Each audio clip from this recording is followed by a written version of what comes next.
All right, we're in. We're up. Good morning, everybody. Good morning. Good morning to you. How's everybody doing? I digested. I thought a lot about what we saw yesterday, and the conclusion is based on the timeline presented. Mainly by Marjorie Taylor Greene. If it's true, then there was some sort of stand-down order because they had this kid in their sights for an hour, literally. AGR Sniper 1 had taken pictures of the kid, was tracking the kid. But I'll say this. I want to withhold judgment. There's a hearing today, local police. There's a hearing tomorrow with the FBI. And then I'll have a bigger picture. It's like a case. You can't just watch day one or one day of it and judge. You got to watch the whole thing if you really want to make that informed decision. But, I mean, yesterday was damning.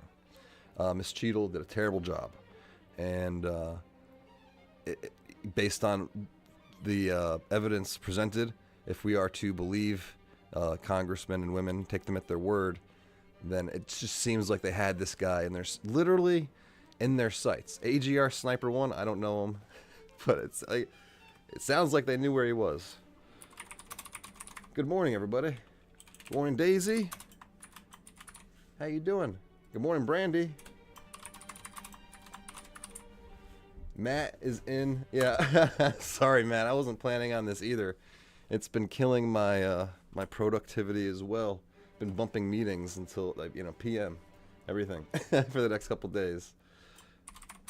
But you're here earlier today. That's bad for your productivity.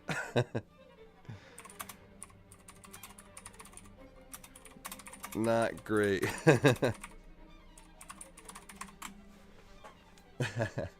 Tell me about it. Yep. Oh no, thank you, Warpig. I'm serious. I couldn't watch all these by myself. It's I've tried it, right? It's you shout at the TV, screaming into the void. No, not necessarily. But this is more fun. It's more interactive, for sure. C-SPAN really missed the train on this one. You know what's changed, I think, over the years is comments. I don't know if they've gotten better or worse, but I think the platforms themselves are better at sifting through the nonsense, maybe not even letting it through, because sometimes when I'm on a funny video, I'll go to the comments, and the comments are just, right on. They're making me laugh right along with the video. So, I think that's something that's improved too. I don't know, less spots, less spammy. They're still out there. They're still out there. I'm sure there will be one or two today. Anybody have feelings about the Democrats? My wife kept asking me, "What did your chat think about?" Is there, who's going to be the vice president for the pick for Kamala? So I have to ask that. Oh, thank you. Thanks, Brandy. Yes, please share. There's a few key videos I would share. Nothing's going on right now, so a little uneventful. But oh, Matt, I was going to gift you a membership. I thought of that yesterday. But thank you for joining, man. Really appreciate it. I was thinking about that while I was driving. Thanks, Matt. Hell yeah. So what was I saying? I don't remember. Hell yeah. I guess more classic emojis. Oh yeah, Kamala Harris. That was the. You think it's gonna be Gretchen Warpig? That's gonna be the pick. It's not a bad pick. I never get it right, so I'm not going to guess. Never even been close. Not even a ballpark. I'll think, well, there's no way he's going to choose from the Senate. They're down in the Senate. They're in the minority. Why would he take... I never get it right. There's got to be more guesses, right? Could it be a Newsom-Harris ticket? Is that... Yeah, that's interesting. That's an interesting pick. You see Laura Loomer's on Twitter going hard against Kelly from Michigan. Apparently, his daughter is Likes to party. Let's just say that. But I mean, how do you feel about Kelly? I have not watched him on committee. I think I might have seen him once or twice on some sort of veterans committee. Astronaut, scientist, smart guy. Matt, it's an interesting problem. I don't like billing people. The Committee on Homeland Security will come to order. It's a good. Without objection, the chair It's a good arrangement. may declare the committee in recess at any point. Before we begin today's hearing, I would like to take a moment to recognize the loss of a friend to all of us on this committee, Congresswoman Sheila Jackson Lee. Congresswoman Jackson Lee was a longtime member of this committee who always fought passionately for her constituents and causes that she believed would better the homeland. I would like to yield to the ranking member for his remarks that he'd like to make. Thank you very much, Mr. Chairman. And like all of us, we are deeply saddened by the loss of my colleague who was my seatmate for quite a while, Congresswoman Sheila Jackson Lee. Needless to say, she will be missed. So I'd like to, at this point, take a moment to honor the legacy of Congresswoman Sheila Jackson Lee, who, as I said, passed away last week. During her nearly 20 years on this committee, she served on every subcommittee and left her mark on all of them. As every single one of us in this room know, there was no more fierce an advocate than Congresswoman Jackson Lee, and she directed her passion to making the homeland safer and more secure. She was dedicated to oversight, asking pointed questions of government and private sector witnesses alike, and pressing for hard answers. She was a prolific legislator who took pride in writing her own legislation and improving the bills of her colleagues through amendments. Congresswoman Jackson Lee fought for resources for first responders, help for those suffering the effects of natural disasters, and immigration policies that reflect our values as a nation of immigrants. Congresswoman Jackson Lee's reputation across Capitol Hill was similarly impressive. Indeed, it often appeared she could be in more than one place at a time. Within 1 hour, the Congresswoman could be observed giving a floor speech, participating in a committee hearing on a topic she cared about, and then giving remarks at an event to support a cause. She was a reluctant and relentless public servant, and every cause she took on was better because of it. The nation owes her a debt of gratitude. I'm grateful that Congresswoman Jackson Lee decided to lend her immeasurable energy and tenacity to our committee. Her absence will be felt just as much as her presence, and we will miss her dearly. Today, we continue our prayers for her family, friends, and constituents. And I yield back, Mr. Chairman. Thank you, Ranking Member. I ask that all members of the committee please rise and join me in observing a moment of silence to honor Congresswoman Sheila Jackson Lee's memory.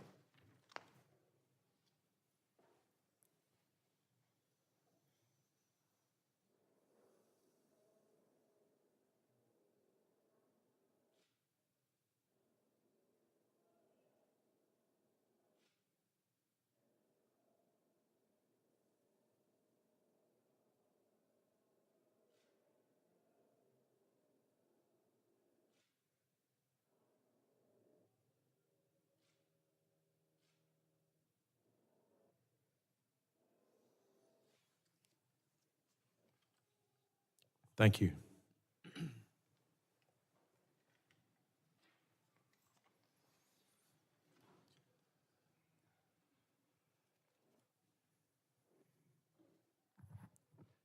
The purpose of this hearing is to examine the assassination attempt against former President Donald Trump that took place July 13th. I now recognize myself for an opening statement. On July 13th, 2024, our nation came within an inch of an unmitigated tragedy and crisis. In Butler, Pennsylvania, a 20-year-old gunman mounted a building in plain view of former President Donald J. Trump's campaign rally, took aim, and fired multiple rounds. At exactly the right moment, however, President Trump turned his head to read a chart so that a bullet which would have pierced his skull instead grazed his ear.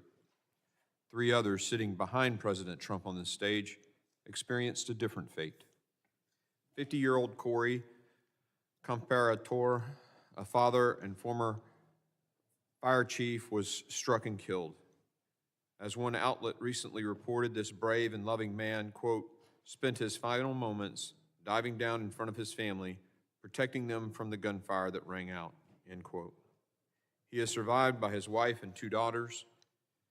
2 others, 57-year-old David Dutch and 74-year-old James Copenhaver, were seriously injured. I'd like to pause for a moment of silence in remembrance of Corey and in prayer for the recovery of David and James.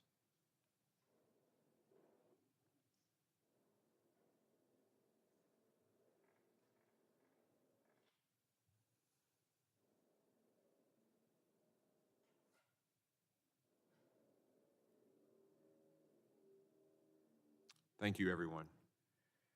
This failed attempt on President Trump's life demands urgent and comprehensive congressional oversight. We must understand how it happened to ensure that changes are made so this never happens again.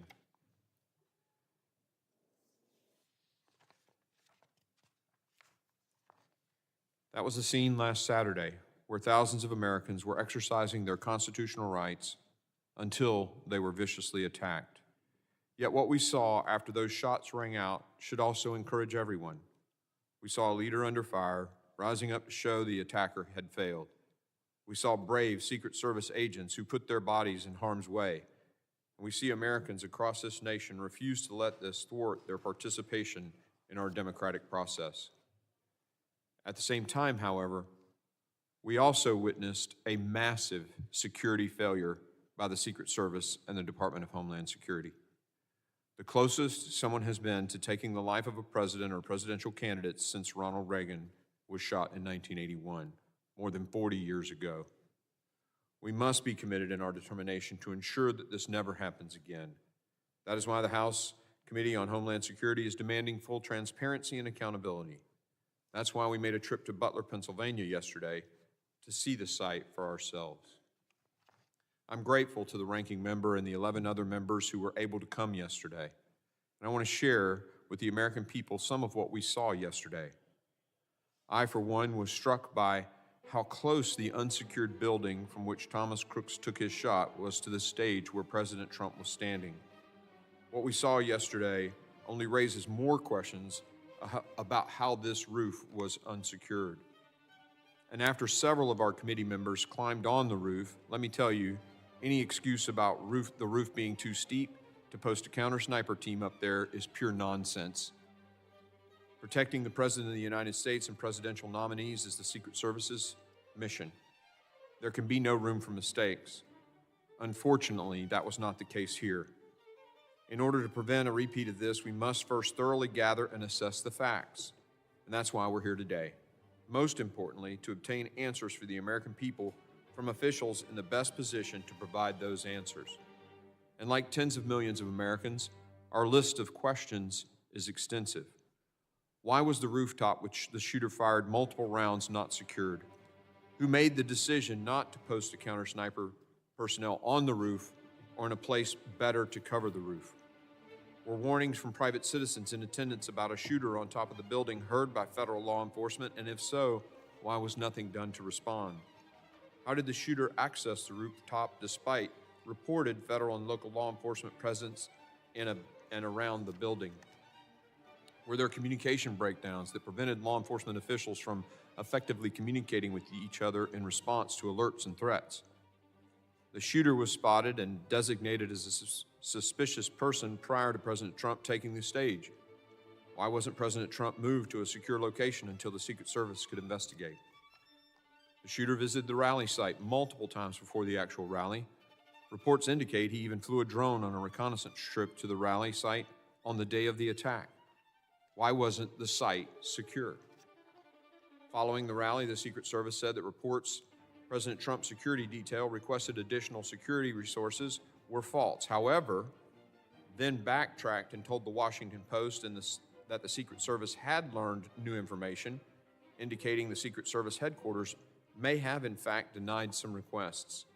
Why and when were those requests denied?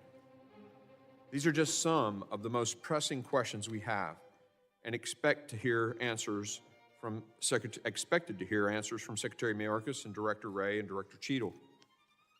We also expect to hear answers and questions about the shooter's motivation and what the FBI has found in its investigation, including information collected from the shooter's various devices. Unfortunately and unacceptably, they have refused to appear before the committee today. Director Cheatle testified yesterday before another committee, but many questions remain. Yesterday, she provided wholly unacceptable responses to members of the House Oversight Committee and completely failed to address the lack of confidence both sides of the aisle have in her leadership of the Secret Service. Her appearing before one committee yesterday also does not absolve her of her responsibility before this committee. In any case, make no mistake, we will continue to push for answers. While these federal officials refuse to testify today, we're grateful for the opportunity to speak with law enforcement members about the events of that tragic day. Their testimony will be critical to putting together this complicated puzzle, understanding coordination efforts, and getting to the truth about what happened. Before I conclude, however, I have to urge the ranking member to reconsider his legislation that was clearly intended to strip Secret Service protection from President Trump. While I understand the legislation would not have applied in this instance, it was clear to everyone that it was directed toward former president. We all introduced messaging bills. This one should be withdrawn. Today's hearing is critical so we can ensure that our children and grandchildren will grow up in a free nation where every American can participate in the democratic process. I hope every member will join me in getting to the bottom of what happened so that it doesn't happen again. I now recognize the ranking member, the gentleman from Mississippi, Mr. Thompson, for his opening statement. Thank you very much, Mr. Chairman, and good morning to everyone. It's been 10 days since a 20-year-old took his father's AR-15 rifle to a campaign event in Butler, Pennsylvania, shot the former president and two others, and took the life of an innocent bystander who died protecting his family. We're grateful for the brave law enforcement officers who responded to the heinous attack, and our thoughts and prayers continue to be with the victims and their families. Let me be clear at the outset of today's hearing. The Secret Service has a no-fail mission, and there must be answers and accountability for what occurred. The security failures must be identified and addressed to ensure that they never, ever happen again. That work is already well underway. The Federal Bureau of Investigation and the Pennsylvania State Police have active and ongoing criminal investigations. The Secret Service has begun an internal investigation. Secretary of Homeland Security, Alejandro Mayorkas, has announced a bipartisan independent law enforcement review. And later this week, Congress will vote on a resolution to establish a task force on the attempted assassination. This committee also has begun its oversight as well.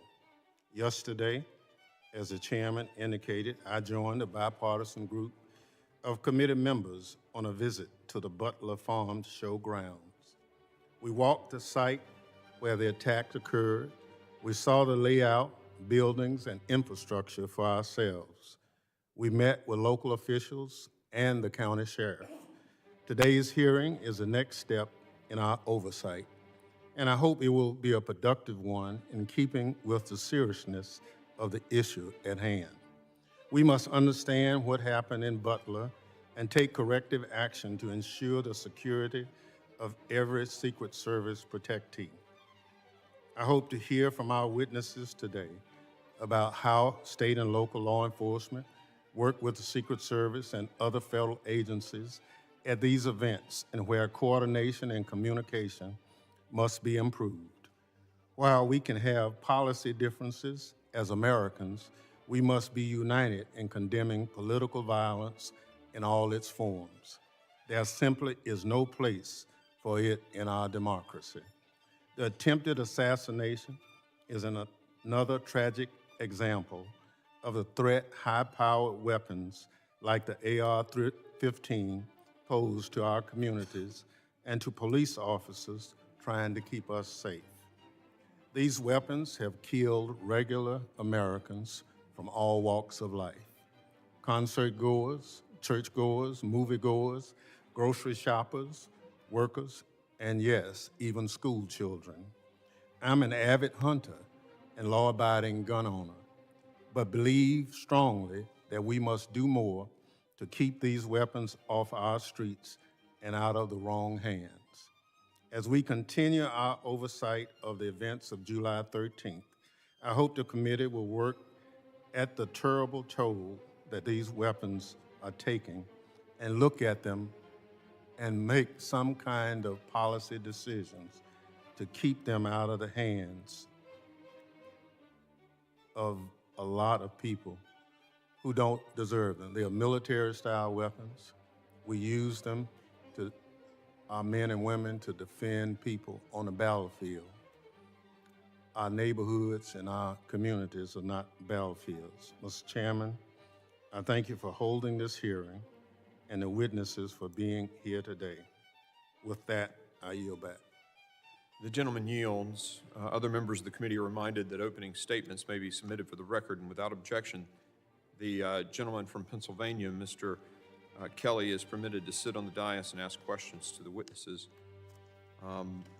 I will say that votes just got called, and so what we'll do is let our witnesses do each of their 5 minutes, then we'll go into recess and come back with questions following our vote series. Does that sound good to you, Ranking Member? I'm pleased to have an important panel of witnesses before us today. I ask that our witnesses please rise and raise their right hand. Do you solemnly swear that the testimony you will give before the Committee on Homeland Security of the United States of Representatives will be the truth, the whole truth, and nothing but the truth, so help you God? You may be seated. Let the record reflect that the witnesses have answered in the affirmative. I would now like to formally introduce our witnesses. Colonel Christopher Parris serves as the Commissioner for the Pennsylvania State Police. In this role, he exercises command, administrative, and fiscal authority over the Pennsylvania State Police, the 10th largest police agency in the United States. Commissioner Parris has served in the Pennsylvania State Police since his enlistment in 1999. Thank you for the support getting to the site yesterday. Mr. Patrick Yoes currently serves as the President, National Fraternal Order of Police. In this role, Mr. Yoes leads the order and its more than 367,000 law enforcement members in representing police officers and the profession. Prior to taking his current role, Mr. Yoes served an impressive 36 years as an active law enforcement officer. I thank the witnesses for being here today, and I now recognize Colonel Parris for 5 minutes to summarize his opening statement.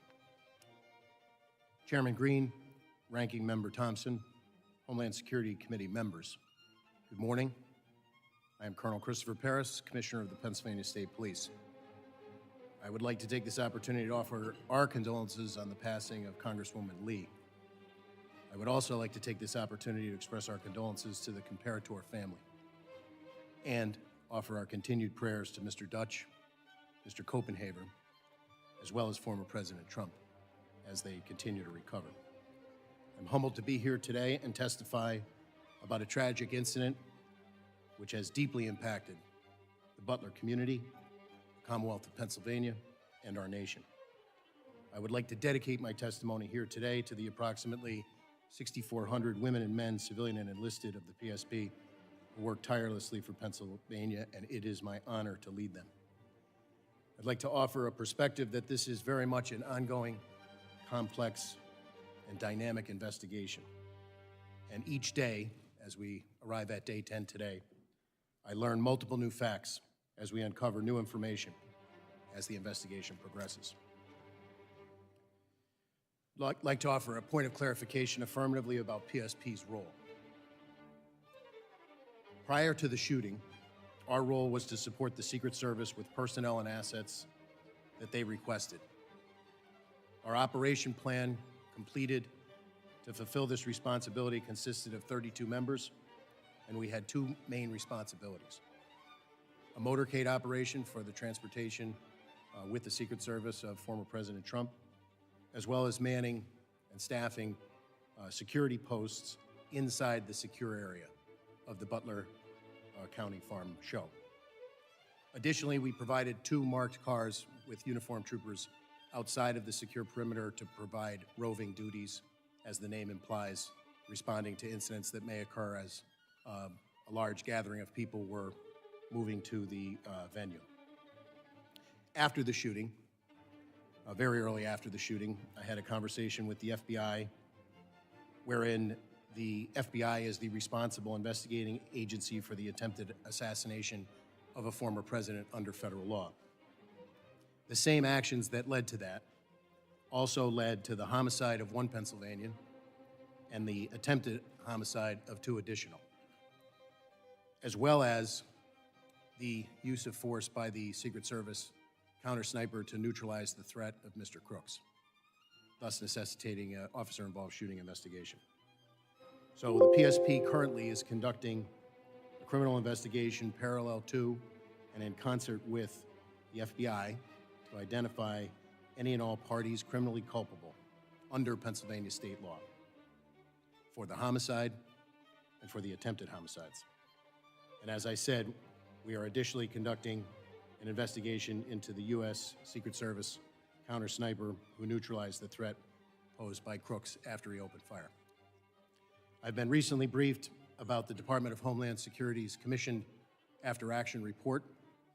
I can tell you that the Pennsylvania State Police will fully cooperate with that investigation, and it's my hope that I can answer some questions here today without sacrificing that ongoing investigation and prove to be of value to the committee.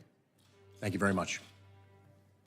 Thank you, Colonel Paris. I now recognize Mr. Yoes for 5 minutes to summarize his opening statement. Good morning, Chairman Green, Representative Thompson, and distinguished members of the House Committee on Homeland Security. My name is Patrick Yoes, and I'm the National President of the Fraternal Order Police, the nation's oldest and largest law enforcement labor organization. I'd like to first take this opportunity to recognize a long-term member of Congress and a member of this committee, Sheila Jackson-Lee, for her contribution to great work done here in Washington. I want to thank you for providing me with an opportunity to appear before you today on behalf of the 377,000 members of the Fraternal Order of Police as this committee examines the attempted assassination of former President Donald Trump just 10 days ago. Before I begin my testimony, I want to express my admiration for the Secret Service agents who jumped into action and protected the former president. Rarely does the public witness just how selfless these agents are, placing themselves between flying bullets and their protectee. They, along with state and local law enforcement officers on the scene that day, demonstrated extraordinary courage. I also want to extend my thoughts and prayers to the family of Corey Comparator and the others who were injured that day. My testimony today will not be specific to the attempted assassination of President Trump. Instead, I hope to provide a perspective of state and local law enforcement when providing support and assistance to these events. We must remember that the law enforcement mission is a shared mission, and agencies at every level routinely cooperate and collaborate with one another. Law enforcement in our country is highly decentralized, with more than 90% of services provided by state and local agencies through more than 18,000 different jurisdictions. State and local agencies would not be effective without the support of their federal colleagues, and our federal partners would be unable to perform their functions without the assistance of state and local agencies. Anyone suggesting that the United States Secret Service not rely on state and local agencies at these events is simply uninformed. At these events, local law enforcement works under the direction of the United States Secret Service, which must ensure that all agencies involved at the event have a clear understanding of their roles and responsibility. Law enforcement agencies provide valuable community insight that can be crucial in identifying potential risk and issues They contribute resources, personnel, and support that augments the capabilities of the U.S. Secret Service to ensure that there's adequate staffing and all contingencies are covered. Local law enforcement should be part of the command post and communications center to facilitate real-time information sharing and rapid response to emerging situations. This collaborative planning process ensures that all potential risks are identified and mitigated, and that local officers are fully integrated into timely and coordinated responses. Our presence is a vital part of the security matrix, but the United States Secret Service ultimately is responsible and is the final arbiter of any security matters affecting their protectee and the public. Clear and constant communication between participating agencies and the United States Secret Service is crucial to ensure the security of the protectee and everyone at the event. All this said, there were critical failures of security at the event in Butler. It is important that we learn from these failures to better provide safety and security for our leaders moving forward, as in public also attending these events. In the coming election, we will have extraordinary challenges placed on our Secret Service as they provide security at sites all across this nation over the next 4.5 months. And I'm confident that state and local law enforcement agencies are well prepared and ready to assist the United States Secret Service in this mission.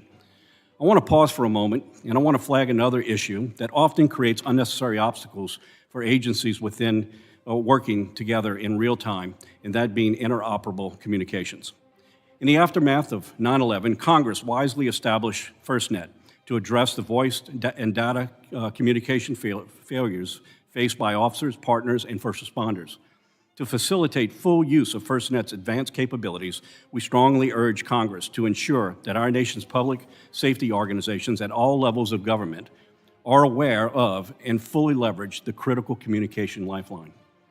Further, Congress and the FCC must take all necessary steps to guarantee FirstNet's continued success and evolution. In conclusion, close collaboration between Secret Service and their advanced teams and in local law enforcement agencies provide indispensable support that ensures the safety and security of our nation's leaders and the public.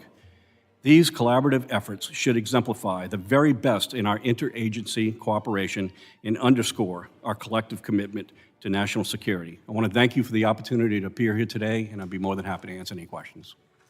Thank you, Mr. Yoes. And Colonel Parris, I just want to make sure I say this. You feel comfortable at any time to say, I'm sorry, this could compromise the investigation. These guys get this all the time. This is classified information. They're accustomed to that. So just, you know, they're gonna be cool with that, I assure you. Members will be recognized by order of seniority when we come back from votes, but we will take a recess and return 10 minutes after the last vote. Well, I don't know how long that means, but we can definitely talk about what we heard yesterday. Definitely not that, Matt. So yesterday we saw testimony from Ms. Cheatle was the witness for the committee, the oversight committee, and she was grilled. I think the best moments probably came from Jim Jordan, which I was going to put those out, but I had gotten to Mace was first with her. She kept saying bullsh, you know. She called BS. She kept calling BS out, and that was entertaining. So that one came first. The second clips to go out were Marjorie Taylor Greene, because she didn't give Cheatle an inch. But I kind of regretted not talking about it more, but I hadn't really digested it by the time it had ended. I hadn't thought about it. But let's talk about it now, because based on the timeline, and we could even pull this up. I wonder if I'm able to, let's see what the House floor is going on there. Look at that stream pulled up so we can see that too. See where they're at. You can see them trickle in from Rayburn to the Capitol. But I think I need to switch. Yeah. Oh, wrong one. We're getting closer. We're getting closer. There we go. So, the best moments. You know, I mean, there was a lot of people on both sides of the aisle calling for her resignation.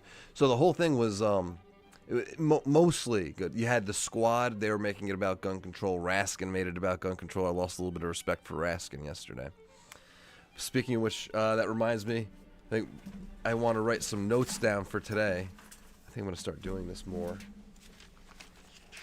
which is going to help me later with my thoughts on the hearing. But we can go ahead and check some of that out too. Nancy Mace earned her place. Yeah, yes, she had a good day. It was no nonsense. She sometimes goes on a tangent. She had a good day yesterday.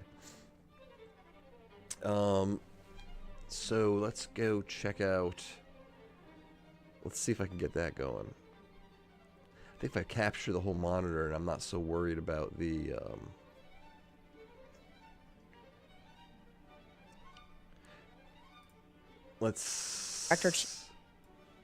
So let's change this to a monitor feed.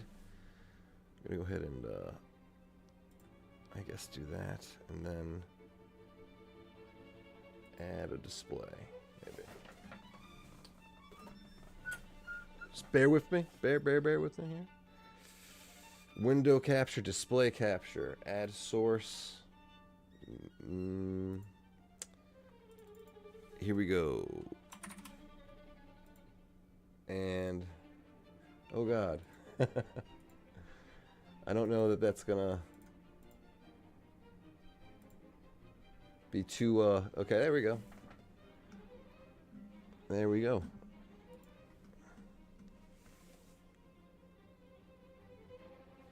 But I can't hear anything. That's by design? You can answer honestly today. So, Director Cheatle, I have a series of questions, very specific questions. I want very specific answers. Most of my questions are going to demand a yes or no answer. Do you understand?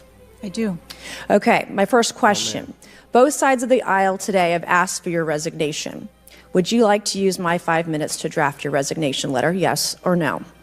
No, thank you. Was this a colossal failure? It was a failure. Yes or no? Was it a colossal failure is the question. Yes or no? I have admitted this is a terrible... This is a yes or no series of questions. Was this a colossal failure? Yes or no? Yes. Was this tragedy preventable? Yes or no? Yes. And then, sorry, I want to get to the BS stuff. But it starts muted every time, okay. Yes. Would you say the fact that we had to issue a subpoena to get you to show up today as being transparent? Yes or no? I have always been yes or no? You didn't want to answer the question. Committee. We had to issue a subpoena to get you to show up today. That is not transparent, by the way. You stated earlier Secret Service is not political. Is that correct? Yes. Okay. Would you say leaking your opening statement to Punchbowl News, Politico's Playbook, and Washington Post several hours before you sent it to this committee as being political? Yes or no? I have no idea how my statement got out. Well, that's... So, Mr. Chairman, I would like to ask unanimous consent to enter into the record articles by Punchbowl News, Political Playbook, Washington Post, all done at 5:24 a.m., 6:12 a.m., 6:34 a.m. Has the Secret Service... I can't watch myself. Let me see if I can just get back. Let me throw this display capture out now that I've given away some sort of SSL certificate I was doing for a friend. Display. All right, get rid of it. Get it out of here. Oh God, it was the wrong thing. Is there any way to undo what I've just done? Okay, I think so. This is the one I want to get out of there. Get out of here. All right, we're back. I think you're following what the House of... That's not a bad idea, but okay. There might be something there, Matt. I might be able to pull something off. I don't know. I have to research, laws around likenesses and renderings and caricature. It could work. It could work. Who's resigning? And let's get the music going again. I turned it off because there was going to be 2 versions of it. Okay. What do you guys think? I mean, some of you there, yes, I'd like to hear what you had to say. I think probably, if I'm guessing, we're all on a similar page. Is that you're thinking or leaning towards it was some sort of stand down order? That's going to be the next poll.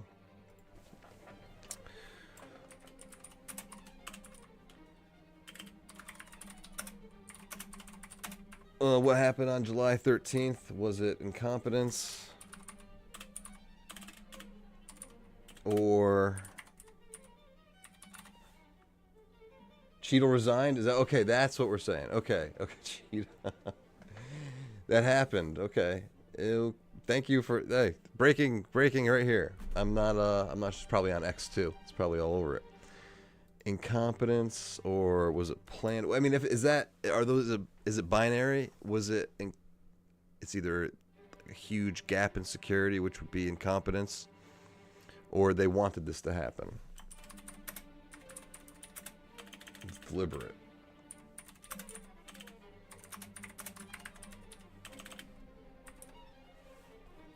I think deliberate's probably the best way to go.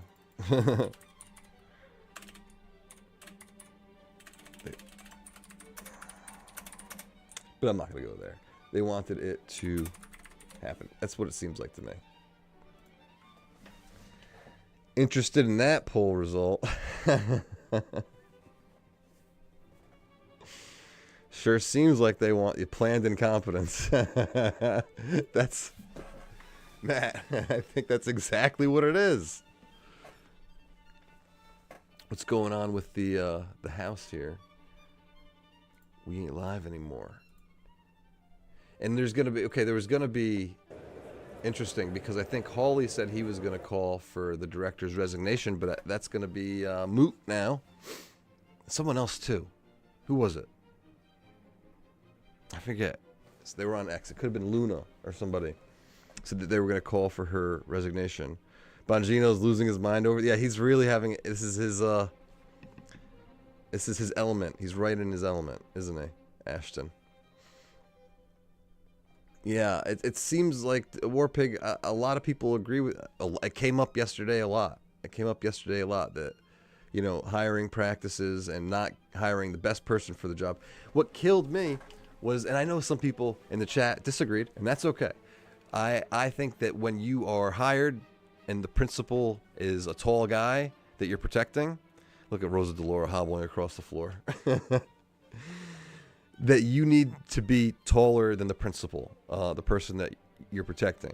And especially if you're supposed to be one of the most elite forces in the world. It's not even my observation. It came from Derek Van Schaik, who's a body language YouTuber, and I love his stuff. And it makes sense to me, and I don't know what the standard is, but I think that if you can be hulking over the person you're supposed to be protecting, it's probably better than if the person is, head over your shoulders. And the director Cheatle didn't want to agree with that. It was weird. It's really both that they put the Secret Service director in that position to take an incompetent fall. Yes, the Hawk. I think they do that a lot. So is that what they did? It seems like that's what they did with the Durham report. They gave, this guy seems like, if you watch the hearing, he does not, if you've seen pictures of him, it's not what you think. His voice doesn't match the, not what I was expecting. But what it seems to be, it's just like the Washington Generals, the basketball team versus the Globetrotters, that these guys are paid to show up and lose is basically the point. Whether you're talking about Durham or Cheatle, that's the intention. And I'd wonder if that's going to come out today. Gates is not on this committee. I thought he was on the judiciary. I'm sorry, that was oversight yesterday. I thought he was on oversight, but I don't think we saw him yesterday, which is that odd, or did I miss him? I don't know. Let me go check that out real quick. Where are you? Maybe he waves onto some committees sometimes. I don't see him. He's not on the regular. He could be on a subcommittee that I follow, or oversight, maybe I'm thinking. No, I'm in oversight. He's on the judiciary. That's what I'm... Judiciary is Wednesday. That is going to be... the FBI is going to get grilled for this. Initial findings report. I don't think I've seen it yet. I've been steering clear from Senator Johnson. I'm just kidding. That's not 100% true. That's like 75% true. Because he's on it. He's sharp and he presents information very well. And when he was covering a hearing about that thing that happened over the past few years, YouTube dropped the hammer, the axe. So no, but that's not the case here. I don't think I'll be risking anything. Where can I find that, Stacy?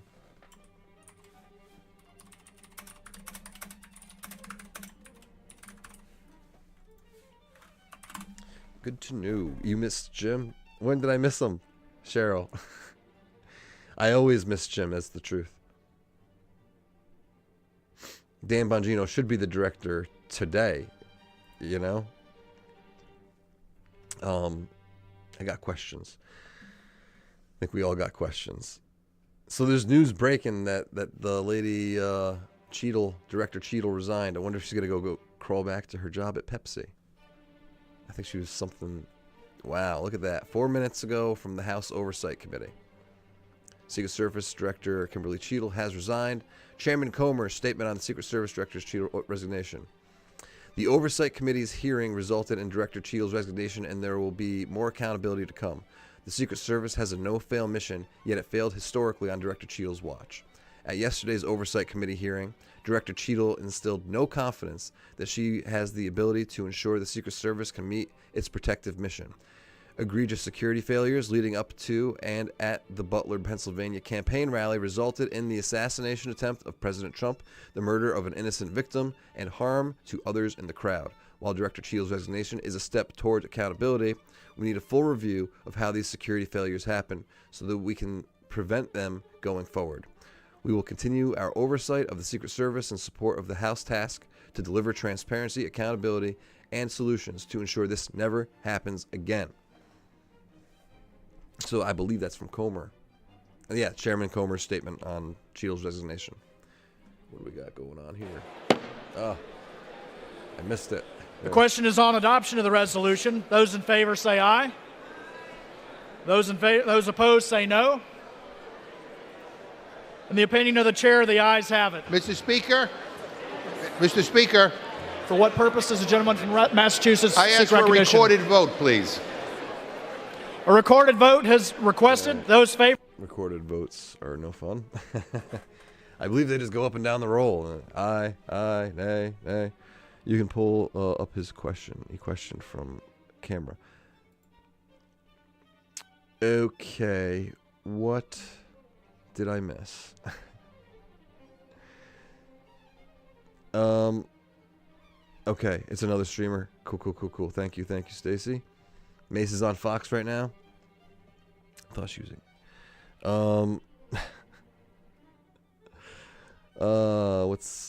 I'm missing all kinds of news. I don't typically watch. You can pull up his question. He questioned her from camera. Who? That's breaking news 15 minutes old. Yes. But I don't know if the House had put out its the House put out its statement on Twitter at least at 10:41. So we got it. That ain't bad. 7 minutes. People in the comment section just want her arrested. Fair enough. Patsy, right? All day. Patsy. Okay. I'm going to it, Stacy. I want to see what's going on here. It's of national importance, so I can steal it. No, I'm just kidding.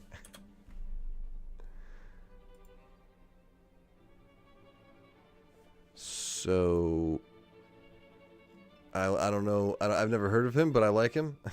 I like his channel already. Is this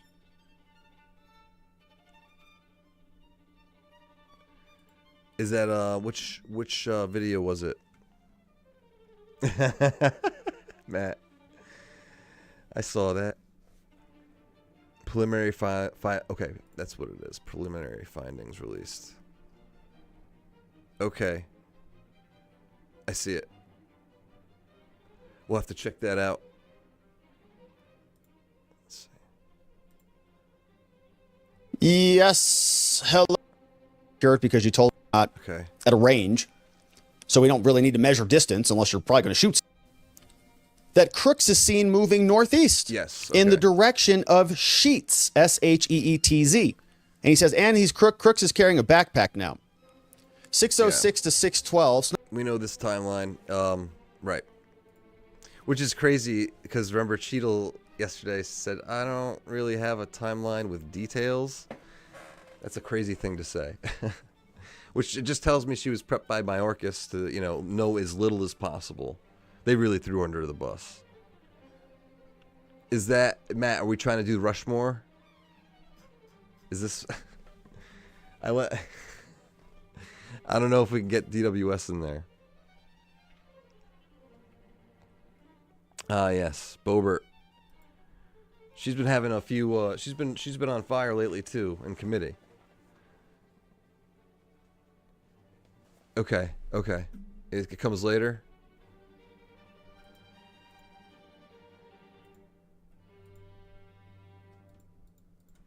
I don't. Popular. The most damning evidence is missing. What's that? Did I miss it? Not a surprise at all, because they deleted Secret Service text messages from January 6th too. Yeah. Huh? When they, presumably, one can... Ugh. What are we gonna do? Who's calling the shots? Who is it? Who's in charge? Is it a nameless person? Is it the big finance companies or?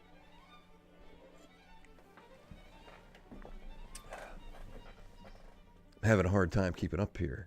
Here we go. I better just check. I know that they're not there yet, back in committee, but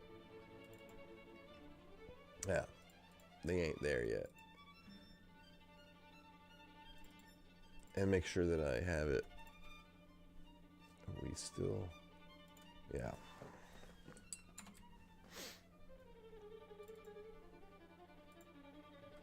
Okay. Lizzie. He shows what he's yeah. I'm digging his channel, Stacy. I might have to take some inspiration. Yeah, that's a good point. There's no president right now. Hey, so first, thank you for joining. Thanks for dropping in. Yeah, that's a really good channel. Cool channel. Thank you for telling me about that. I'm in. I'm subscribed. I like that format too, but honestly, I'm really owning the vertical feed. I want to be the undisputed champion of vertical. I'm just kidding. He's got that going on too. I like his format.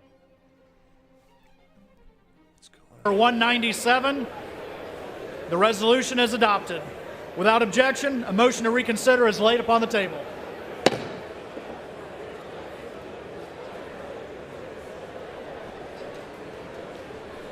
Pursuant to Clause 8 of Rule 20, the unfinished business is the vote on the motion of the gentleman from Wyoming, or the gentlewoman from Wyoming, Mrs. Hageman, to suspend the rules and pass Senate 3106, on which the yeas and nays are ordered. The clerk will report the title.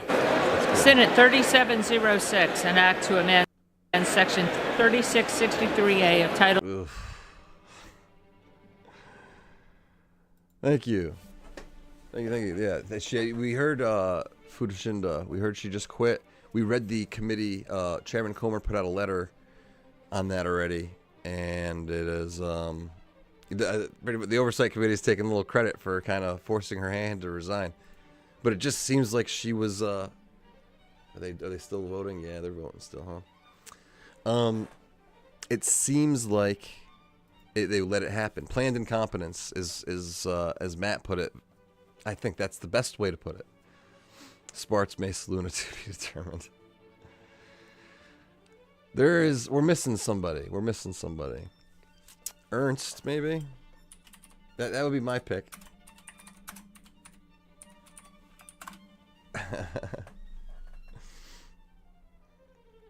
She keeps it real. She's was she from Wisconsin? I don't know. Unfortunately, no answers before she left. What did Matt say that everybody? Yeah. Keep DWS. Pay it to yourself. Yeah. 100 on that one. Yeah, she's retired now. Do you think no? Do you think Kamala would put two? Does Kamala get to pick, or are they going to tell her who to pick? Do we have this illusion that they actually pick themselves? I don't know how it works.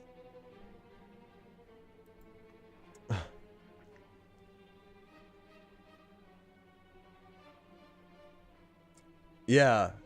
Yes, Fashinda, it broke here at 10:48, I think. The Oversight Committee put that tweet out at 10:41. But, you know, we're moving as quick as we can, I guess. Check out some Twitter. Yep, 8 minutes ago, Paulina Luna puts out, she just resigned. Joe Biden will be addressing the public tomorrow about his decision to drop out of the presidential race. Yes, Benny Johnson, of course, 25 minutes ago had this news. Cheatle resigns. I don't know how they're so on it. They're like cheetahs, and they spring on the... They get these press releases. They're on mail distribution lists, maybe. I don't know. I sell mugs, but not those mugs. By the way. But those are great. Those are great ideas. I'm gonna look into the caricature, the laws around caricature and likeness and selling merchandise.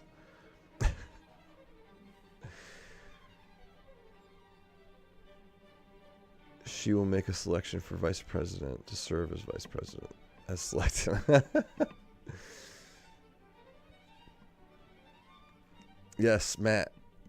Let's make those mugs. We're gonna make it happen.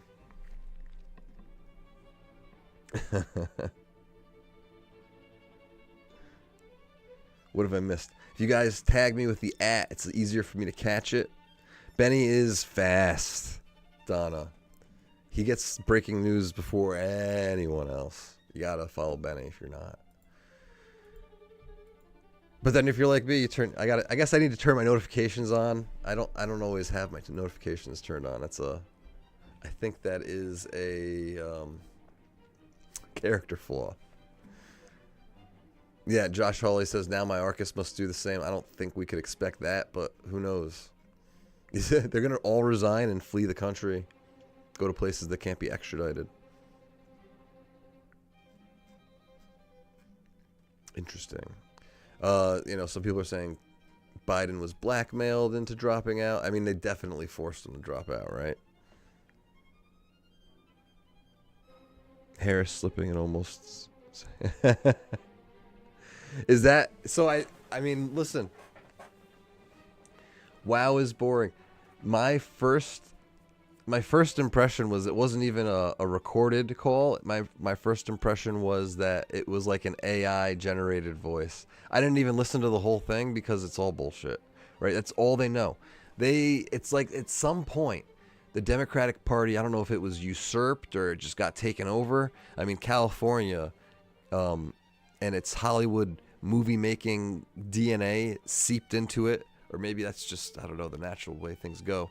And on top of it, became like the party of the media elite and deep state federal agency bureaucrats. And that's like how they do things, right? Everything is like pre-recorded, pre-scripted, top down. Everything comes from the top down talking points. When they're in committee, you don't really see them typically leading from their own mind or heart. It's always reading down a piece of paper, almost like the exchange has been scripted like a table read. It's nuts. The Hawk. I want to eventually collaborate with everybody. You know, I saw a tweet from, who is it, Chris Williamson. He's kind of, he's taken over as my conservative stoic guru. Ever since Ryan Holiday, he was, you know, someone whose books that I did audiobook and read. But he has a bookstore, and he held Drag Time Story Hour, and that's not someone who I want to associate with. So I was like, I need to find a new stoic guru. Toot sweet. And so it's become Chris Williamson. And he had tweeted out something that Hormozy put out there, which is, you know, no one likes you until everybody likes you. And I'll say this, the conservative media space, they're all, it's a tough nut to crack. Because, I don't know, maybe I'm not the best at approaching people, you know, like I say on Twitter or Instagram. Maybe I'm a little abrasive. Or maybe it's just, you know, not it's sup. That's typically what it is. Hey, you see my stuff? Do you want to collab? Yeah, 100% captured, right? That's I know, it's all smoke and mirrors weekend. I tend to believe it. So, and there's even weirder stuff that goes on with that party. I was a non-party affiliate person for a long time, and I'd worked with both sides of the aisle. And there was one campaign with a Democrat, a lady. She was okay. She was newly, she was a Republican her whole life, but she was big into the whole birth control thing or something. Anyway, good lady, passed away since.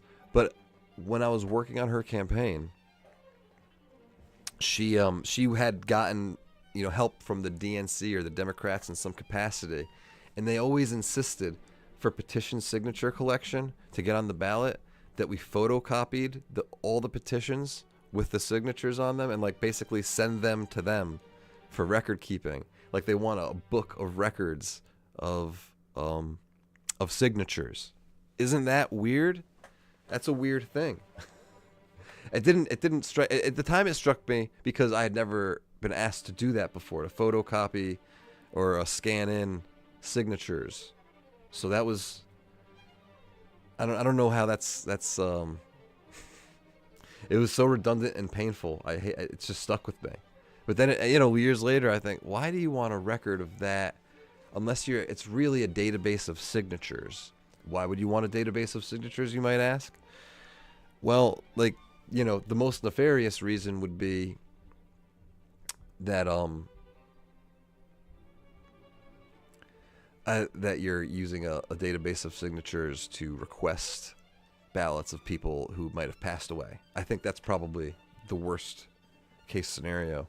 Best case scenario, they're just keeping a record of who's politically active, and they happen to have their signatures too. Yeah, I know, Matt. This is before I was married with children. And I didn't have this. That wasn't even an issue that was on my radar. I couldn't even really tell you probably either sides. Pro-life, pro-choice. It's, you know, it becomes your issue. I think everybody probably has a different reason for that one. But at the time, I was just looking for a job. Yeah, actually, it's a funny story about that campaign because it wasn't the person who I approached to work. This was the campaign against the cocaine congressman, and I was trying to get on his campaign and work with him, but I didn't know at the time that his campaign was in complete free fall mode because they realized they already knew that he was busted for cocaine possession. So the only home for me at that time in that place was this particular lady's campaign, and her name's April Freeman, and she was pro-union. Okay, her husband was a union guy. But then, like I said, lifetime Republican, and she always would say, yeah, it's just the women's their position on women's rights wasn't a good fit for her.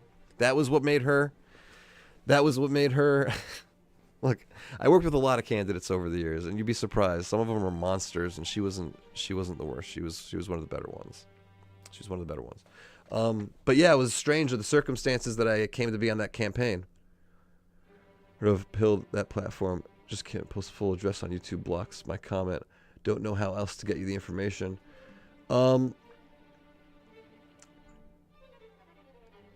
Pilled. I think I have heard of it. I think I have heard of Pilled. I'll check them out. Let me pull them up right now. Is it like a podcast? Yeah, I think I found it. Spotify? Is that right? I could be on the wrong Pilled.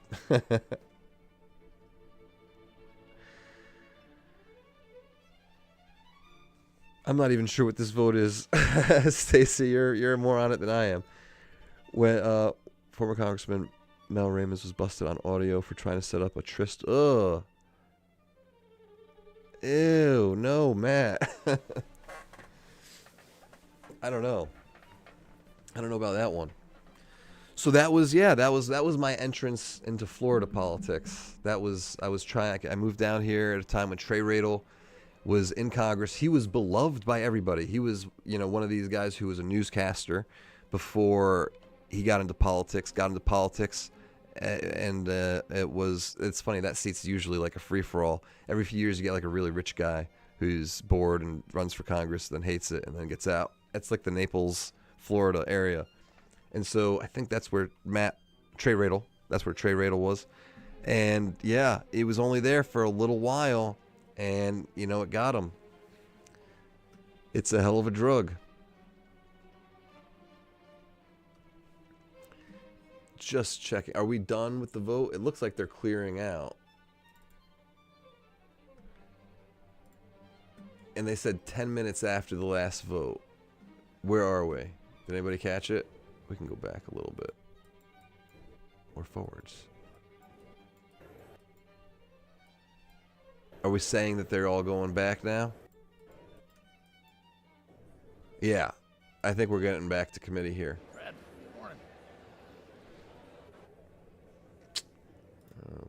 Okay. Let me just go ahead and refresh to make sure we're good here. Okay. Oh. Okay. Oh. I'm messing up.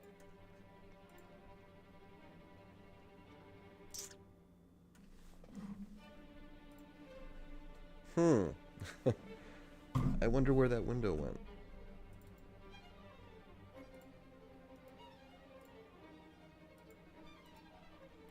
Stand by for, technical difficulties. Are we going to say... I need to transform and reset the transformation? The window's just gone. Let's remove it and put a new one in, shall we?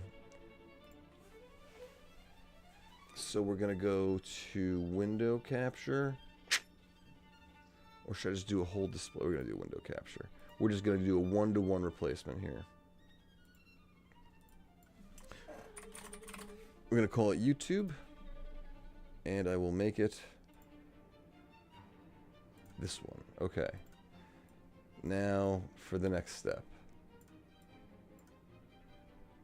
It puts the lotion in the basket. Nope. We're getting closer. Sorry, everybody. Sorry. This happens. Happens more than I care to admit.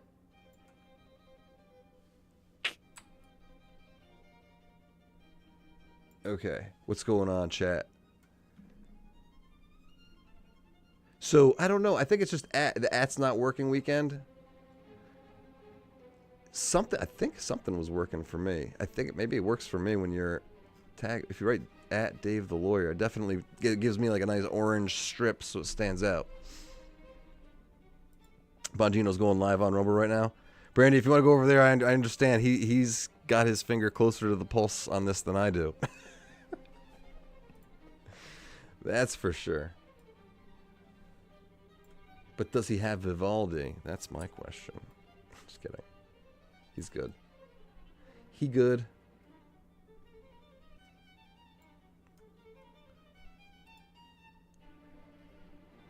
Okay.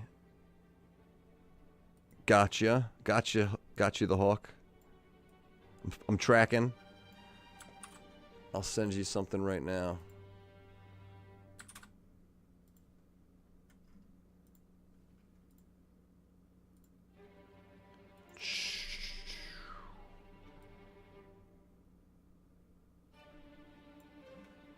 Okay.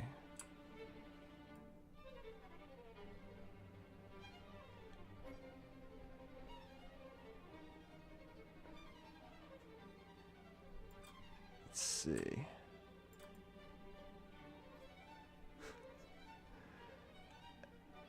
I'm so close. I don't know how this happened, but that's gonna be close.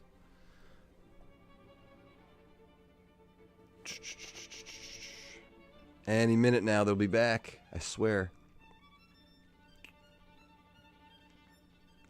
The hawk. Okay, that was easy enough.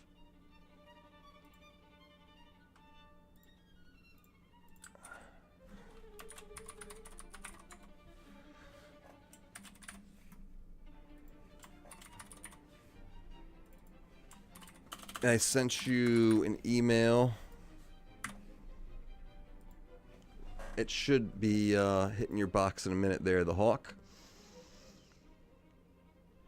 Let's see.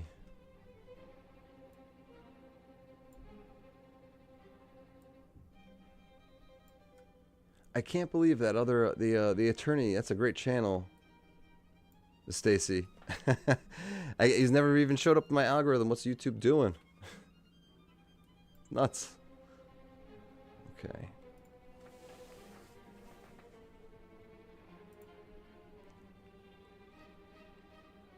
Who's a really kind person? Who's Democrat? I try to talk about Trump.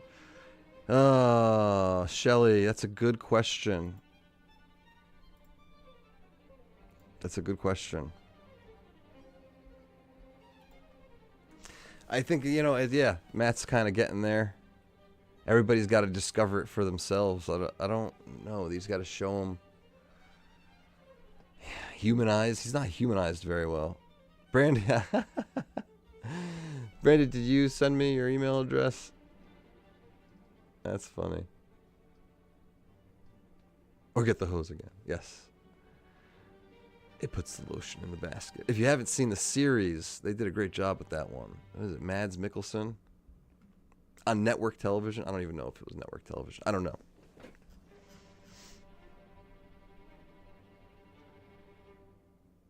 Yeah. And now I got this, my notification for Cheatle just came in through... I do have the Truth Social app on my phone. I don't really use it.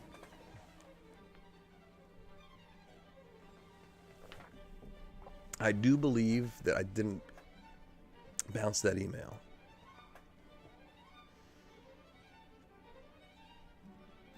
Okay.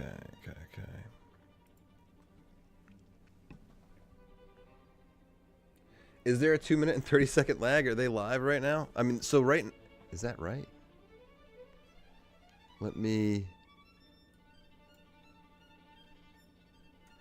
If I give the peace sign, let me see how long it takes for YouTube to throw that up. I'm waiting for... It's about a 10 to 15 second lag, it seems like, maybe. Yeah. There's definitely a little bit of lag on YouTube's end.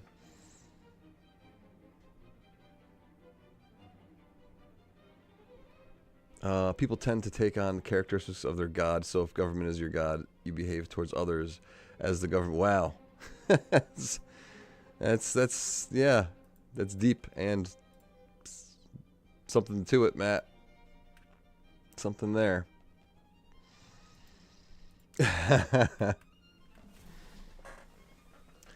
Shall we check just very quickly the House floor? I don't think they're doing anything else. Please don't be. Okay. Bill slow walks our nation's obligation. Who knows? Who knows?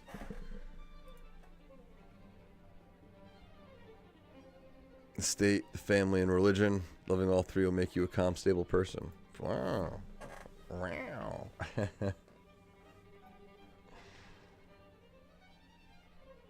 Oh. I don't know how it works. There's some lag, but you know, I'm live and this committee is live. There is, okay, that's a good point. There's it seems to be like there's a little bit of a lag, or its time is, you know, that computer's time, however it's being kept is, yeah. So the committee has a clock there right above the Capitol dome, and it says 11:12, 11:13 now, and it's 11:15 on my computer clock. 3,500 votes for Trump, Cheryl. Heck yeah. Talk to someone. Question. Firm. Be firm. People love to hear themselves talk. That's true. Yeah. So, Ben, are you talking about Biden getting into the SUV? Let's see.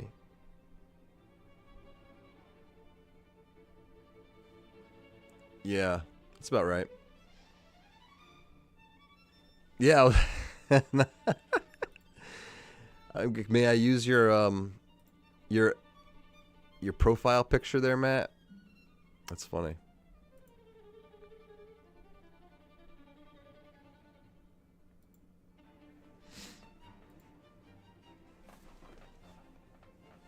Me too, Ashton.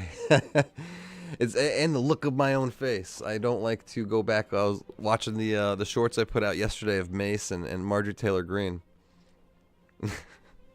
Can't do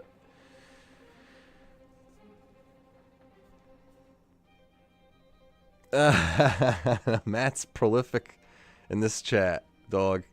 2008. Yeah, he puts. Do you do it like Michael Scott does? He goes outside and just declares bankruptcy. I declare bankruptcy. I think they're coming back, or are they playing with my heart? They usually play with my heart.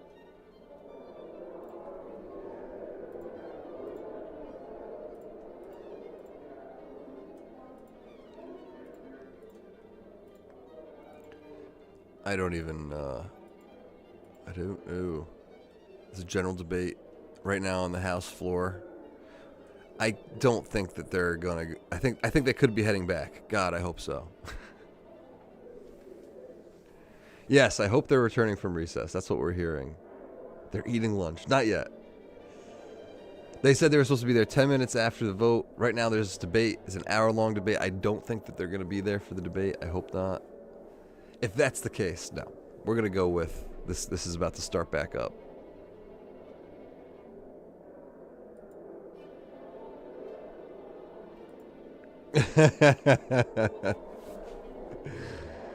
You actually do declare yourself in the public domain that way when your neighbors are shouting at 6 a.m.? They asked you to stop shouting at 6 a.m.?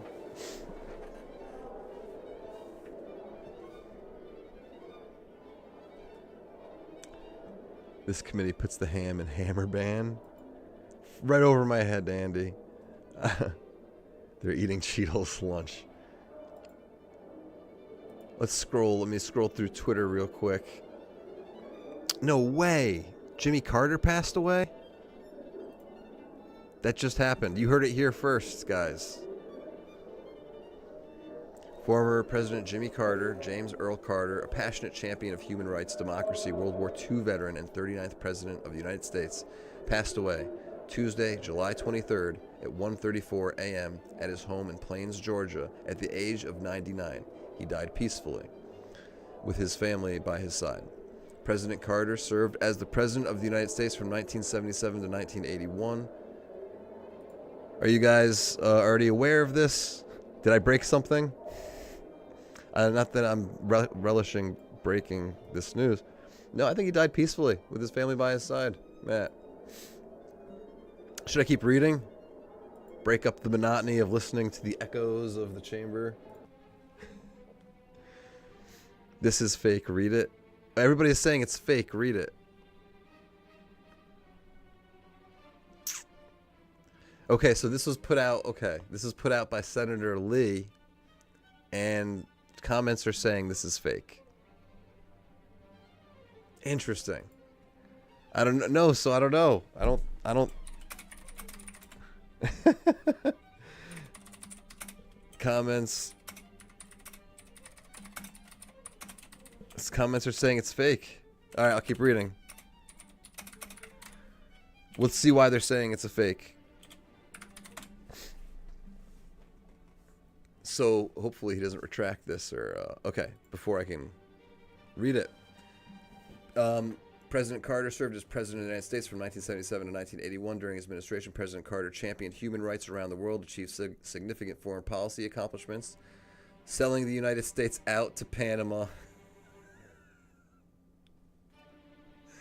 Selling the United States out to Panama, the Camp David Accords, and now failing treaty of peace between Egypt and Israel, getting soft on the Soviet Union, failing to rescue several hostages from Iran, and the establishment of the United States Myself, 5 minutes of questioning. With the People's Republic of China. Colonel Paris. That's funny. Typically, these events, do they typically have two control rooms or two sort of tactical operations areas where the Secret Service is in their sort of spot and the local law enforcement is in their sort of command center? Is that how it's typically done? I would say from my experience and from state police operations, to include this event as planned in our operations plan, we had integrated communications by having our PSP personnel in the Secret Service command post. So your person was in there, in that command post on this event? Yes, sir. Do you know if the local sheriff had anybody, or the deputies that were also provided, the local guys? I would be remiss at this point to say I knew an exact listing of everyone in that command post. The sheriff yesterday told us he did not. Would you expect him to have had somebody there? So I would say generally, there's a lot of talk about interoperability and communications. The state police, for example, operate our own statewide radio network. So we have the ability to, if we have an incident, a long protracted incident, for example, where we need to patch other agencies in, we have the capability to do that. However, Secret Service, for example, maintains some additional encrypted communications. So the best way to integrate unified command Is physically present in the correct, command that site. would be our. Yeah, I that's would how the expect- Army does it in the military. I would expect our commanders to have personnel in there so that we could have radio communication as well as a redundancy in the operations plan with a telephonic backup. Do you know if in this particular case, I mean, normally they sweep these sites with dogs. Was a K-9 team used here for this event? I do not know. I have not seen the Secret Service operations plan. I've asked for it. I have yet to receive it. I did double check. That was something that PSP could typically offer to the Secret Service if they requested it. And I did verify that in this event, we did not provide any dogs. Okay. As I understand it, there wasn't one, but you'd expect one in a situation like this. So I want to be clear that when the Secret Service interfaces with the state police for whatever protectee and level of protection they're endeavoring to provide, the Secret Service is the lead agency. So as per the earlier statement of 18,000 law enforcement agencies across the United States, it would be very difficult, I would assert, for the Secret Service to operate all across the United States and have each individual agency telling the Secret Service how the operation should be run. They're the lead agency. If that was something that their protocols called for during the initial meeting when preliminary steps and agencies were brought together, that would be something that would be discussed typically. The AGR building, did your guys on the ground there ever voice concerns to the Secret Service for not putting somebody on that building? So I suppose the best sequence of events that I can give you is that PSP was notified by email on July 5th about this event. There was an initial planning meeting where we had commanders present on Monday, July 8th. So over Tuesday the 9th and Wednesday the 10th, those commanders that we designated, basically our orders are from the front office, my team on down, we work collaboratively with the Secret Service, collaborate, give them what we can. The final walkthrough occurred on the 11th. Present at that meeting were the two commanders that were tasked with both staffing the security checkpoints on the interior of the secure perimeter, as well as the commander who was going to be in charge of the motorcade. But in addition to that, a PSP area commander was on that walkthrough, holding the rank of major. Could you share a little bit of insight? I appreciate the timeline, but could you share a little bit, because I only have about a minute. I apologize. Yeah, the specific to the AGR building. So on that walkthrough, our area commander asked specifically who was responsible for the AGR building, and we were told that Butler ESU was responsible for that area by several Secret Service agents on that walkthrough. Okay. All right. One last quick question. Real quick, I mean, I'll let you comment about it. The slope of the roof, would that have prevented a sniper from being up there? I don't believe so, sir. Okay, thank you. I yield. I now recognize the ranking member for his 5 minutes of questioning. Thank you very much. Commissioner Parrish, you talked about your tenure with the Pennsylvania State Police. Have you worked other events where a presidential candidate or the president has come to Pennsylvania? Yes, I have, sir. So this would not have been an unusual occurrence to participate? I ran the numbers. We typically do about 20 missions a year, the low 20s a year in a regular year. We're already in the low 20s this year, being an election year. So our commanders in the field who interface with the Secret Service to plan and provide support are on a routine basis. I wouldn't say an everyday occurrence, but a fairly routine basis. Okay. So can you walk us through the Pennsylvania State Police's interaction with the Secret Service? You kind of started off giving us from the point of contact that an occurrence was about to happen. Was there anything particular about the Butler, Pennsylvania event that stands out as regular, irregular, or anything?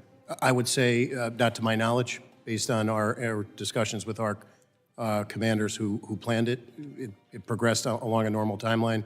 They attempted to give the Secret Service, and I believe provided the Secret Service with everything they were requested. So your role on that day in terms of the state police was what? So I would classify it as in a support role, and the two main areas of responsibility for the state troopers that were assigned that day were those participating in the motorcade to get former President Trump from his point of landing to the venue in Butler County and back, with several other additional entities that were requested by the Secret Service. And then on site, we had to staff security posts that were determined by the Secret Service. All of those posts were inside of the secure perimeter of the Butler County Farm show. I guess I was one of those individuals who traveled to Butler. Just for my information, have you had any interaction with the FBI or anything as they look into the investigation as to what you or your men observed on that day? Yes, we're conducting an investigation largely in concert with and parallel to the Bureau because the actions of crooks have federal legal implications and state law implications. Okay, thank you. President Yoes, in your comments, you talked about the need for communication. You talked about FirstNet. And so we have federal, state, and local law enforcement at an event like what we're talking about in Butler. But in our conversation with some of the locals, not state police, but the sheriff's department and the chief of police in Butler yesterday, those individuals did not have communication with actually state police or Secret Service. Would that, in your professional opinion, be a vulnerability for managing an event like this?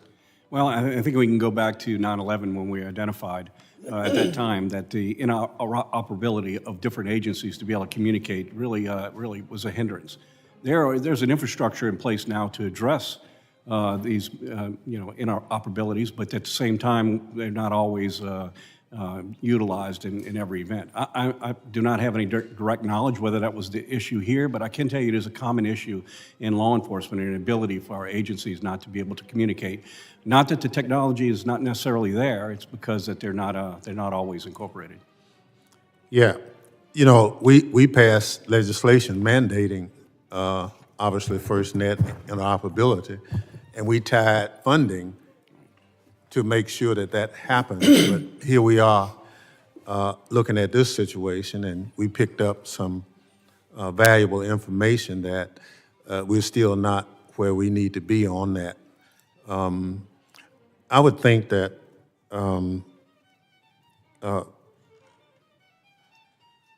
Colonel, the role of the state police is invaluable, but it appeared in talking with some of the local officials, as you say, it's just, you're not primary, you're kind of secondary in that role, that we need to somehow, as a committee, look at how do we enhance the overall mission so that we have no gaps. So I look forward to the work of this committee, identifying the gaps, look at the after-action review to close those gaps. So just to tell you one, Butler, Pennsylvania has no permitting process for events of that size. So you can announce it and hold it, and local government doesn't really have anything to do with it. And we were assured by local government that they would try to fix that. That they said we have to be more involved in events of this size so that if this was not the best venue, then that permitting could have gotten engaged and suggested an alternate venue, those kind of things. So thank you very much. I yield back. The gentleman yields. I now recognize Chairman McCall for 5 minutes of questioning. Thank you, Mr. Chairman. And I want to thank you for the site visit that we had at Butler, Pennsylvania yesterday. It was very eye-opening, educational. I agree with the ranking member's comments in terms of, you know, after 9/11, after 9/11, connecting the dots and federal, state, and local working together was the answer. I led a joint terrorism task force when I worked at the Department of Justice, and I also was involved in national security events, so I kind of know how these things operate. My question is to Colonel Paris. It's standard practice that the lead federal agency will come in and meet with the state and locals regarding the security plan before the event, prior to the event. Sir, did you participate or did your department participate in that? So I did not participate. As I stated earlier, there were two commanders dedicated to those two primary roles, the motorcade and the staffing of the posts on site within the secure perimeter, as well as a state police area commander. So just as a way of background, our area commander that covers multiple troops in that area of the state, out of nearly 5,000 troopers, there are only 4 area commanders. So that major was present for the walkthrough on the 11th. And were your troopers assigned inside the perimeter or outside? Inside. Inside. And was the outside within the jurisdiction of the local police? So just as a point of clarification, there were 2, on the operations plan, there were 2 marked cars that were assigned roving duties, which would primarily, as the name implies, be outside of the secure perimeter on roadways, responding to incidents that potentially could occur as a result of a congregation of that many people. But so we saw, we actually walked onto the roof where the sniper was. A clear, eyes-on, clear shot of the president. A tree blocked the Secret Service's view. This kid did some investigation. He had a drone out there days prior, got an aerial surveillance of the premises. And that position was probably the best position outside the perimeter, as far as I could tell. There was also a water tower that would have been a perfect spot for Secret Service. Were you aware of any presence of Secret Service in this water tower? I was not. And you're aware of what I'm talking about? I am familiar. I physically flew out there on Saturday the 13th. It was still very much an active crime scene, so I did not walk the roofs, but I did. On the adjacent building, we got a tour of that as well, where I believe the local police were positioned. There were 3 windows. The first one had a plain view of where the sniper would be. However, they were stationed in the second and third windows. Are you familiar with this at all? I am not, from the standpoint that I have not seen the Secret Service's operations plan, and our deference would be to them to assign Butler ESU right. According and to. They were apparently local counter snipers. Do you know if they should have been assigned to the rooftop? I would defer to there are many ways that you can cover. Obviously, positioning people on the rooftop would be one of those. No, but going to the actual site, way too close. He should never have been allowed to get on top of that building. And I don't know how, and I know he was on your radar inside the perimeter. You seem to have lost him, and somehow he finds his way up to the rooftop unimpeded until a local law enforcement officer crawls on top of the roof and looks at him, and he points his AR-15 at him. My question to you is, what was the communication like that day? Typically, Secret Service has one channel for them, the other channel for state and locals. Was there any communication to identify, hey, this is not a local police officer, this is in fact an unidentified individual on the rooftop? Was that communicated to the Secret Service? So my belief, as I sit here today, is that we did have integrated communications from members that were inside of the Secret Service command post. Completely deferential to the ongoing nature of the investigation. I have an understanding of a sequence of events, but I would like to draw a distinction between a sequence of events, meaning... So my theory is that they thought maybe he was an officer, but then they find out he's not. The thing I find interesting is that the counter-sniper Secret Service, within seconds of the shots on the president, kills a suspect. That tells me he had him in his sights. Maybe he was not aware of who the individual was not identified. But I know within seconds after the shots were fired at the president, the threat was eliminated. Lastly, I just want to end with this. This was actually astonishing, and I want to get your confirmation. He had a detonation device with him, and 2 of his bombs were located in his car that was parked on the other side of the perimeter. Seems to me a good theory would be that he was going to kill the president and then detonate his car, causing a diversion, and then escape from the crime scene. Are you aware of any of this? I am aware of the presence of the device on his person. We were aware of that very early on, and that was a serious tactical consideration in the hours in the immediate aftermath as we worked that crime scene. But to your point about his ultimate theory or what his ultimate motivation was, that remains under investigation. And he had a rangefinder on him as well. That's a big red flag. I yield back. Gentleman yields. I now recognize the gentleman from California, Mr. Swalwell, for 5 minutes of questioning. Violence has never been the answer. And I thank both of you for your service in law enforcement and testifying today. Violence has never been the answer. Not on a certain day in January and not on a day in July. I remember I was 12 years old and my dad, I was on the way to school on a cold day in January, and my dad, who was a cop, stopped me as I was about to leave, and he wanted me to watch the television. His guy had just lost a presidential election, and some young kid from Arkansas was about to be sworn in as the new president of the United States. My dad was burned. He really liked George Bush. he did not like Bill Clinton.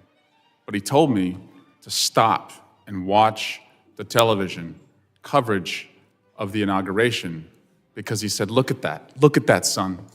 He said, that's what makes us so special. My guy lost, this guy's getting sworn in, and not a shot has been fired. That's what makes us different. Violence has never been the answer. It's despicable that somebody thought they could take a shot at the former president and change the course of history. We don't know much about the political beliefs of this individual. We know he was a 20-year-old male, registered Republican, gun enthusiast, also had researched the DNC, also had researched President Biden, also had researched Leader Hakeem Jeffries. We don't know what led this madman to try and kill the former president, but it's despicable. And the people who went to that rally deserved to hear, without violence, the candidate that they were supporting. Commissioner Paris, I'm sorry this happened to your community. I'm sorry this happened to the person who died and the persons who've been wounded. I just want to understand, though, because we are a country that is armed to the teeth, how many firearms were within the perimeter, just by back of the envelope estimate?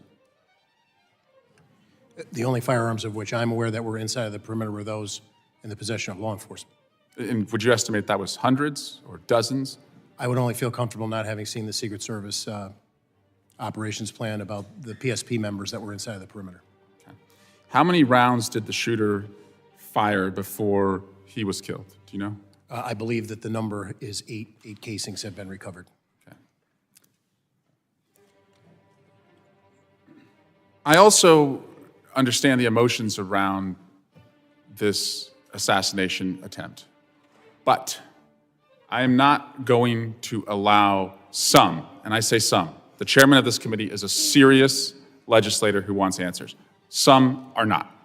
And some are trying to rewrite what has happened in our country over the last 8 years, erase what happened in this building on January 6th. One member of this body in Congress said the Republican district attorney in Butler County should immediately file charges against Joseph Biden for inciting assassination. Another said Congressman Scalise, Justice Kavanaugh, and now President Trump, for years, Democrats and their allies have recklessly stoked fears, calling President Trump and others threats to democracies. Another said Democrats and liberals in the media have called Trump a fascist. They've compared him to Hitler. They've tried to lock him up. A radical shift in what has really happened in our country. In fact, the former president's current vice presidential nominee is the one who said that Donald Trump might be America's Hitler, might be a cynical a-hole, cultural heroin he's responsible for, nauseous and reprehensible. I joined the chairman in seeking unity as the antidote to political violence. Unity as the antidote to political violence. But we're not going to erase and rewrite and allow some to reincarnate themselves as victims of what happened. We can't let this ever happen again. We must arm law enforcement and have better security perimeters. But in this country, violence has never been the answer. I yield back. Gentleman yields. I'll now recognize the Vice Chairman of the committee, Mr. Guest, for his 5 minutes. Mr. Guest, for his 5 minutes. Thank you, Mr. Chairman, and gentlemen, thank you for both being here today. You both classified as what happened on July 13th as critical failures. I would expand that and say it was a colossal failure. And I think you have both stated that the ultimate responsibility for what occurred that day falls upon the Secret Service. Colonel Paris, I know that your officers were there in a support role. You were following the operational plan set out by Secret Service. You testified that the primary responsibilities for your officers were motorcade and then the interior perimeter, and that you had 2 roving officers there, really just out there to provide support if necessary and called upon. You mentioned earlier that you went to the scene on the 13th, and thank you for going there and being a part of that. And you also testified earlier that you have not been provided the operational plan by the Secret Service. Is that correct? That's correct. We haven't received it yet. When did you request that? I'd have to go back and check in the earlier part of the investigation. That was just something that we asked for as a matter of course. We were not told no. We just, to date, have yet to receive it. And that would be important, would it not? If you're going to investigate what happened on that day, the operational plan, that is the starting point for all the events that later transpired. Is that correct? Well, I don't want to overstate the role of the state police here is to investigate the 3 Pennsylvanians that were shot and the use of force by the Secret Service counter sniper. To the extent that we need to know the sequence of events leading up to that, we obviously would like to know as much as we can, but it's not our role to do an after-action report on the sequence. Well, but all the shootings occurred simultaneously. The same shot that struck President Trump, one of those shots killed one of your fellow citizens, and 2 others were injured. And so you can't separate the 2. This is one investigation into a shooting that occurred in which one of your citizens were killed, 2 more were fatally injured, in which the president himself was struck. And so the fact that the Secret Service is stonewalling your investigation, that they're not providing you this information. We saw the testimony yesterday from the Secret Service director where she refused to answer questions and has now resigned. I find that to be especially troubling. We have the Secret Service not wanting to cooperate with Congress, not wanting to cooperate with a fellow law enforcement agency, and I personally find that troubling.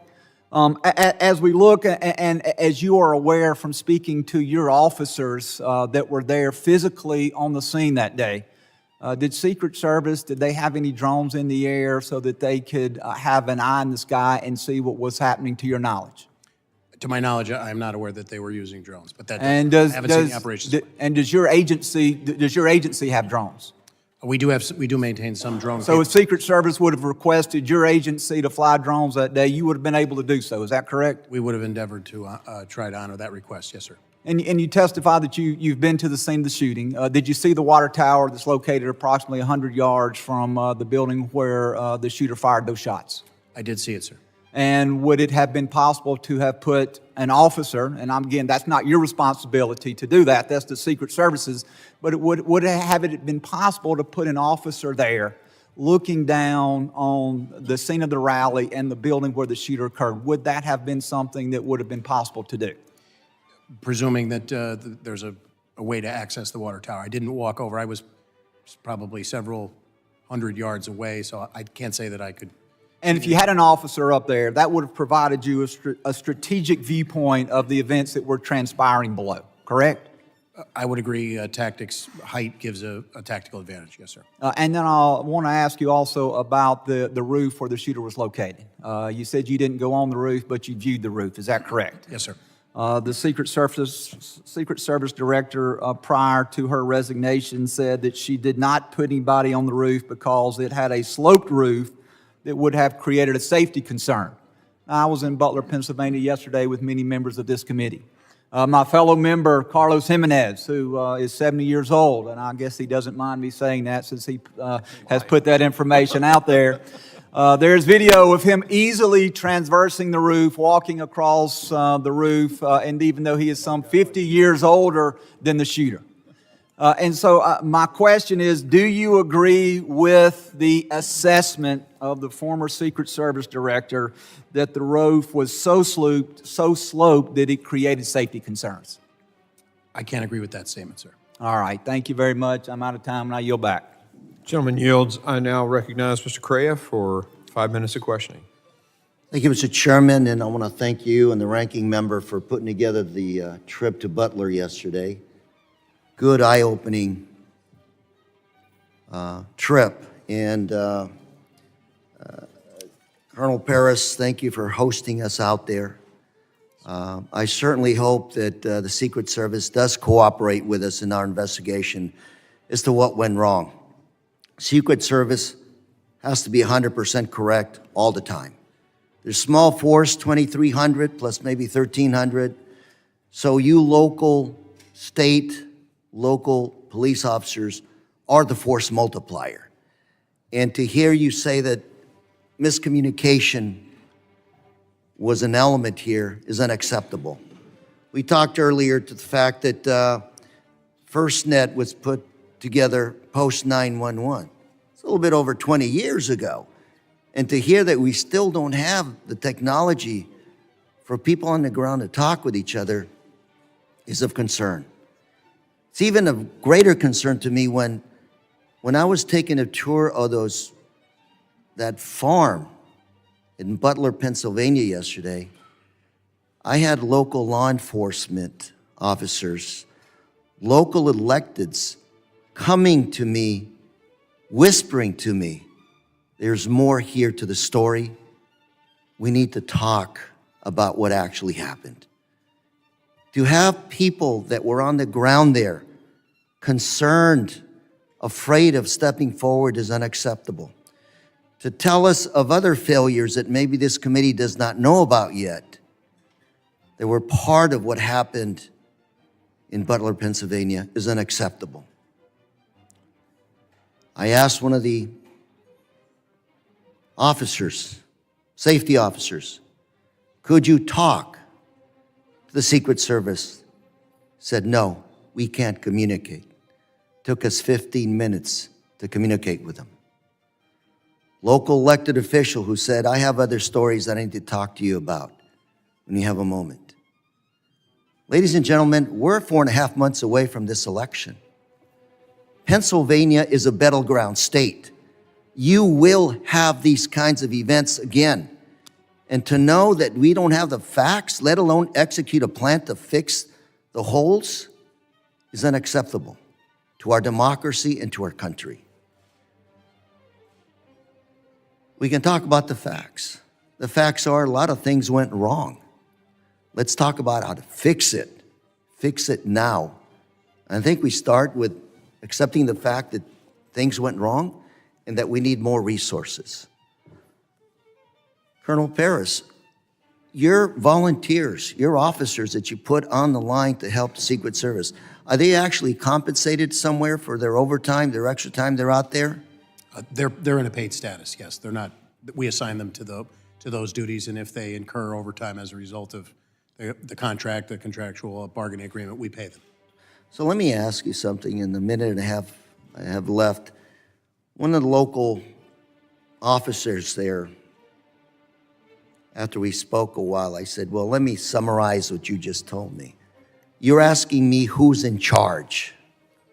And he asked me, yeah, I want to know who's in charge. I said, well, let's talk some more. And he said, Lou, we don't know if it's the campaign or the Secret Service that's in charge here.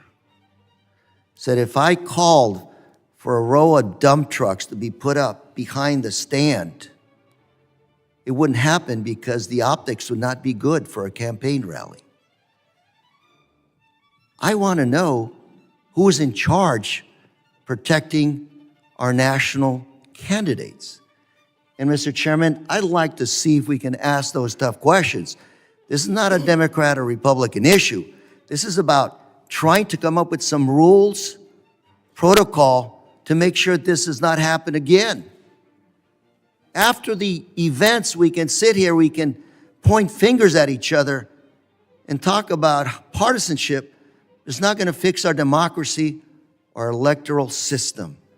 Mr. Chairman, I do hope we go back and talk to a lot of those folks who are not here today, who wanted to talk, who weren't invited, and a lot of people, even if we invite them, are not going to talk.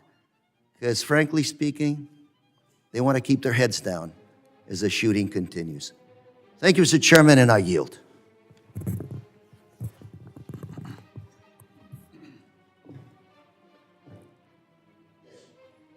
Gentleman yields. I now recognize Mr. Bishop for 5 minutes of... Thank you, Mr. Chairman. Colonel Paris, are you aware whether any law enforcement officer or officers was or were posted in the second floor window of the AGR building? I am aware, yes, sir. And what is the answer? To my knowledge, there were 2 posted there from Butler ESU. And you said Butler ESU. What is the acronym ESU stand for? Emergency Services Unit. It's a team that's comprised of multiple agencies that pool resources on a county or several county basis in order to enhance capabilities and training and be able to respond. Basically, a mutual aid agreement is my understanding of it. Is it sort of like a SWAT team? They are trained in SWAT tactics, to my knowledge. So yes. how many ESU officers were posted to that second floor window? So I am aware that 2 were in the building, but again, I have not seen the Secret Service operations plan.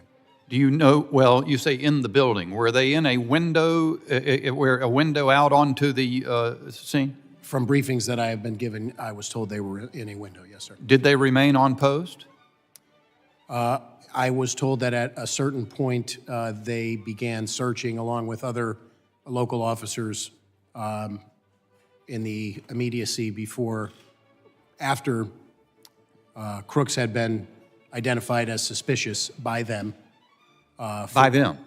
My understanding is that they identified Crooks for not matriculating. He never, to my knowledge, Crooks never made it through the secure perimeter into the venue space itself. He was identified by those members as suspicious, in part because of that. And then at some point, he produced the rangefinder, which heightened that suspicion. So Representative Crane took a video on site yesterday. I'd like staff to put that up. It's just very short. There's a few seconds. They can do that.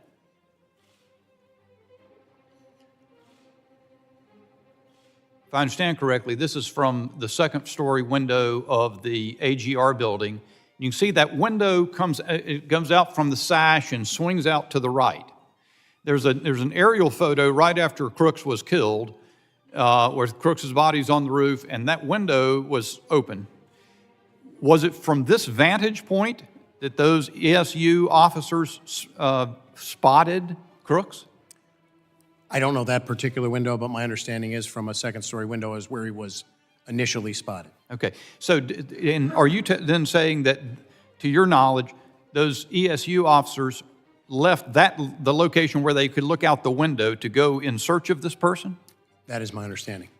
So sometime between the time he was spotted on the ground and identified as someone suspicious, until the shooting, they had left that post to go look for him. Is that what you're saying? My understanding is yes, along with other municipal officers that responded to that area. And that's based on interviews that we've conducted, and I want to be very clear that I don't want to establish a timeline minute by minute because we don't have that yet. I think that's revelatory. I haven't heard that information. I did hear before that and there's a local news station. Well, there's a local news station report from July 17 that says that local law enforcement were told they couldn't be responsible for securing the AGR building during the Trump rally. And of course, you've testified a moment ago, or earlier in this hearing, that it was your understanding that the meeting with the Secret Service on the site was that ESU was going to handle the AGR building. Which is it? Do you know? My understanding is what my initial answer was. Okay. You also, in response to Mr. McCall, you started to say something. You were saying that you did have integrated comms, and you were saying you were deferring to the ongoing investigation, but you have an understanding of the sequence, and then he cut you off and went on to another question. Do you know what you were about to say? Do you remember that? Just that we had members of PSP inside of the Secret Service command post, and we were maintaining communication with our people. Had ESU maintained position in that window overlooking the roof, isn't it true that they would have had a clean shot at Mr. Crooks as he was ascending the roof to his shooting position? I'm not prepared to say that because I don't know the exact timeline of events. But it's your understanding, though, that they were no longer in that room where they had been previously overlooking the building at the time he was ascending the roof. Is that correct? Could you repeat that question? The ESU officers were no longer in that room where they could look out the window and oversee the roof as that video shows? I believe they were actively searching along with additional municipal officers for Mr. Crooks. Thank you, Mr. Chairman. My time's expired. Gentleman yields. I now recognize Mr. Carter. Thank you, for Mr. 5 Chairman. minutes. And thank you to our witnesses for joining us today as we convene to discuss the attempted assassination of former President Donald Trump and its profound implications on our nation's political landscape. It is imperative that we recognize the growing threats to our homeland. The failure of the Secret Service to protect former President Donald Trump must be thoroughly investigated and addressed to ensure such an incident never happens again. Violence has no place in political discourse, regardless of our philosophical differences, our parties, or our beliefs. We must stand united against such actions and uphold the principles of democracy and respect. What happened on that day was an incredible breach, a threat to our nation because one of our leaders were placed in harm's way. Secret Service has a principal role, and that is to provide protection for our party leaders, whether they're Republican, Democrat, or other. Rather, they are someone that we agree with or someone we disagree with. It's not a luxury. It's a necessity. It's an imperative. And while we all have lots of questions, it appears abundantly clear that the two of you, and while we appreciate you being here, own no responsibility to the breach. And I respect the fact that the questions that are coming to you are very difficult for you to answer because you have limited facts. But I do appreciate your presence. I appreciate your leadership. I appreciate what you do. And for all the men and women in uniform, we thank you for putting your lives on the line to protect us. I will ask this general question. If you were in charge, can you say what you might have done differently? I would defer to the Secret Service from the standpoint that our expertise in the Pennsylvania State Police is not primarily focused on full-time dignitary protection, sir. I would endeavor generally to try and put whatever resources and partnerships in place to maintain and ensure the safest event we possibly could. Do you believe that the coordination failed between agencies? Again, I can only comment on the state police portion at this point. We continue to learn more 10 days in, and I have not seen the Secret Service operations plans. Mr. Yoes, can you join us and share any light in your expertise on Yes, where we are and how can we make sure this absolutely never happens again, regardless of who might be at the podium? A president is a president is a president. I could not agree with you more. In this situation, if I'm speaking on behalf of local law enforcement or state law enforcement, I would say that, again, the primary responsibility of making these calls, making these decisions, and making the operations plans is going to be the Secret Service. As I mentioned earlier, there are some 19,000 agencies across this country. It would be impossible to have any continuity or any consistency with what we do in protecting, our leaders. So Secret Service would have to play a huge role in this part. If you're asking me personally what I would have done different, well, obviously I look at an assessment of the situation and look at all of the elevated positions that were in place. They should have been part of a contained area. But that's just my own personal view of not seeing news reports and not physically being on site. I have never served in any form of law enforcement, but I think I would have figured that that perimeter should have been tighter. I think I could have figured out that there's no way that that building where the shooter sat, laid, and aimed should not have had snipers on top of it as well, negating any opportunity for a shooter to be there. Notwithstanding that there should have been a sweep of the area, we should have had our people on that building as a point of view for our former president. And as I said, a president, a president, a president, a former president, a former president, a former president, a cabinet secretary, a leader. We deserve to have answers to these questions, because when we don't have answers, those who would rather divide and create theater by saying things that aren't true and they know aren't true, distorting facts and trying to suggest that somehow people played an active role. Listen, the American people deserve the truth. And so I am imploring that we have somebody at these tables that can answer the questions, the good, the tough, the uncomfortable, the comfortable, because the American people deserve to know. This is something that should have never happened. And we as a committee, in a most bipartisan fashion, should stand together to make sure that we send a message always, that we will always protect our leaders, whether we agree with them or not. Mr. Chairman, I yield. The gentleman yields. I now recognize the gentleman from Florida, Mr. Jimenez, for 5 minutes of questioning. Thank you, Mr. Chairman. Colonel Paris, you said the United States Secret Service, Penn State Police was there, Butler ESU was there. Any other law enforcement agency there? According to the operations plan that PSP put together, there were elements from Butler County Sheriff. Deputy sheriffs were on some of those interior posts, and thus they were on our... I just need the answer. Yeah, I apologize. There are the one additional ones that I could name would be Butler County Sheriffs were in our operations plan. Pittsburgh City Police provided assets to the motorcade, and I believe Allegheny County Police also. You said that you were in the Incident Command Center, that your agency was in the Incident Command Center with the Secret Service. Yes, sir. Well, all the other agencies in that command center? I believe that some of those agencies were represented, but I can't definitively tell you.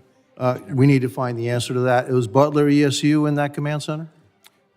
I was told at one point that there was a representative in there. How long and over what period, I'm not sure. I'm aware of 3. So the agency that's in charge of the outside perimeter, actually the agency in charge of the greatest threat, because when you stand at the podium, and I stood there, and when you look, all you had to do is look around. There's the greatest threat right there. It's 100 yards away. It's elevated, direct line of fire to the president. I stood on that roof. No problem standing on that roof. And yes, I am 70 years old, okay? Very youthful. So the timeline is very important here. If, in fact, they thought that Mr. Brooks was so suspicious that they actually pulled the ESU counter snipers away, because there were counter snipers, what I understand, in that window, a way to look for him.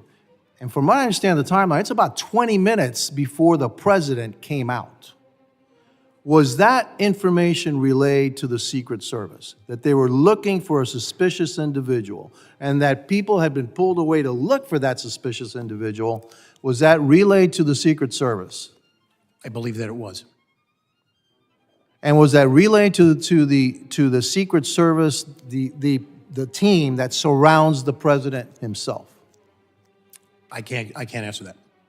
Well, if it wasn't, that's another big mess up. And I can tell you, this is just one of a bunch of mess ups that I've seen. One of them, question that I have is, why in the world was that team from ESU in the building to begin with? Why weren't they on a rooftop? And it was a hot day, right? And so that's another question that I'm going to, why were you assigned inside a building when you have a little window, it's like this big, right? And your line of sight out of that window, unless you stick your head out of the window, is pretty limited, your view. So why were you inside and not outside? Who said for them to be inside and not outside? What did the Secret Service tell you were inside the perimeter, right? Yes. For the most part, You're you were inside the perimeter. Me personally, or No, I'm saying your agency was inside Yes. the perimeter. But actually the biggest threat was outside the perimeter. And so who developed a plan to protect the outside of the perimeter? There's only one agency. That's the United States Secret Service. Because you really can't ask the local agency to do that because they're not in the business of dignitary protection. They don't do it all the time. You don't do it all the time. They do it all the time. So, Mr. Chairman, we're going to need those other agencies to come in. We need a timeline. Who said what to who, and what the action that was taken. You know, one thing that I noticed in another video, and I've got to find out if it's true, and it appears to be true, is that the snipers on the south side repositioned to look to the north side. And I want to know what the timeline for that was. How far in advance were the snipers, the counter snipers on the south side told, hey, you need to look at a threat on the north side. And how much time was there between that and then the shots being fired? Do you have any information on that? I do not have a specific timeline. Okay, and those are that's the information that we need. It's not unusual to have people on different frequencies. Actually, you have to because you have so many people, but you have to have everybody in the same place so they communicate with each other. So we need to know if everybody that was in charge or had responsibility for protecting not only the interior perimeter, but outside the perimeter, if they were all in that incident command center. And if they weren't, that's a huge problem too. Thank you, and I yield back. Gentleman yields. I now recognize Mr. Magaziner for 5 minutes from Rhode Island. Thank you, Mr. Chairman. And first, I just want to join my colleagues from both sides of the aisle earlier who recognized the tremendous legacy of our colleague, Sheila Jackson-Lee, who I feel very fortunate to have had even just a year and a half to work with on this committee. She always came prepared. She was diligent. She brought empathy and was a great example to us newer members. So I'm very grateful for her legacy, and I know it will live on for a long time to come. And I also join my colleagues on both sides in condemning the assassination attempt on former President Trump and condemn all acts of violence. Violence is not the answer. Our condolences go out to the family of Corey Comparator and all who were injured and traumatized by what occurred that day. And I think about the children who were at that event and had to witness that. And that is something they will carry with them for the rest of their lives. We don't know the motivation of the shooter at this time, but I remain concerned by the rising tide of political violence and domestic violent extremism in this country, which impacts all of us. This is something that some of us have been talking about a lot in this committee. In 2023, the U.S. Capitol Police investigated more than 8,000 cases of direct threats against members of Congress, a tenfold increase from 2015. And so I ask everyone, take down the rhetoric, remove violent rhetoric from our political discourse. Remember, as President Lincoln said, that we are not enemies but friends, and we have to appeal to the better angels of our nature.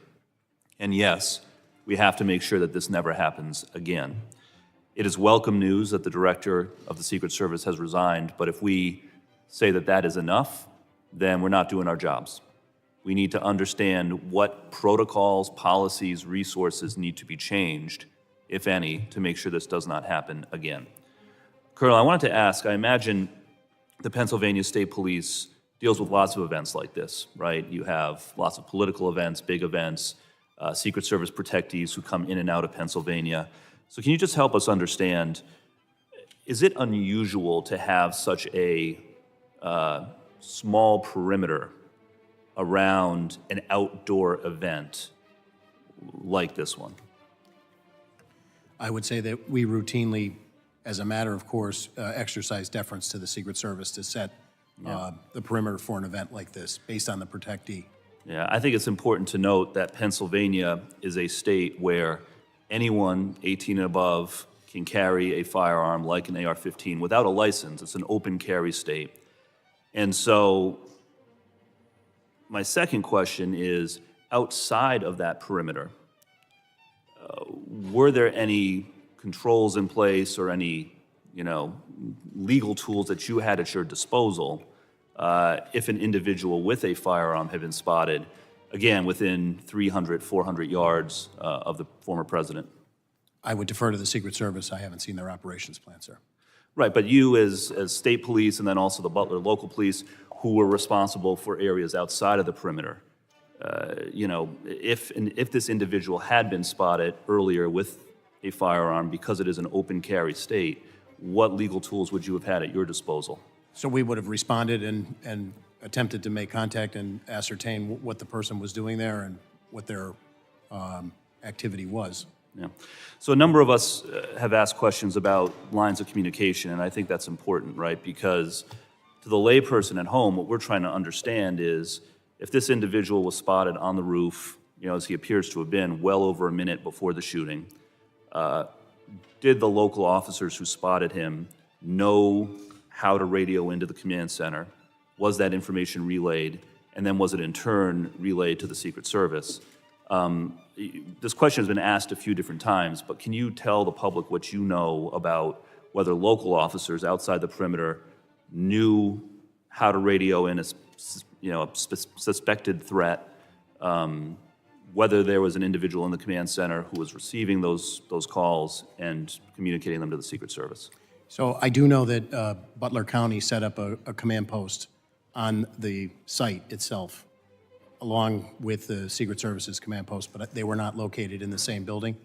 The exact communication between municipal officers and that command post or the county dispatch that they would rely on. The state police have our own statewide dispatching. We can communicate with the dispatching centers telephonically and through electronic means, but we maintain separate dispatching systems, so I would defer to... So the locals, so the locals were not included in the Secret Service Command Center. The state police was or was not? The PSP, I can assure you the PSP was in there. Yeah. Additional people, I was briefed on one occasion that there was a representative from Butler ESU that was in there. When they were in there, and the length is not really a focus at this point of our investigation into the homicide and the attempted 2 homicides, as well as the officer-involved shooting. So that sequence of events has come up pursuant to us investigating that, but I am very remiss to give you a minute-by-minute timeline and what the communications were. Thank you. I yield back. Gentleman yields. I now recognize Mr. Pfluger for 5 minutes of questioning. Thank you, Mr. Chairman. My deepest sympathies to the family of Sheila Jackson Lee. We worked very closely together on many things, and she was an excellent member of this committee.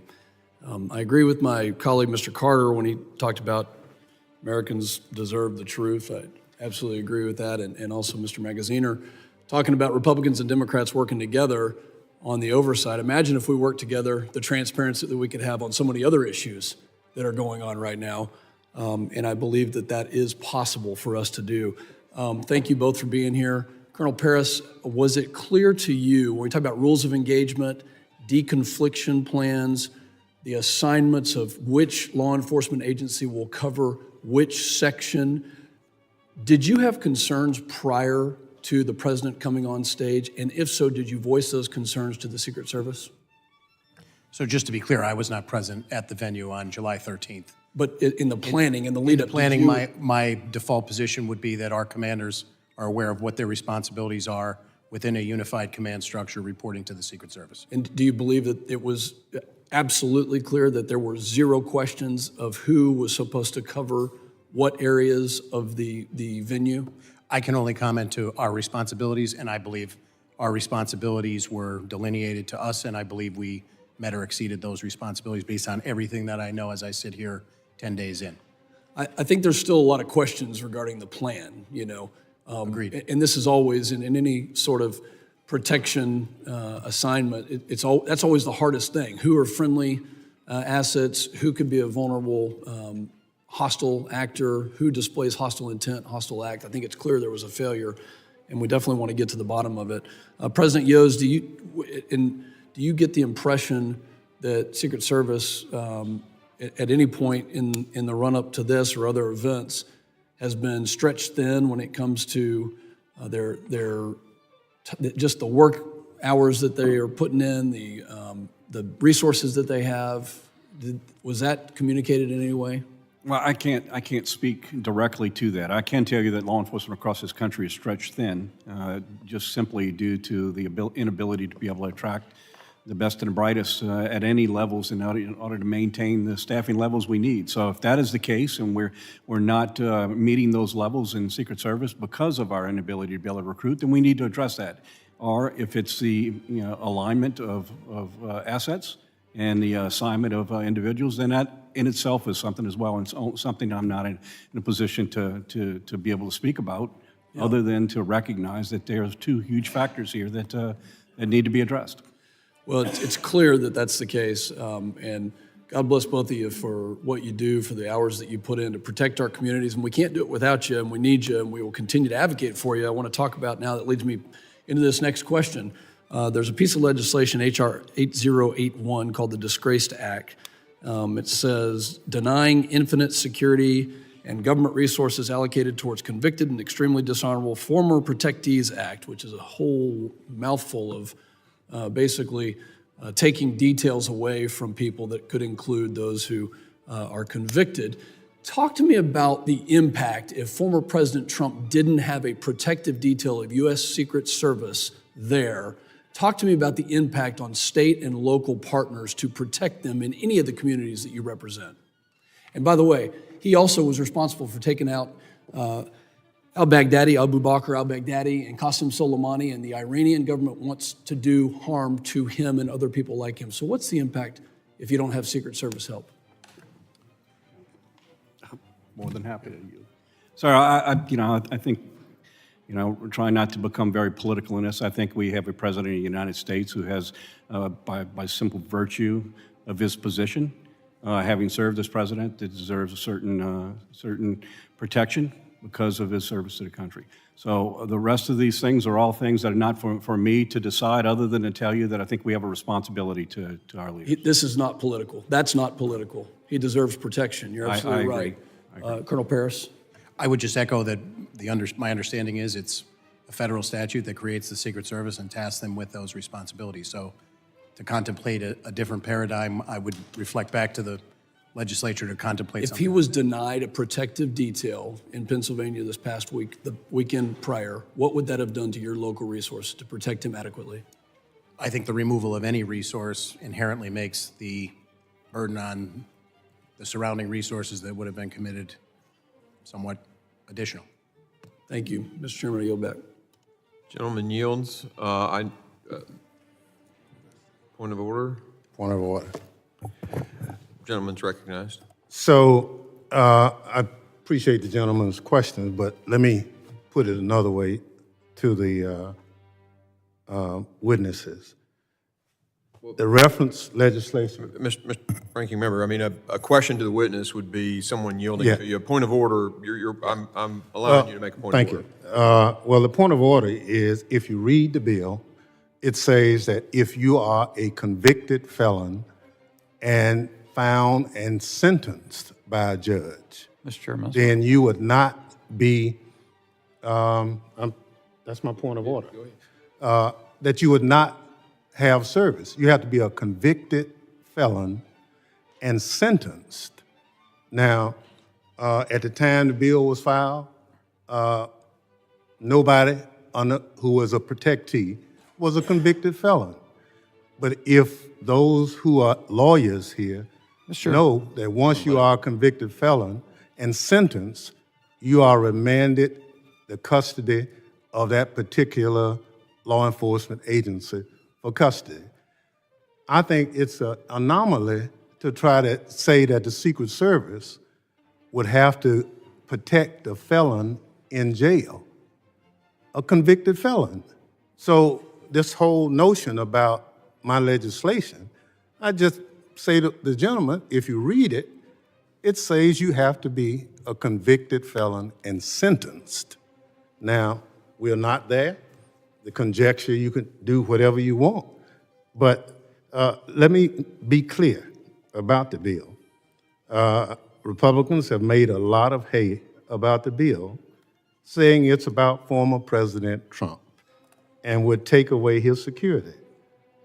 That just is not true. The bill doesn't mention former Trump, President Trump, and it would not have affected security at this tragic event.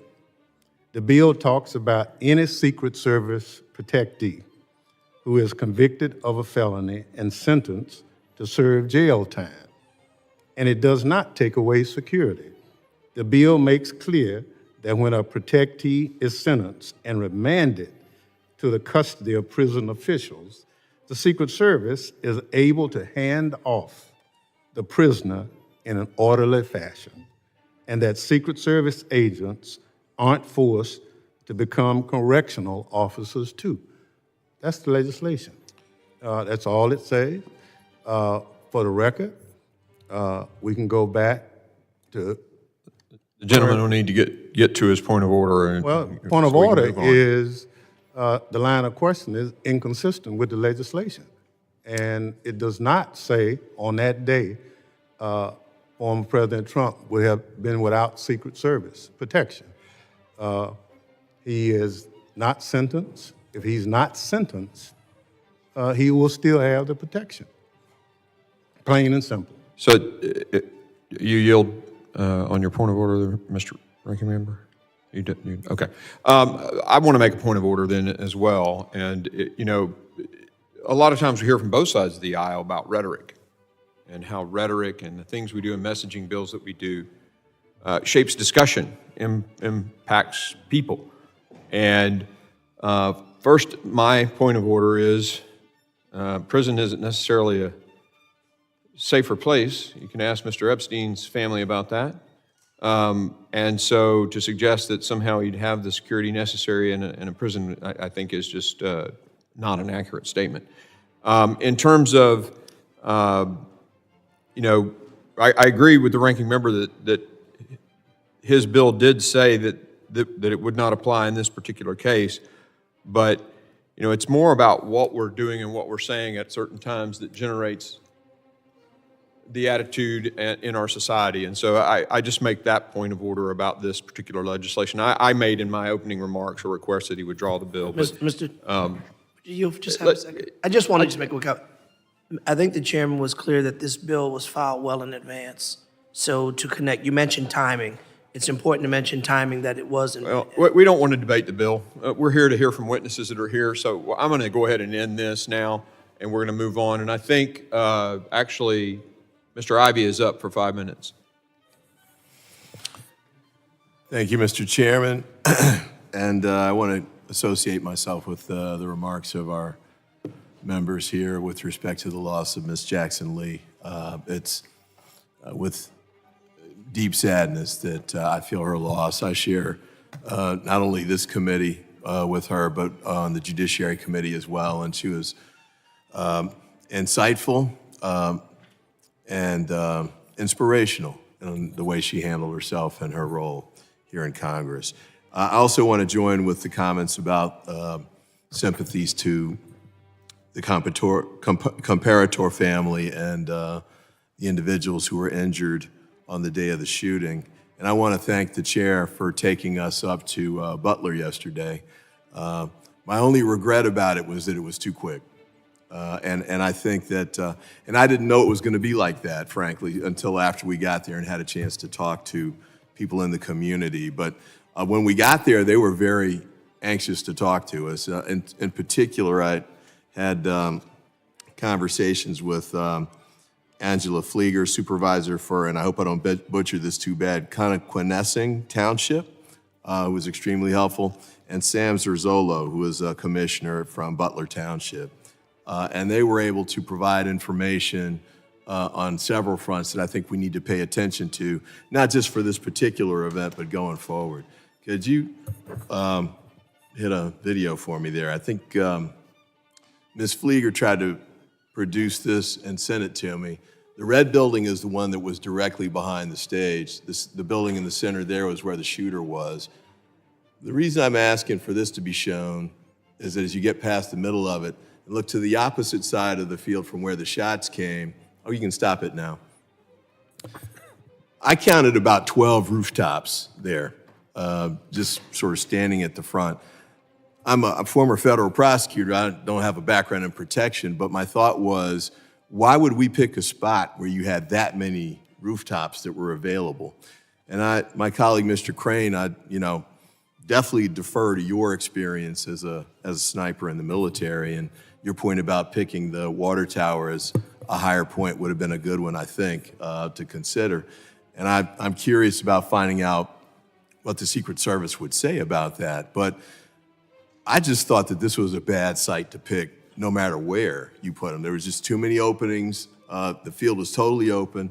And one of the things that Ms. Flieger pointed out was that the road that went to the side of this spot here, the stage was right in front of those two buildings. The snipers were on top of those, I believe.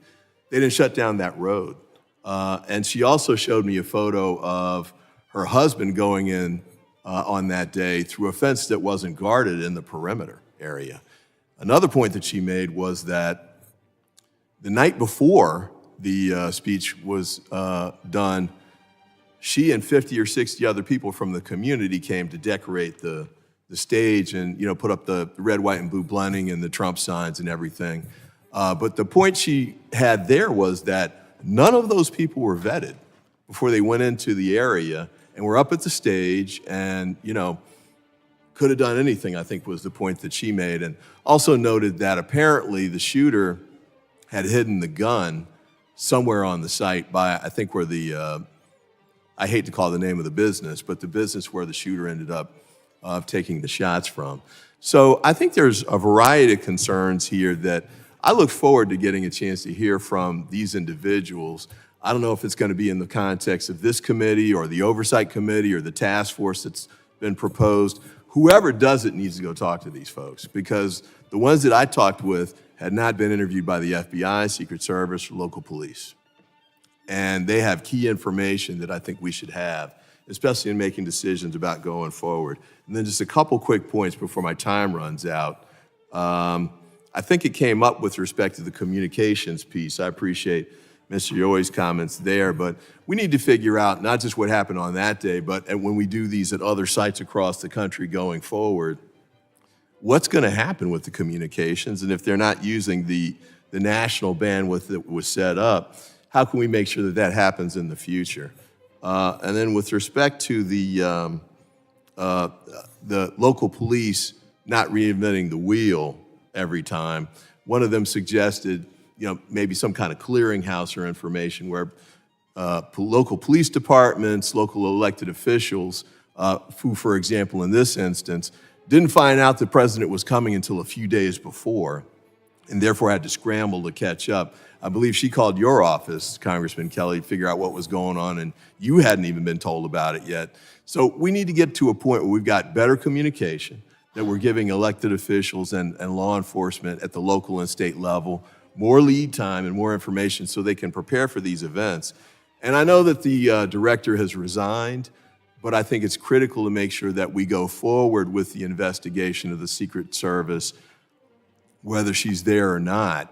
And then the last point, I apologize for running over, is that to the Secret Service and to Homeland Security, I know there's going to be a process now to replace her, but that cannot get in the way of us sorting out what happened on that day, and more importantly, what we need to take forward, because we've got other events coming up in the very near future. We got to make sure we take those lessons quickly, and so we can move them forward. And I thank the chair for his deference for giving me a little time to run over there, and I thank you again for taking us up to Butler. You were making an excellent point, and I didn't want to stop you, Mr. Ivey. I now recognize Mr. Garbarino, the gentleman from New York, for 5 minutes. Thank you. Thank you, Chairman. Colonel Paris, there have been conflicting reports about the location of state and local law enforcement.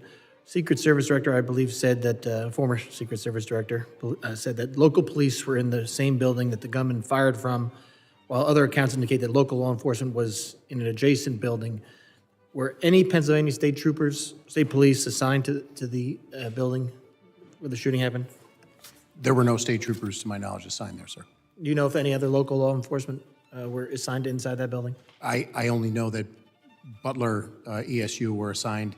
When you say that building, I'm referring to there's a series of buildings there that have covered walkways or second-story walkways that allow you to, it's almost like a pole barn type configuration, a modular type building. But to my knowledge, there were no troopers assigned to that location, sir. Thank you. Mr. Yoes, as technology has evolved, drones have become widely available to both law enforcement and the general public. For a large event with this level of security, would you normally expect law enforcement to use drones for surveillance and deploy counter-drone technology? I'm sorry, I didn't hear the last part. Would you normally expect law enforcement to use drones for surveillance and deploy counter-drone technology? Well, obviously, as I mentioned earlier, I just in my experience at this location is there are a number of elevated locations that should have been secured. There are a lot of ways to secure that. They could be with individuals assigned to it, but certainly an overwatch to be able to get a good visual of those locations is paramount. So it's been reported that the Secret Service apparently did not use drones for surveillance, but the shooter was able to fly his own drone over the area earlier on the day of the rally and get aerial footage of the site. Do you know if that's true? I have no direct knowledge. Were you, okay, so, and you know if whether or not local, state, Secret Service enforcement was aware of any drone use? I've heard the news reports, but I have no direct knowledge. Would you consider this a major security breach? Absolutely. Now, it's also been reported, Colonel Paris, that the local law enforcement spotted the shooter outside the AGR building and on its roof minutes prior to the shooting. Did local police alert the Secret Service that the gunman was on or around the AGR building roof? Do you know? So this goes to my earlier qualifier about the timeline, but my understanding of the sequence of events is that he was determined to be suspicious as a result of behavior that he was exhibiting, milling around that area in front of the AGR building.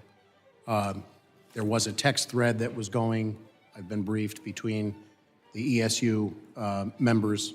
They identified, they took a photo of him. At some point when he utilized the rangefinder, the suspicion was heightened. So I know at a certain point in the command post, a member of PSP received a phone call and a text message from members of ESU, and I know from an interview that that was immediately relayed in the command post to the Secret Service. And what happened? Yeah.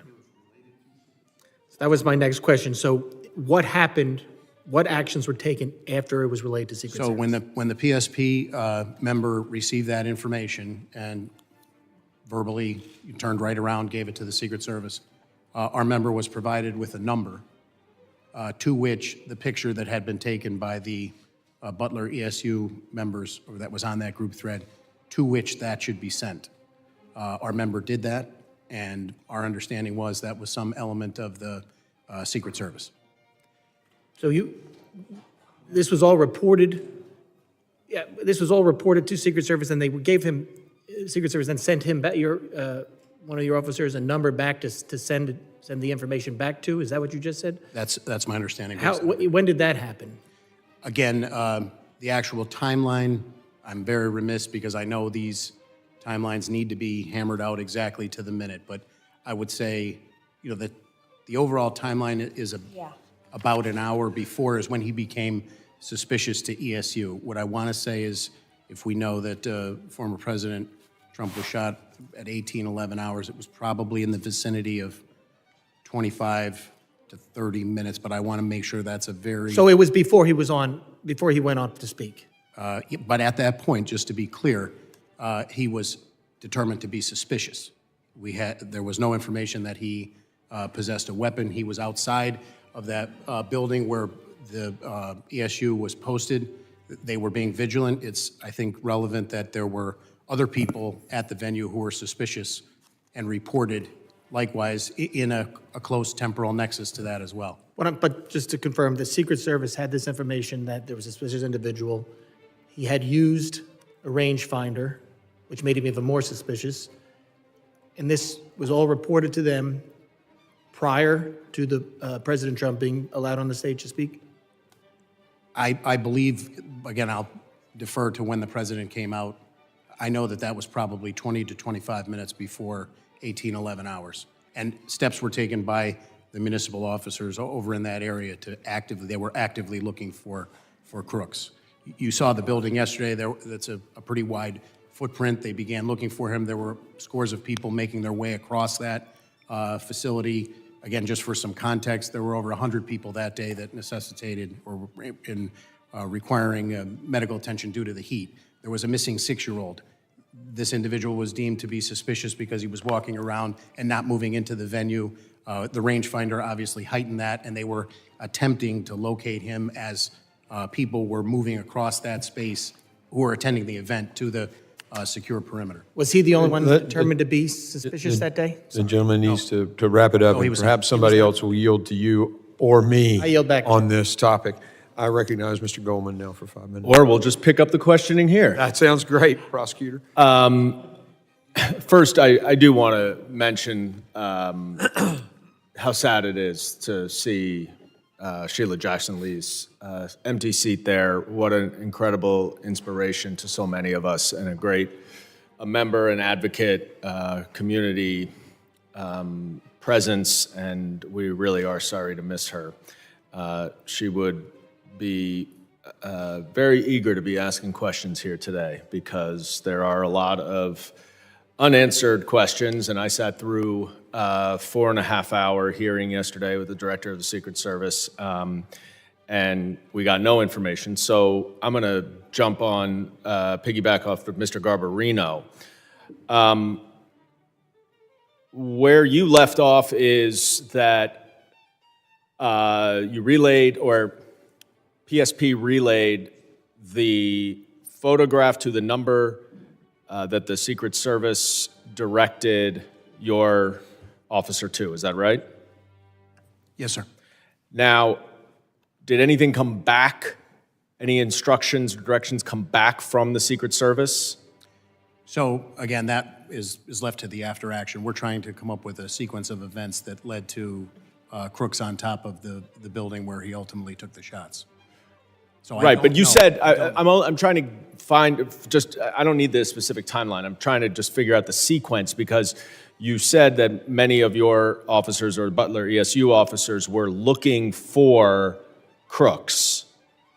That was after that photograph was relayed to the Secret Service? My understanding was after the photo was relayed to our trooper in the command post, and yes, Crooks was in that area around the building. My understanding is 2 additional municipal officers who were on a different post responded to that area, and they began actively looking for Crooks.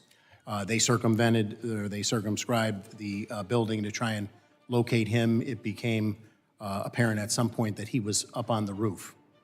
Those 2 municipal officers who responded then, to their credit, actively, once they realized that he was on the roof, one boosted the other one up, hanging from the ledge of the roof. By the time that officer was boosted up on top of the roof, Crooks was on it, almost in that final position that you saw. He had the AR out, and he pointed it at the municipal officer who, suspended from the roof, was not in a position, feet dangling at that point, to draw a weapon or continue hoisting himself back up on the roof. He drops back down from the roof, and at this point, I believe that's when the video that's been widely circulated with people filming Crooks up on the roof, saying there's somebody up on the roof. There were other law enforcement around the building running, but their vantage point on the ground did not lend a clear line of sight to where Crooks was at the top of that building. One of our troopers on roving patrol also was notified. That word went out, and he responded about the time that the municipal officer was boosting the other officer up onto the roof. What was he notified of? I don't know specifically. That's going to be part of the after action. But we obviously knew that he was, Crooks was suspicious. He had not gone into the venue, and they were actively doing everything they could to try and locate him. So the local officers who were outside of the perimeter in charge of securing the outside perimeter area, one way or another understood or got direction that they needed to try to find Crooks, presumably to ask him questions, interview him? Is that what the protocol is? Clear about, I don't want to speak for I haven't seen the Secret Service operations plan, what their responsibilities were and what their understanding of those were from the Secret Service. I don't want to comment on it. But somehow they got the message Somehow that there they was knew. information that he was suspicious. By the time that municipal officer was hoisted up onto the roof and saw him, he had the weapon out. Do you know how long it was between the time that the photograph was relayed to the Secret Service and the time when the officer was trying to hoist himself onto the roof? So that's a critical, detailed, salient question. I would answer it from the reverse time period, from if the first shots rang out at 18:11 hours.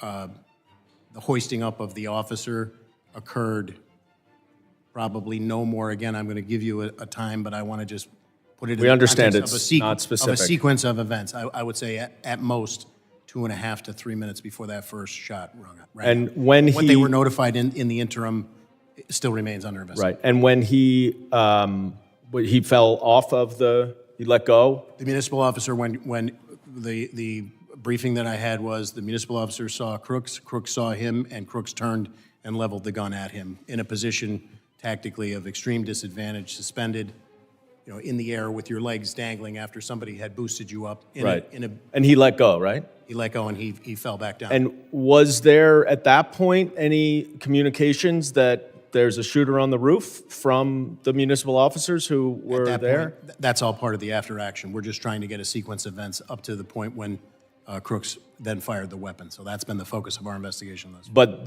there was at least, you said you thought 2.5 to 3 minutes between the time when the municipal officers tried to hoist on top of the roof, Crooks pointed the gun at them, they dropped, and then between that time and when he fired the shots. I don't want to give you an exact period of time, but it was minutes. It was a very short period of time, even for his ability. But not seconds. I would say minutes, but I would be remiss if I gave you, and I want to be very clear on the record. When you do an investigation like this, the timeline is critical. You're asking me, I was briefed, I'm answering to the best of my ability right now. And I know my time is up. Colonel Paris, I want to thank you for providing us with this information. It was incredibly disappointing that the director of the Secret Service did not provide any of this information yesterday. I think it is good that we're going to have somebody new at the top, but just having somebody new does not answer the questions. And Couldn't agree more. Mr. Chairman, I know you are working diligently to try to get witnesses here. This is not an academic exercise. This is not something that the American people can wait 60 days for. With these gaps in information, there are conspiracy theories, there is disinformation, 100%.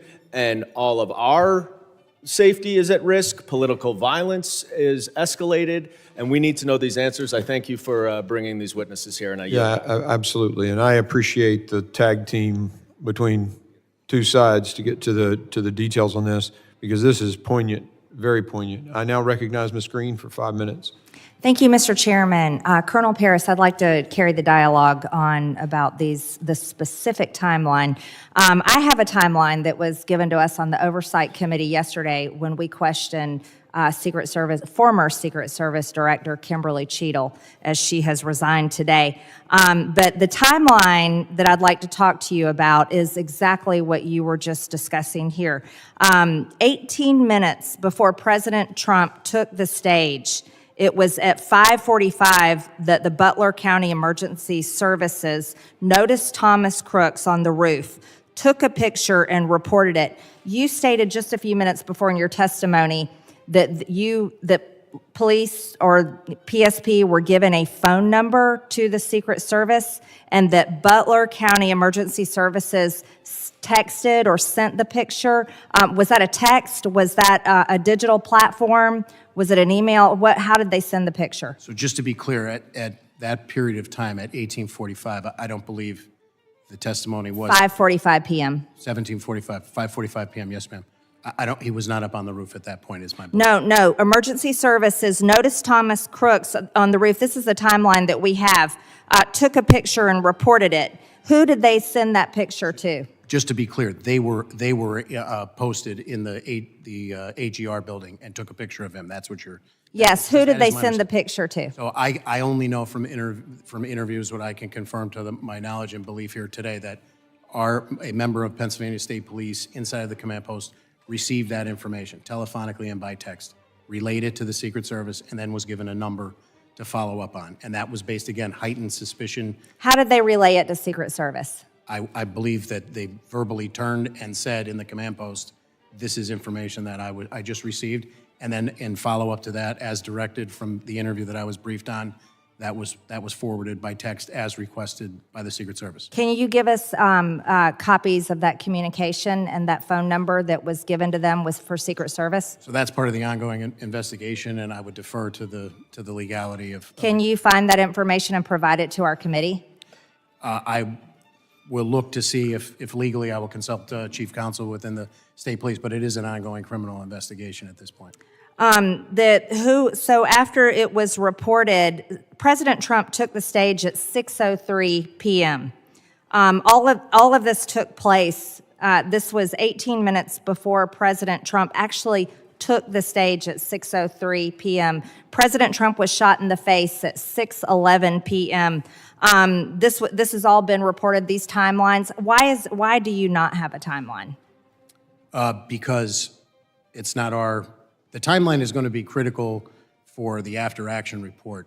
Obviously, we're conducting an investigation with the FBI. We have been deferential to the FBI in terms of what has been released to the media. I was present for one press briefing on the night of Saturday night, July 13th, and we've been deferential to the FBI on that.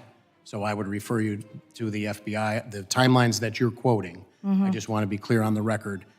To my knowledge and belief, I don't have a minute-by-minute timeline. I've had multiple briefings about what these interviews have gleaned, but they're from the perspective of PSP investigating the homicide and the 2 attempted homicides. Thank you, Colonel. During the event, at what point in the day was someone from your team first made aware that there was a potential suspicious person or possible threat?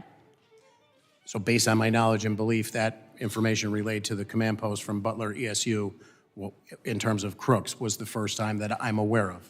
Again, keeping in mind, I've heard estimates that there were 13,000 people there. There were multiple people identified as suspicious, several that were identified in that area. Yes, thank you. Now, you stated before in your questions that you haven't seen an operation plan, but didn't your team participate, and why haven't you seen the plan? So as my answer prior on the record, I've asked for it. The state police has asked for it. We have yet to receive it. And my understanding is that our walkthrough with our commanders and our area commander was to delineate what our responsibilities were, and we endeavored to fulfill those responsibilities. Who was the Secret Service agent in charge of the advance team? I don't know the name of the agent. How was PSP supposed to communicate with Secret Service on the advance team? You mean in the planning leading up to so my understanding is, as is typical, we're notified. We were notified by email on July 5th.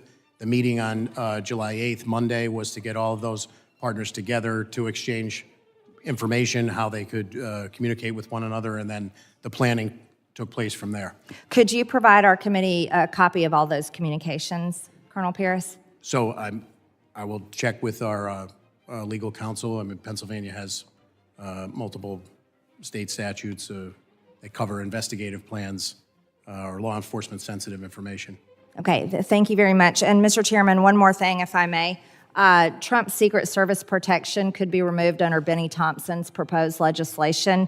This legislation was introduced while the politically weaponized government was prosecuting former President Donald Trump. This would leave him at risk. I'd also like to state for the record for this committee that over 140 inmates are murdered in prison every single year. This is a dangerous place, prison is, and of course, 8% of violence in prison leads to murder of inmates. This legislation is reckless, and the minority ranking member needs to withdraw this legislation that would lead to the murder of President Trump. Ladies, time has expired. I now recognize. Well, we're not going to debate. Just you think that statement should be made when the ranking member is here, so he can at least address it? Well, he made his point earlier about his bill. There's a difference of opinion, I suppose. But we're just, y'all are out. Okay. I now recognize Mr. LaLota for 5 minutes question. Thank you, Chairman. 10 days ago. Thank you, Mr. Goldman. 10 days ago, a 20-year-old with no military or law enforcement training, with no more than about $1,000 worth of equipment, and apparently working alone, thwarted the United States Secret Service, an agency with a $3 billion budget and about 8,000 personnel. In the early phases of this investigation, the Secret Service, it is clear the Secret Service exhibited poor tactics, including substandard two-way communications with state and local PD. They displayed a lack of strategy, including not employing drones to surveil the risks to President Trump and the crowd. And since July 13th, the Department of Homeland Security and the Secret Service, evidenced by them not being here today, has avoided accountability by, among other things, avoiding hearings like this. The attempted assassination of former President Trump, the leading candidate for president in 2024, shocked the conscience of nearly every American regardless of party affiliation. We, the members of the Homeland Security Committee from both sides of the aisle, are here today to ask questions and about those who are in charge that day, to hold the Secret Service accountable, but more importantly, to ensure this never happens again. Chairman, thank you for hosting this hearing. Colonel Paris, you're the Commissioner of the Pennsylvania State Police Department? Yes, sir, I am. And your testimony, sir, is that approximately 25 minutes, and won't hold you to the exacts, but approximately 25 minutes before the first shots were fired, that local law enforcement officers identified Crooks as suspicious? As suspicious, yes, sir. And what was it that led those officers to conclude that Crooks was suspicious?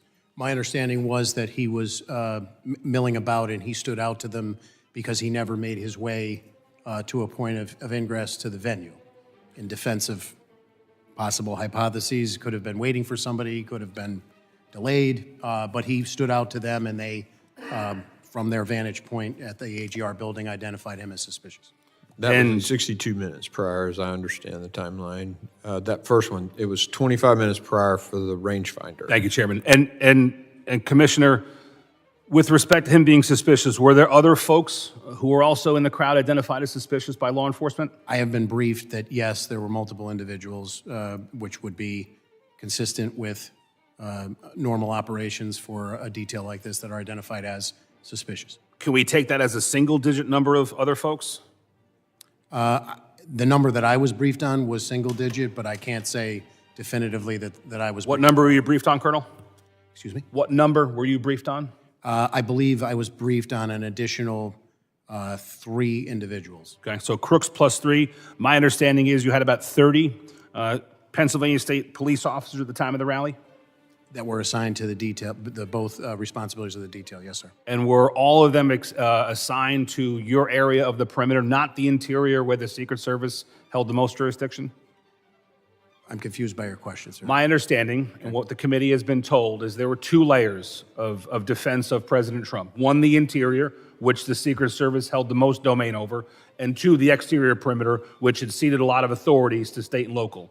Is that your understanding as well, Colonel? So I don't want to get convoluted with different perimeters. I'm familiar that there was a VIP seating area up front. When I refer to the secure perimeter, I'm talking about the fencing that goes around the Butler County Farm Show. All of our people were detailed at various locations, decided by the Secret Service, inside of that. Thanks. That leads me to the next question. If staff can cue up the Eli Crane video at about second number 1 or 2. This is the AGR building. I and several of my colleagues were there yesterday in Butler. Kudos to Mr. Crane for getting this good video. My understanding from your prior testimony is there were 2 officers stationed or assigned, I think was your testimony, to this building? I'm aware of 2, but I don't want to say, again, not having seen the Secret Service. And they were assigned, sir? My understanding is that the Secret Service and Butler ESU had some sort of collaboration, and that was to be covered. What was their assignment in the building, sir? I cannot comment. I'd be remiss not. Were they assigned to be in the building? I can't comment. What were the qualifications of the people assigned to or around the building? ESU guys, SWAT guys, long guns, good tactics? They would be, as the name implies, but I defer to their exact training. I'm not aware of it specifically. But your understanding is, through the duration of the incident, to at least the first shots fired, they were entirely within the building, not on the building, sir?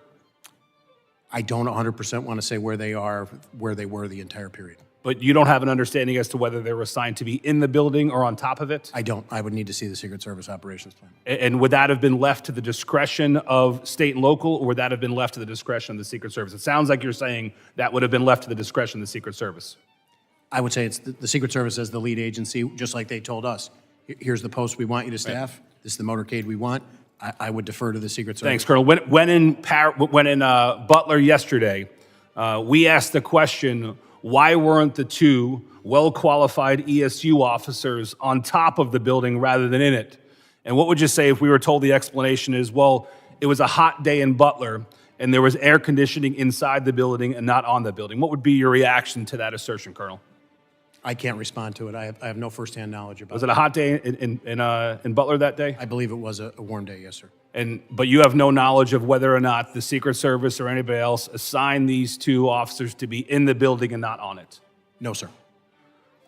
I yield, Mr. Chairman. Gentleman yields, and we're going to go out of order because Mr. Luttrell has to get to his committee, so you're recognized for 5 minutes. Thank you, Mr. Chairman. Can you pull the video back up, please? Just for clarification, that is the exact point where the shooter was positioned, correct? Looking through that window in proximity to, if you give a range fan, if you was to expose yourself outside that window, is that the shooter's position? No? In relation to that video, where is the shooter's position at? Just further on the left side. And Mr. Paris, can you clarify something? There were ESU agents internal to the building or in proximity to the building in that location, correct? I don't know to that specific location, but they were assigned to the AGR building. And once the call went out that you had a bad actor in, the agents in the building left their position to try to find that individual? My understanding is he was on the ground moving around the perimeter, and they moved to actively aid in the search along with additional municipal officers who were. Does it make sense that ESU agents would be positioned inside the windows so they'd have a better vantage point out into where the X is, or where the asset is located? Could you ask that question again, It makes sense to me that the ESU agents would be positioned in these windows, the windows that they're talking about in this building, so they could have better eyes on the asset, the president, instead of internal to the building milling about. Is that a fair assessment? I'm remiss because I don't know what the conversation was and what the responsibilities delineated. I think my concern is if we did have agents, let's just speak hypothetically here, if agents were positioned in these windows in order to provide protection for the asset, and then they were released, and I'm assuming they work in pairs, correct? There's only 2 of them, or is there 4 of them in the building? Do we know the answer? From my briefings, there were 2. There were 2. But to me, it would make sense that one would stay behind in order to cover the X, or cover the asset, and then one would engage in activity to find the actor that they were trying to identify, correct? I think my concern is the individuals may, and I hate to say this out loud, but if we didn't do due justice and we left that asset exposed because both ESU agents went to look for a bad actor, we just gave the shooter a bowling alley. I don't know what their responsibilities and their rules of engagement were, not having seen the Secret Service operations plan. And I'm reluctant to speculate at this point, 10 days out, sir. I would rely on the reviews yet to come. When it comes to Secret Service, talk comms matrix here real quick. When it comes to Secret Service and the local law enforcement, the state law enforcement, I understand that they are housed in the same, is there a common communication channel? And if so, does each agent and each officer that's working the event have, and I'm going to use old terminology, do they have an avalanche call? Do they have a no joy? When they see something that raises the red flag, can any officer radio in, go, no go? We are not, hold the asset in place. We have somebody that we're looking for. And if they do or if they don't, how many people does that have to go through to get to the right actor in order to say stop? I don't know. Okay, we need to figure that out. Because if I'm an ESU agent in this window and I have to radio a person who has to radio somebody else to get to the main person, then to call it, the dishes are done. I'm aware of 3 radio systems in operation, PSPs, the Secret Service, and Butler counties. All communicating on different channels. Technically, yes, but the integration occurs, I can only speak from PSP, our integration occurs by us having somebody inside of the Secret Service command post. Again, for an incident of this magnitude, in theory, the more people you have on the same channel, if there was a medical emergency or lost 6-year-old and everybody keys up at once, it paralyzes your communication. I understand that, but if there's one specific channel that you can go to call an avalanche and say, which is freeze the asset, I think that would be necessary. Now, you mentioned something earlier. You guys have done about 20 events this year in Pennsylvania. So, and you spoke, it's common. Now, the military folks in this room are going to understand this. The first month of deployment and the last month of deployment are the most dangerous times to be in combat.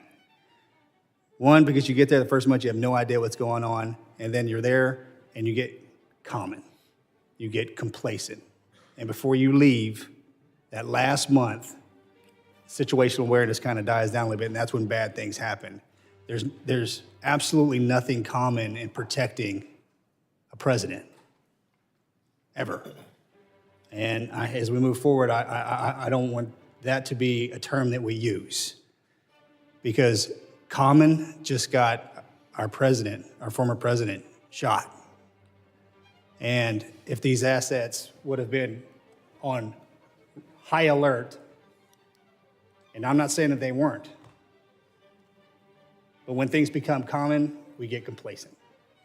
I've instructed our commanders moving forward, if there is any, my expectation would be that through the collaboration and the planning of these events, you want more people there, you want people voicing issues and everybody operating on the same page in a unified command. But I have instructed our commanders, the ops plans get reviewed prior to this up through our Deputy Commissioner of Operations, Lieutenant Colonel Bivens, seated here behind me today. But as a result of this, if there are any issues that our people see, we are ordering them to flag them, and we'll work collaboratively moving forward for the remainder of the season and moving forward. Thanks, sir.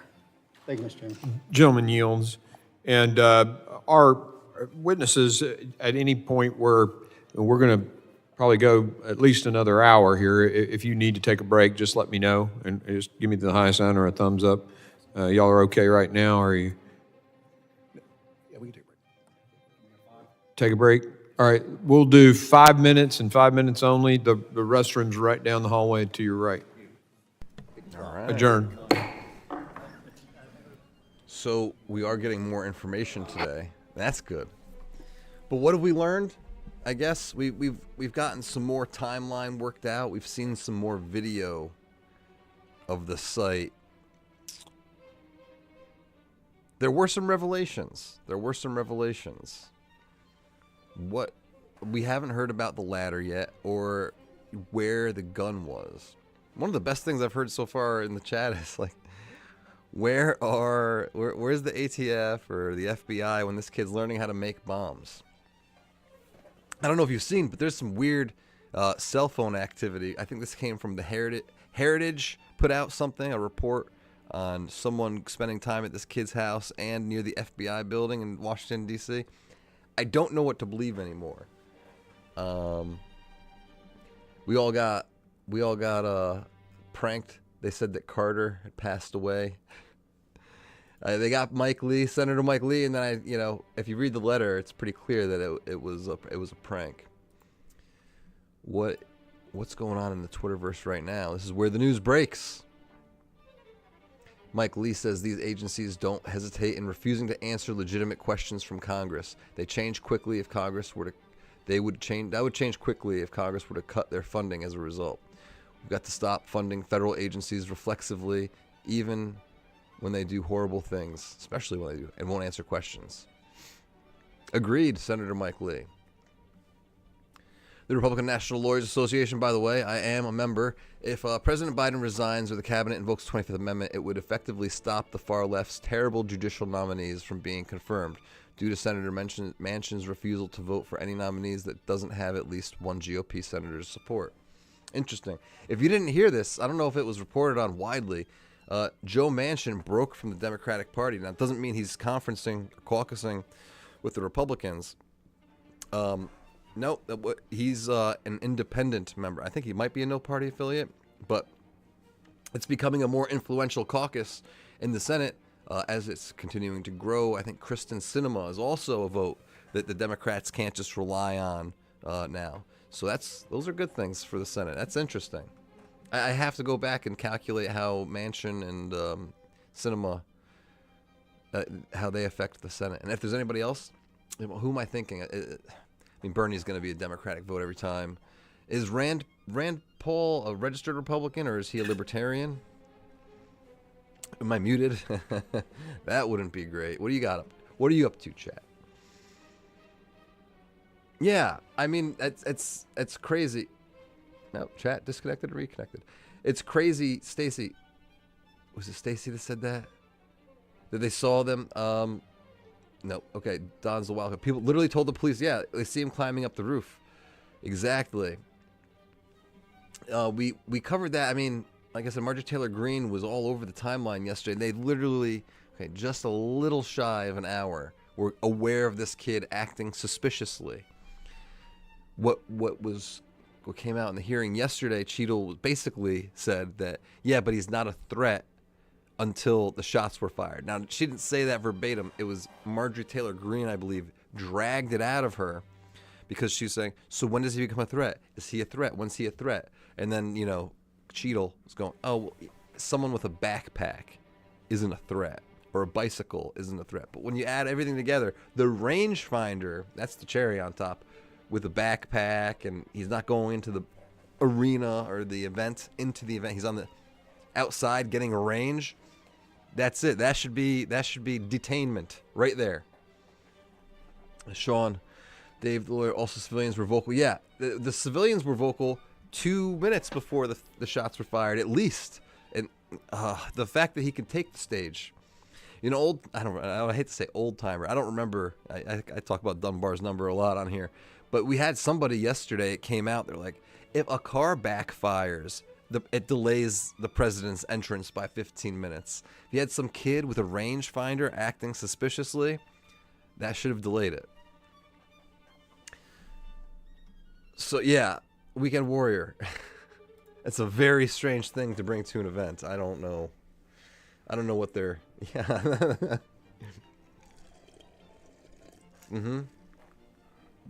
I don't know what their excuse is going to be. My guess is they're delaying the timeline because they want to finesse it as much as they could, give themselves seconds or minutes wherever they can. Another interesting thing that came out yesterday, which didn't come out, but there was tension in the room that was palpable. It could have been Mace, it could have been Marjorie Taylor Greene, I forget. Someone asked about encrypted messaging applications, and it became a moment. I couldn't believe that Cheatle admitted to using it, but then she kind of backpedaled a little bit. She said, yeah, but I only use those for private communications, talking with people that I know about non-work related stuff. But I don't believe that for a second. I don't know. I hope there's a way to catch these people with their hands in the cookie jar. Yeah, BlackRock, the whole BlackRock thing and the financial ties. I don't know if you are aware of this chat, but allegedly the day before, July 12th is what we're talking about. It's the day before July 13th. Someone, some big money shorted the Trump stock, almost like a signal that they knew something was going to happen on the 13th. I think is what people are suggesting online. I'm not even sure if it's any part of that story is true, but it does add a layer to it. What's going on? Every text message is encrypted, right? But Crockett, I think, more than encrypted, I think what they were probably suggesting is the applications they're talking about, the applications that don't store the information. It could have been Luna. Hey, Russian bot, you made it. Just heating up. It's heating up. I mean, I think we just have... Eli Crane hasn't gone yet. And, She was brilliant. She was tenacious. She was tough. Bob Mendez's son. But she cared about her district, cared about this country. And perhaps my favorite thing was her taking the 5-minute clock as a recommendation as opposed to a hard set time.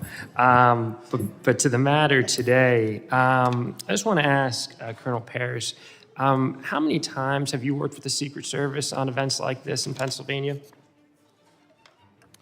So year to date, we're in the low 20s. So low 20s just this year?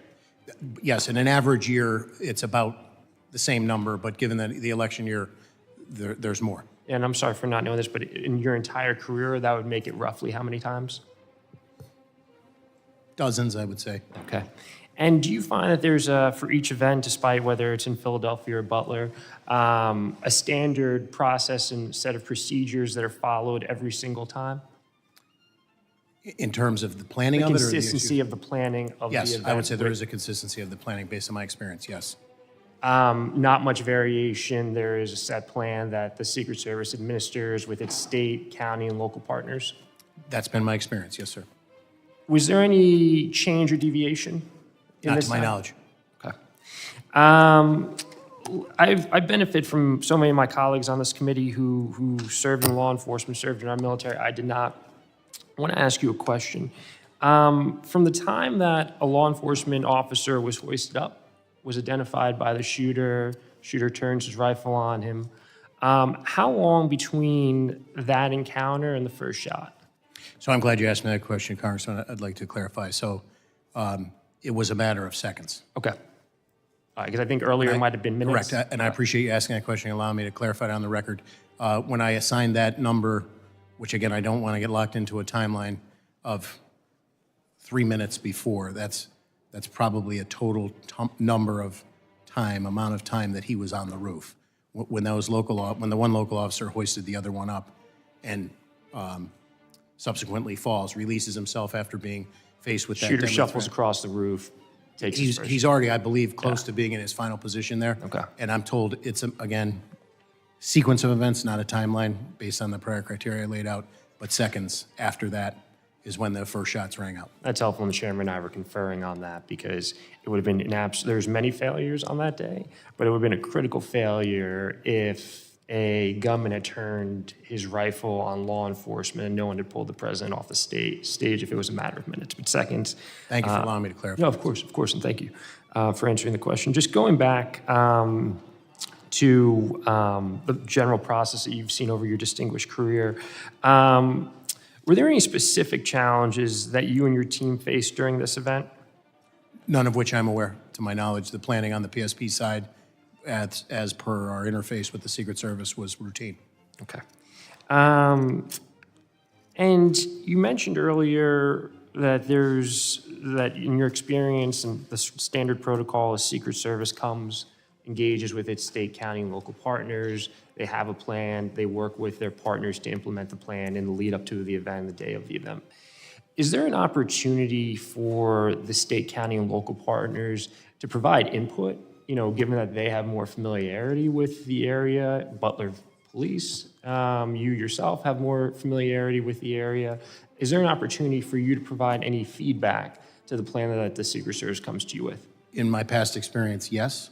And in my past experience, I found the Secret Service very open and collaborative. We enjoy a very strong working relationship with them. And again, there's that fine line where the deference is that they're the top comm under a unified command. It's their incident. But certainly we would endeavor to give them any local nuance that would make the planning more successful and more safe. I appreciate that. One of the things we touched on multiple times today is the multiple lines of communication, 3 different signals that were being used, a command center. In your experience working with the Secret Service, have you seen a better implementation of a more streamlined communication setup that allows the different actors, the local PD, the county PD, the state police, to directly communicate to the command center, and then once there's a clear chain of command? I have not. The Secret Service comms is a very complex operation because of the worldwide environment in which they work. I'm in no way an expert in it. I think from the state and local perspective, our job is to try and integrate communications, and it doesn't have to be a super high-tech solution. We have people who can get a message, turn over their shoulder, and report verbally. We have radios that we can exchange, or we have a trooper with a radio assigned to another partner, be that a federal partner or a municipal partner, and those 2 radio communication systems can interface because of the human interaction. And I'll wrap up real quickly, Mr. Chair. And it sort of makes sense in a way because you're going to have people doing traffic. They're going to, folks who you mentioned, a child went missing. You could have a firecracker. You could have a multiple number of things that don't need to rise up, which is why some level of siloing makes sense. But we need to look at how we make it a clearer chain of communication to ensure that really important pieces of information, like identifying the shooter on the roof, doesn't get delayed in moving through those channels. So thank you both for appearing today. Thank you both for your service, and thank you, Chair. I yield back. Gentleman yields. I now recognize Congressman Ezel for his 5 minutes of testimony. Thank you, Mr. Chairman. And, we also want to thank all of you for being here today and for Speaker Johnson for putting together a bipartisan task force to try to, so we can get as much information and find out what happened here. Today's conversations regarding the attempted assassination of former President Trump is a critical one that I pray never happens again. Throughout my law enforcement career, I held many leadership positions, and through those roles, I've coordinated with the White House, advanced teams, state and local law enforcement, and doing some of these very same similar type events. And we have one goal in mind, and that's to keep people safe. Because of a massive failure in communication, President Trump was shot from a little more than a football field away. And because of the failure of former Secret Service leadership, especially former directors, spectators were forced to do what the Secret Service failed to do, and that was protect themselves from bullets. Ultimately, this led to the death of Corey Comparator, who gave his life while bravely shielding his wife and children during this terrible thing. Colonel, thank you for being here today, and I've said from the beginning, if you want answers, you got to talk to the men and women who were on the ground, the law enforcement officers who were out there and who were taking directions and commands from the leadership of Secret Service and various other leaders. You testified that 32 members of PSP were assigned to various roles to assist the Secret Service. Is that correct? Yes, sir, I did. Your officers were assigned to various roles, but they were not responsible for securing the building or property at AGR. Is that correct? Yes, sir. The former director testified yesterday that the building was outside the Secret Service secured perimeter. Did the U.S. Secret Service leadership direct local or state police that was their job to secure the building? And if so, did they provide any guidance on this? So as I stated earlier, aside from the briefing that I received about the walkthrough, when the question was raised and the response from the advance team of the Secret Service, the agents on the pre-plan, that was going to be the responsibility of Butler ESU. I have no firsthand knowledge about any interaction between the Secret Service and any other entity, really. The Secret Service established and managed the primary command post for communications in the office of the Butler Farm Show. Is that correct? That's my understanding, sir, yes. Preliminary findings have concluded that communications were siloed and local law enforcement were not in frequent radio contact directly with the Secret Service. Local SWAT and sniper teams were on a separate radio channels from patrol. Colonel, do your radios have the capability to be programmed to be in contact with other agencies? And do you know if the officers on the ground that day had communication capabilities with the Secret Service that was on that duty that day? You're asking me a very specific question that I would defer to our Bureau of Communication and Information Services. I can get you an answer as to what those specific capabilities were. Do you know if the Secret Service provided any guidance on combined communications? I do not. Again, referring, I have not seen their operations plan. At 5:45 p.m., a local law enforcement sniper observed the suspect with a rangefinder and reported the suspect to command and the U.S. Secret Service. Colonel, how would you have responded to that information? So again, I certainly wouldn't articulate that at that point, a rangefinder, which could have legal and legitimate use, that is a threat, but it's certainly a highly suspicious activity that should be addressed. Exactly. Mr. Woes, you testified clear and constant communication is crucial to ensure the security of the protectee, and that local law enforcement should be part of the command post to facilitate real-time information sharing and rapid response to emerging situations. As we all know, separate communications are necessary and effective during a large-scale event like this. There's no way everybody can be on the same channel. You talk over each other, you won't ever get anything done. But there must be some clear understandings through communications at the beginning so that split-second decisions can be made so there won't be a lapse in time and these terrible things happen. Would you like to just say a few words about that?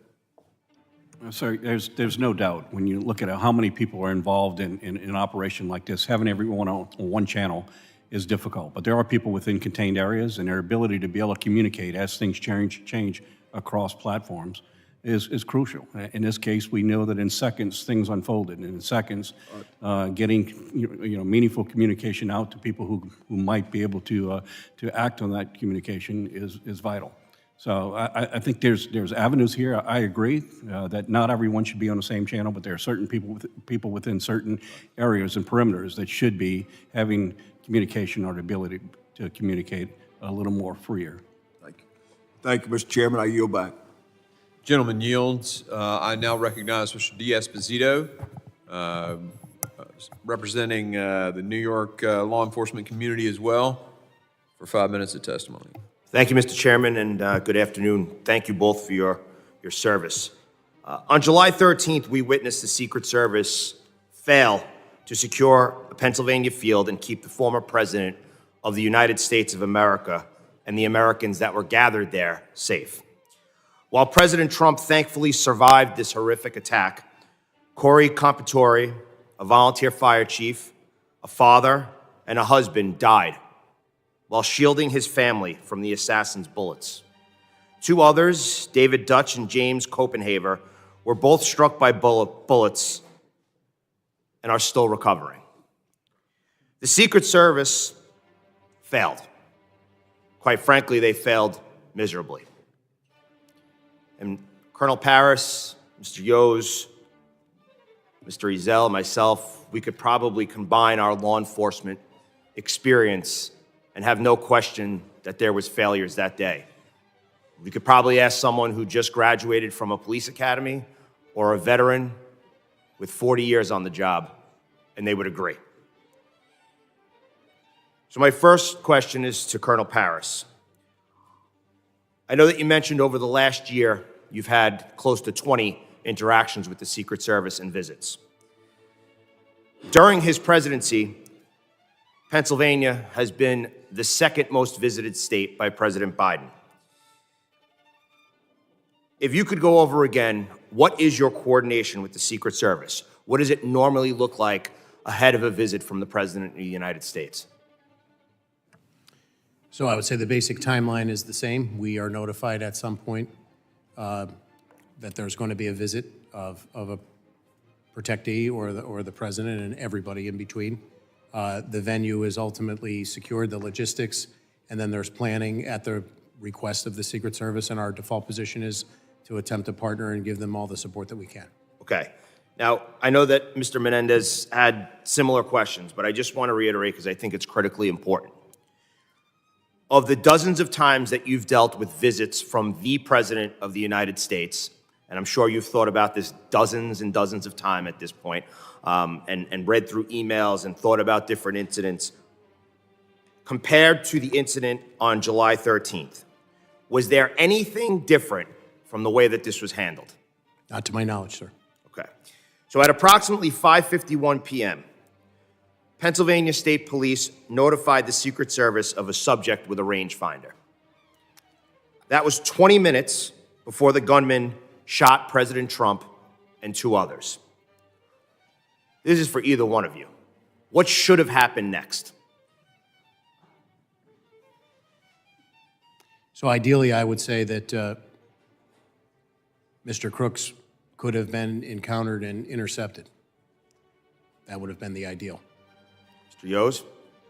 Well, I have no direct knowledge. I want to make that clear, but I think also you need to assess the threat and determine whether there's a need to withhold the asset from the stage. So I think we all know what should have happened, right? 20 minutes passed. There was someone who eventually took a shot at a former president of the United States and killed two innocent Americans. So we know what did happen. We know what should have happened. What do you say to those that are saying that local law enforcement failed to provide adequate security at this rally? As I stated earlier, based on everything I know up until day 10, I only am going to comment on the Pennsylvania State Police, and it's my belief as I sit here, based on all the information that I have, that we met or exceeded our expectations for that event. Am I saying that the event was a success? Obviously, it was not, and our hearts go out to those affected. Yoes. And I will echo the fact that, that local law enforcement plays a huge role and must. I don't think the federal agencies have the ability to be, with bandwidth, to be able to have this event without coordinated effort with local law enforcement. To my knowledge, local law enforcement did what their responsibilities and directions were. And Mr. Yoes, we've corresponded about this prior, but I just want to, in the last 20 seconds I have, the United States Secret Service established and managed the primary command post. Would you agree, Colonel, that in the United States of America, we have a serious issue when it comes to law enforcement and communicating through multiple jurisdictions and agencies at a singular event? I would say the short answer is it depends, but communications are always a critical piece to any successful operation. So I agree it does depend, but I do have a concern when some people's lives are on the lines, when we are supposed to be protecting an asset regardless of who it is, but especially someone who was it was the President of the United States. The fact that law enforcement agencies are communicating at such a critical time via text message is a problem. And it's one that I think this committee and other committees need to take a real hard look at. Mr. Chairman, I yield back. Gentleman yields. I now recognize Mr. Strong for 5 minutes questioning. Thank you, Mr. Chairman. Thank you for being here today. I think we all agree that none of us ever wanted to be holding a hearing like this. As we have covered, the Secret Service relies on federal, state, and local partners to coordinate and secure events to ensure the safety of its protectee.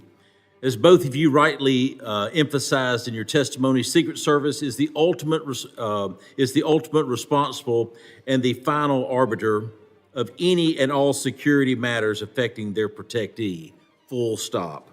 Mr. Yoes, you also went on to highlight the importance of mutual respect, trust, and shared commitment in the relationship between Secret Service, the state, and locals. I was pleased to learn that Director Cheatle has tendered her resignation. This is the first time we have seen real accountability from the director following July the 13th. It is my hope the truth will now come. Her lack of leadership following the assassination attempt has not only impeded the ongoing investigation and eroded the public's trust, but it has also the potential to erode the mutual respect and trust that are fundamental to this relationship between the Secret Service and partners they rely on. Colonel Paris, I understand that state and locals were the ones that first alerted the command center of a suspicious individual some 20 minutes before he started shooting. Is that correct?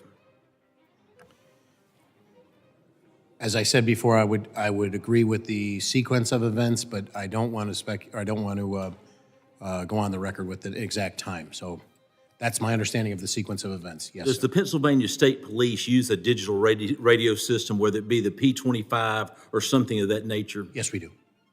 And it has unbelievable technology. I know we've utilized it throughout the state of Alabama. 40 years and as a first responder, to go from UHF, VHF to a digital system changes the ball game. Does the Secret Service also use a digital radio system? I would have to get you information on that. I don't know, sir. Okay, so the communication between the agencies, you start looking at it, the communication with a digital radio system, you can change frequencies, You can make a mutual frequency. Every radio you can have hundreds of different frequencies, but as far as you're not sure if they have a digital radio system or if they're using another conventional UHF or VHF frequency or something of that nature.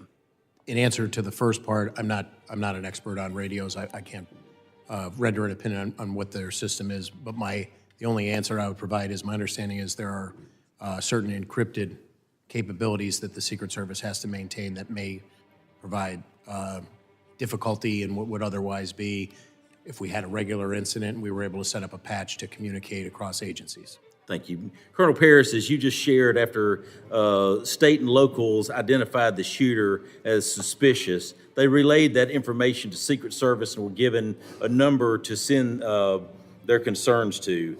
Is this standard operating procedures to be left a phone number to give your information to rather than direct communications through radio? I don't want to say that it's standard operating procedure, but if it was a system that or a measure that worked to push that information to the people who needed it in the most expeditious means, I wouldn't be averse to going away from standard protocols. You said that you had done this type of event with other presidents or in your state. In past history, is this how it usually was done? I can't say that I have had a personal experience about, I've obviously been present when there were suspicious people that came out over the radio and law enforcement was seeking them, but I can't say that I have a frame of reference exactly on point here, sir. Did the Secret Service provide rules of engagement for state and locals? Did y'all have to authorize a green light for fire, or do you go by your day-to-day activity where we would go by the policy and regulations and state law that cover the Pennsylvania State Police. Another thing that stood out to me with a background in emergency medical services is when the president was brought off, you saw his SUV move about 20 feet, and then it sat there. We watched as a lady in a skirt walked in front of the SUV. We watched as other law enforcement, people, spectators, whatever.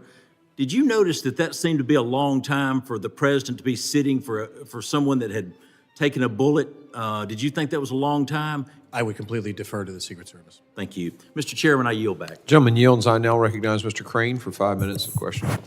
Thank you, Mr. Chairman. I'd like the staff to go ahead and play the video that I took at the site yesterday.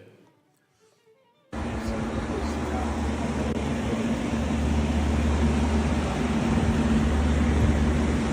right, guys, I'm up here on the building where the supposed sniper took his shot. It's not that steep at all. We just had a 70-year-old man back here climb up on the roof easily. See that water tower behind me? Had Secret Service or anybody had sniper teams up there, this guy wouldn't have made it 5 feet up this roof. He would have been taken out. Behind me, you see the windows that Secret Service was supposedly in the second floor of this building behind. Makes you wonder why they weren't able to quickly dispatch the individual. And then behind me, back over here where those red roofs are, that's where the— Can you guys cut it right there, please? President was giving his speech from. A lot of questions here in Butler. Cut it. Thank you. All right, Colonel Paris, did you notice when you showed up on site what the tallest structure on the site was? I can't say at the moment that I arrived that I did, no, sir. Okay. Now that you've had a chance to go back and look over it, what is the tallest structure on that site? The water tower, sir. Absolutely. Colonel, do you know how far the water tower was from the roof where the shooter took his shots? I do not. 160 yards, sir. Who made the decision, Colonel, not to put a counter-sniper team on the tallest structure by far on the site with 360-degree surveillance? Do you have any idea? I do not know, sir. Okay, we'd like to get that answer. Did you see the video that showed me sticking my phone out the second-story window? Did you see that? Yes, sir. Okay, exposing the coverage of the window of the entire roof. Are you aware that local law enforcement and Secret Service had full access to that building in that room? My understanding is that they did. Yeah. Why weren't security teams, sir, on site able to spot a 20-year-old kid with zero camouflage crawling up a white roof with an AR-15 that several rally goers were screaming and yelling and pointing out, and they noticed him, and they weren't even there to conduct security. They were there to watch the president. Do you have any idea why the security teams couldn't find that guy? I do not, sir. Would the gentleman yield for just a second yes, on that? So just for clarification, it was the ESU guys that were manning those buildings? Yep. And they left because of the call of the suspicious person, so they left their post there to go look for him. They're the same individuals who attempted to climb up the building and were scared away by the shooter pointing the gun, right? I reclaim my time. Thank you. Okay. I'm just wondering why they weren't able to find him, because even while they were looking, they could have still looked out that window that they had access to. All right, Colonel Paris, I'm just going to say it. Are you aware, sir, that many Americans believe this was very likely not a lone shooter, but a coordinated assassination attempt? Have you been getting those messages from people like I have? I have not, sir. You haven't? Well, there's a lot of people in this room that have been getting the same messages. Why do you think that is? Why do you think that a lot of Americans are like, this doesn't add up, this doesn't make sense, guys? How could this many things have gone wrong, right? Like the things I pointed out, a 20-year-old kid, got 150 yards of the President of the United States with an AR-15, flew a drone to conduct site surveillance, was spotted with a rangefinder ranging targets, then lost, had advanced explosive devices on him with no military training. Nobody was placed in the most obvious spot to conduct counter-sniper operations. I was a sniper in the SEAL teams, Colonel. As soon as I got out of the SUV and I saw that that water tower, I was like, that's exactly where I'd be. Put me right there. So obvious. After partisan attempts to bankrupt him, imprison him for 750 years, and countless depictions as a modern-day Hitler, are you surprised, sir, that a lot of Americans are like, maybe there's more to this story? I wouldn't begin to speculate about what the American people think, sir. Colonel, did your team make entry and conduct investigation at the suspect's home prior to this shooting? Excuse me, sir? I asked that question. Did your team make entry and conduct any investigation at the suspect's home? I believe we had people that participated in that securing of it. There were bomb assets that we provided. Mr. Chairman, can I have 30 more seconds? Yeah, I'm letting everybody kind of. Okay. On the night of. Since then, none. Did you get any reports from any of your agents of anything fishy at the home? I was briefed on. Was there any silverware found in the home or trash? I have nothing in the briefing that I was given, sir. Was it extremely clean, almost like a medical lab? Were you given any of those reports? I was not giving any of those details, sir. Okay, that's what I'm hearing. Interesting. The last thing I want to enter into the record, Mr. Chairman, this is article, opinion from, I believe, the Washington Post by Robert Kagan. A Trump dictatorship is increasingly inevitable. We should stop pretending. This article compares Trump to Caesar and attempts to justify the assassination of President Trump. And I think even though we want to dodge around it and not make this partisan, I think we all know that a lot of this has to do with the rhetoric, the very violent rhetoric that has led up to this. Thank you. I yield back. Gentleman yields, and so ordered on the entry of that into the record. I now recognize Mr. Burkeen for 5 minutes of testimony, or witness questioning. Thank you, Mr. Chairman. Alexandra, would you mind moving that just a little bit forward here so I can... Colonel Paris, can you see that, or am I obstructing your view? I believe I can see it, sir. Alexandra, would you mind? I'm sorry. Can we shift it just a little bit to your left, Alexandra? There we go. Okay. Better? Yes, sir. Okay. So this is a picture I took yesterday on the grounds, looking out of that second-story window that has the corridor that connects the AGR building, the American Glass Research Building, with where the shooter's location, and I'm going to stand up and I'm going to point to the shooter's location as we were made aware. From that X is where the shooter was shared with us. His body was found. From this viewpoint, there's some videos that make it look like he's more this direction, but from the perception, it kind of is confusing. But he was more towards that opposite side. This window, second story, it's the second window from the right side. That window has this view where they could clearly, those ESU officers that were stationed, given access by the property owner to that window, could see the shooter had they stayed in that man position. This is there moving towards the location of President Trump with the red barns back here. His stage was right in front of that. And you can see a window here that is absolutely going to obstruct the view to be able to look to the 20 or 30 different barn structures, the cattle building, the sheep building, the hog building, the rodeo arena by the pond. The many structures, there's 50 buildings within a 500-yard radius of where President Trump was at. So many vulnerabilities. Do you see a problem with that window being in the way of someone being able from this position to be able to take care of the asset? A casement window would present a tactical concern for full field. And I understand potentially, this was air conditioning on top of this second-story building, wasn't, and so maybe that was a consideration. But ultimately, Secret Service is the one who made the determination of placement or contacting or making sure the plan was in coordination with the property owner for allowing gaining admittance from the property owner for the second-story window. Is that correct? That was Secret Service's plan. Correct. Ultimately, it's on. It's on Secret Service for that plan. All right. My question is, if it's their plan, did they not indicate that someone had to stay manned in that location? Because we're being told that when the two officers, local PD, were trying to lift themselves on the opposite side to get a look at the gentleman, and he turns his gun and they dropped off the building, this would have been a perfect opportunity. Someone would be on the radio. They could have taken him out from this location. Did the Secret Service plan not include directives from staying in those positions? I don't know, sir. You don't know. All right, here's another question. With the 2 minutes that you said that there was an opportunity from the time that they were hoisted up, looked at the shooter, you're given the responsibility, as just as delegated in the outer perimeter, to secure the area.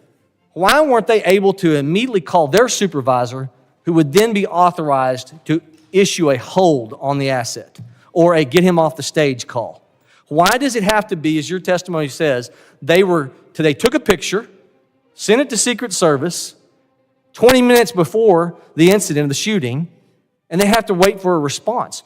Why is not the line of communication? I understand they're on different radio frequencies. Why were they not empowered to say, if we send something that's suspicious, then state police, local law enforcement, sheriff's department, each one, the head official of each one of those departments, if we entrusted them with enough responsibility to secure that environment, then we ought to give them the responsibility to issue a hold call because of something that they see as a threat. Are they empowered to do that, or does it have to all go through Secret Service to issue a hold?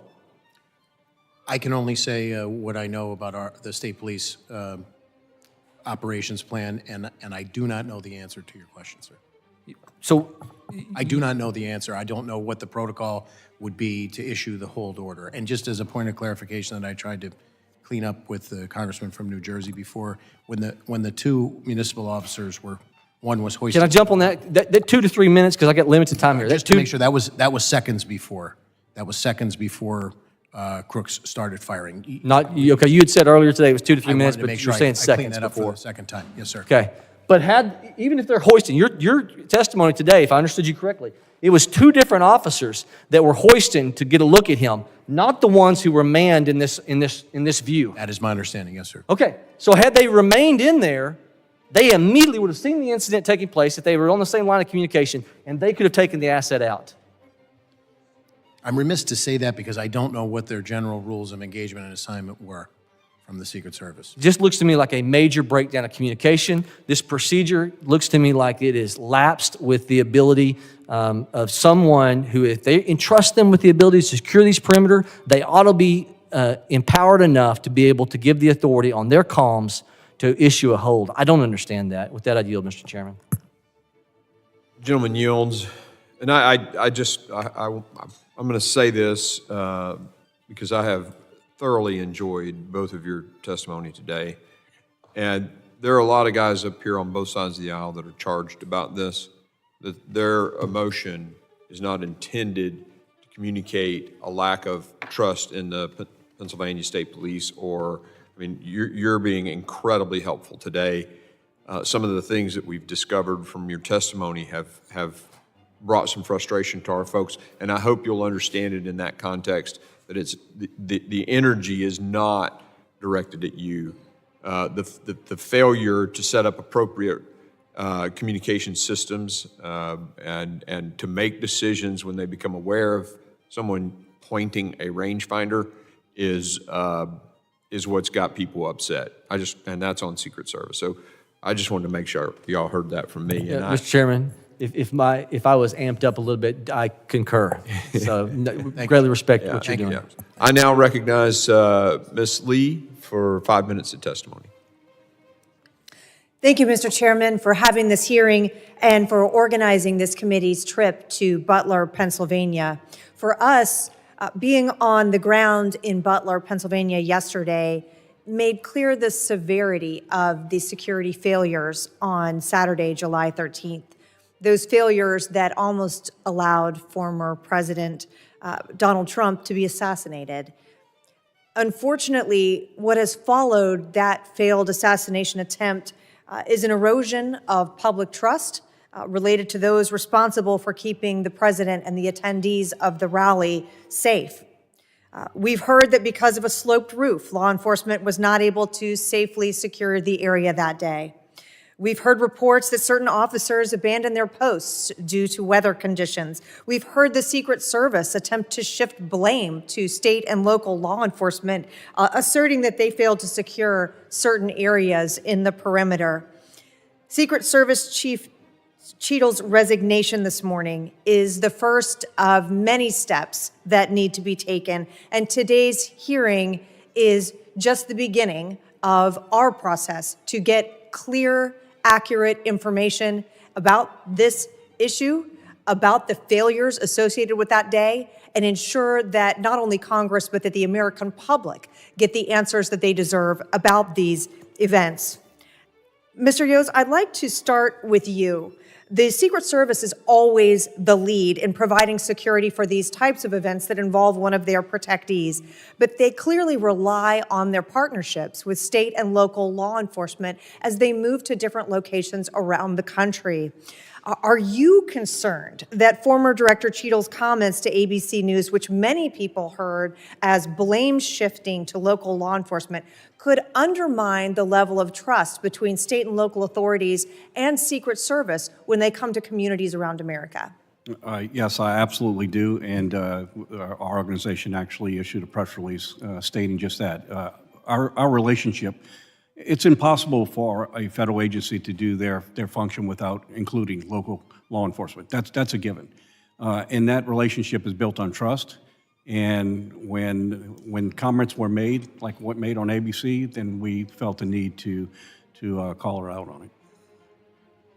And do you believe that the federal government's statements to the public, to the American people after this attempted assassination have helped or harmed public trust in law enforcement overall? You know, I'll say this. The very powers that we have are the ability to do our job as law enforcement officers is directly related to trust. And in an investigation, there's a fine line between what you do in order to protect an investigation and also be accountable to the public you serve. And when you don't walk that fine line, then it does create distrust. And it does cause a lot of confusion. A lot causes people to fill in their own blanks. And as a result, this is what we see. Sharing accurate information is important to keep everyone informed so that it doesn't run in different directions.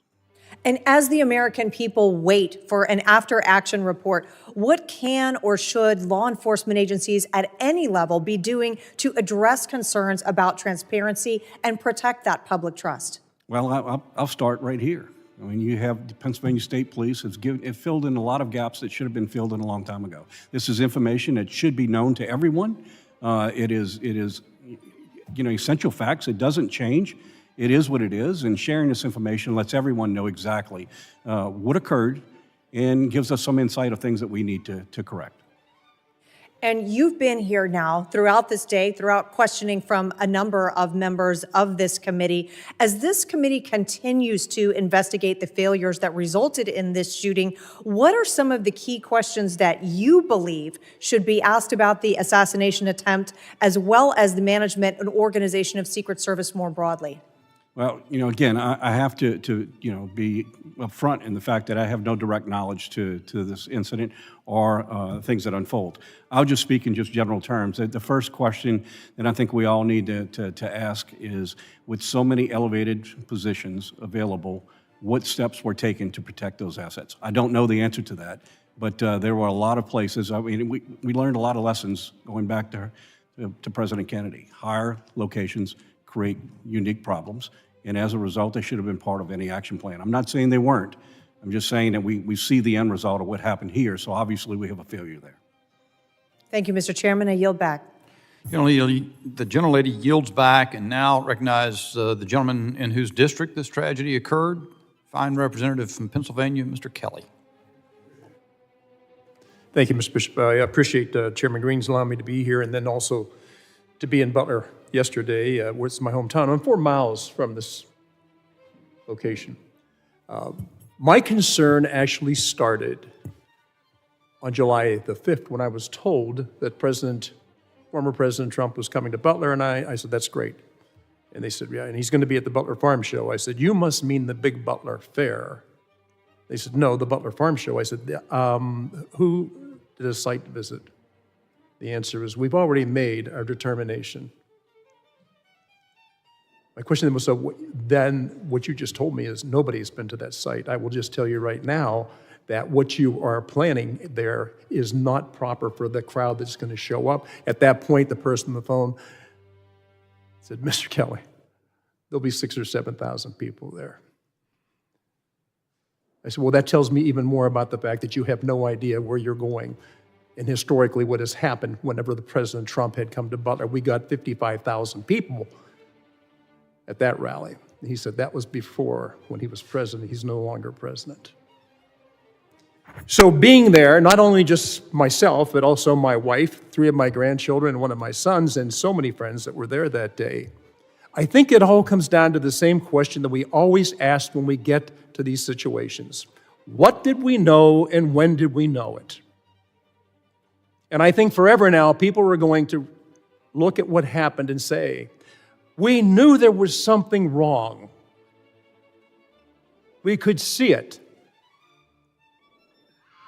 I would just put to you that had we acted quicker, Mr. Compratore would still be alive today. President Trump would not have been wounded, and 2 other people who were that day would not have been wounded. And in a greater sense, the American people have been wounded in a way that they have lost faith, trust, and confidence in how we protect certain people. This goes far beyond that, and I appreciate you both being here, and I'll tell you what, you really have given us testimony based on what your whole careers have been about, and that is protecting people. For some reason, on July 13th, we knew something was wrong. Every person I've talked to that was there that day or responsible for protection says, we did our job. And I said, so then you're saying that somebody else didn't do their job? And the answer is, well, that's to be decided later on. So I would just say, first of all, I meant what I said. I think the American people now are deeply wounded, and the faith, trust, and confidence we need to have in our government has been fading for too long. I was there with the Pennsylvania State Police. I've talked to the Pennsylvania Police since then. Mr. Yoes, thank you for your career. But at the end of the day, we don't have the answers we need to have. And I said it earlier, and I mean it. There is no reason for Corey Compratore to be dead today. There is no reason for President Trump to have been wounded or 2 other members in the audience that day to have been wounded had we done what we knew before we let it go any further than that. That could have been stopped early on.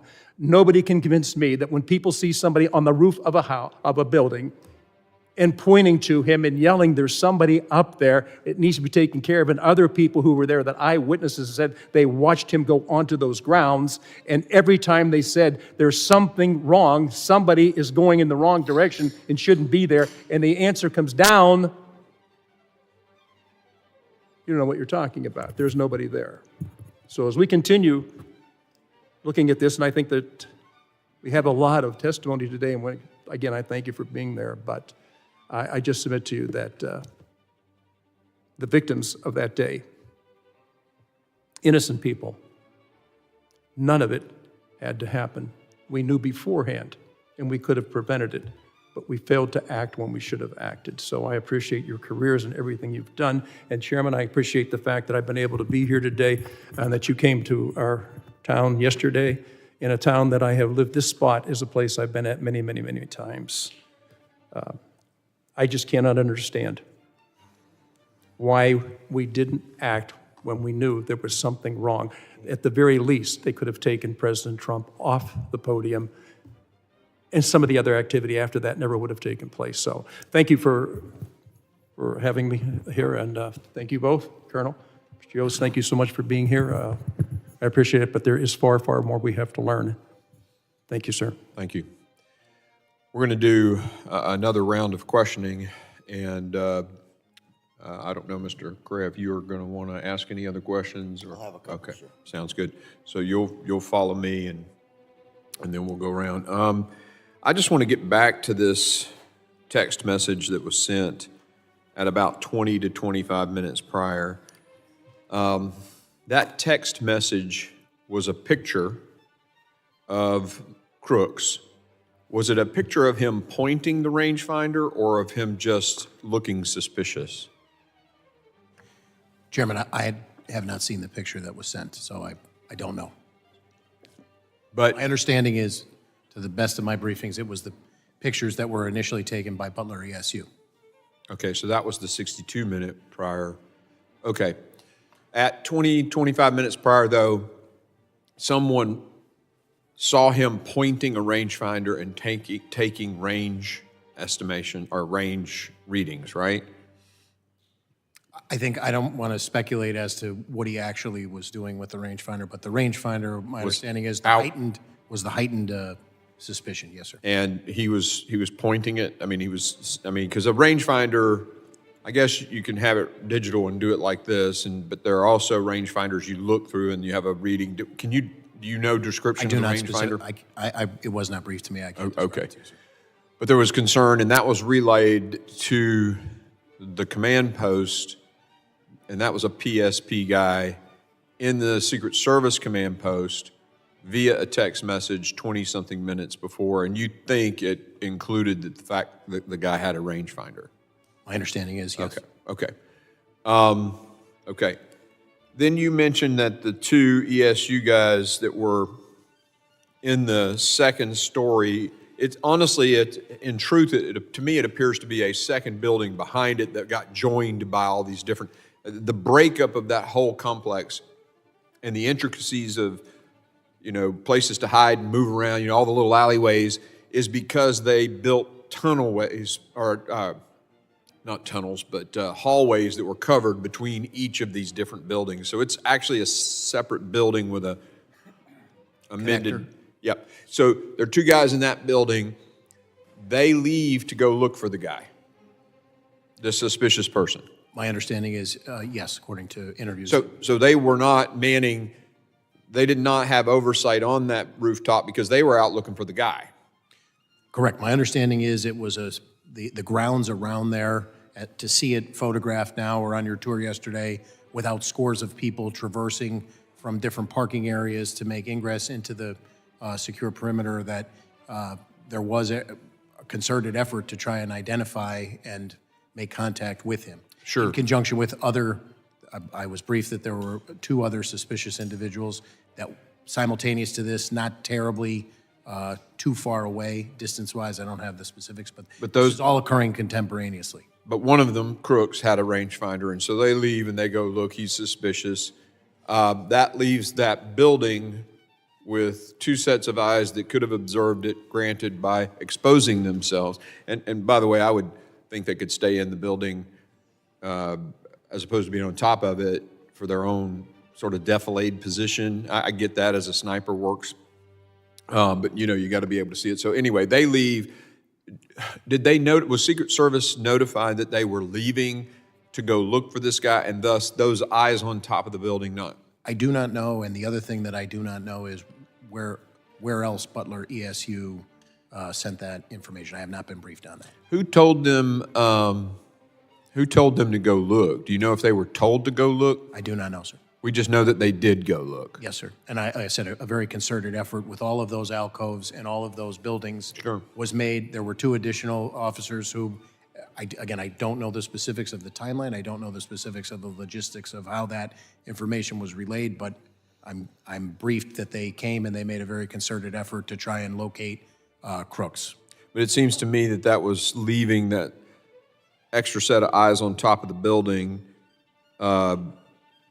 It would be something if I were the site commander at that point, I'd want to know two guys are leaving a post where they have observation on a building, and that somebody relayed that to me so that I would know, oh, wait a minute, now two sets of eyes that were on the building. You know what I'm saying? It's like if you pull your lateral security in an ambush or something. I'm talking like an Army guy now. The commander's going to know that guy's moved away from there and now he's got a blind spot, right? So I just want to make sure, I want to dig into that a little more. Obviously, you don't have the answer, so we'll dig elsewhere. But I find it interesting that they leave, this guy is so suspicious, has a rangefinder, they leave their post that they are manning to go look for him, yet Secret Service, and they get told about it 20 to 25 minutes beforehand, but Secret Service still lets the president go on the stage. I'm just totally blown away by that. But again, there's more details to be had. Thank you for being here. I really appreciate it. I'm going to turn it over now to the ranking member for his 5 minutes of questioning. Gentlemen, thank you for being here today.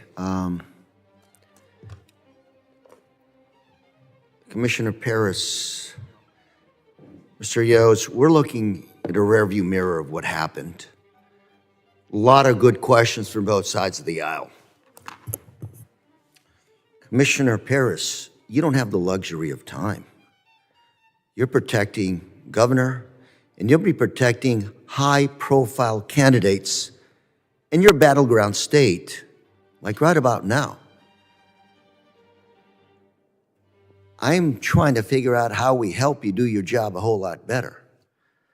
Mr. Kelly, his line of questioning was interesting, and I considered it important because that's his background, that's his backyard. And he asked, who decided the site of the event? It's a good question. Bigger question is, who okays, who approves the site of an event? And I come back to what I said earlier, which is one of those officers on the ground said, Lou, he said, who's in charge? The Secret Service says good or bad. Does the campaign then say good or bad, or does the campaign have the ability to override the Secret Service at an event? And I ask this question from you, Commissioner Paris, you're going to have to make these decisions here real soon. Because if I'm here where you're at today you've learned some lessons. The 13th to today, we've all learned some lessons, and you have to execute, sir. And it's not your responsibility. It's not our responsibility. It's all of us, our responsibility. And I want to know how we can help you clarify these lines of command, so to speak, to make sure that we minimize the possibilities of this happening again. Who makes the decisions? Who's in charge? What are the lessons we've learned today, gentlemen? Sir, what is it that we can do to make sure that it's not going to be on your shoulders? You're not going to be able to resign. You have to execute, please. I appreciate your comments very much. I can say that through the governor and the legislature in the Commonwealth of Pennsylvania, we are very supported, and we have the resources, I believe, moving forward to rise to the occasion. The Secret Service remains the agency with the most experience, traditionally, when you talk about organizational knowledge to carry this forward. Responsible for the Pennsylvania State Police, I pledge that any and all support that we can give to keep all Pennsylvanians safe, which is what 6,400 civilian and enlisted Pennsylvania State Police show up every day to do, we will do. We want a robust republic, and we want to secure people's ability to express their views, and we have worked diligently and will continue to work diligently to make sure that that happens, sir. Commissioner Paris, you are the thin blue line. Keeps us safe. Secret Service is an even thinner line that keeps, in many ways, our democracy functioning, protecting us. They have to score 100%. They cannot let one bad thing happen as they did on the 13th. I want to make sure that we know that we give the Secret Service the ability to make those decisions when it comes to the safety of our candidates and elected officials. And for the third time, I'm going to repeat those words that were told to me by an individual, law enforcement individual on the ground when he said, Lou, who's in charge? Is it the campaign or is it the Secret Service?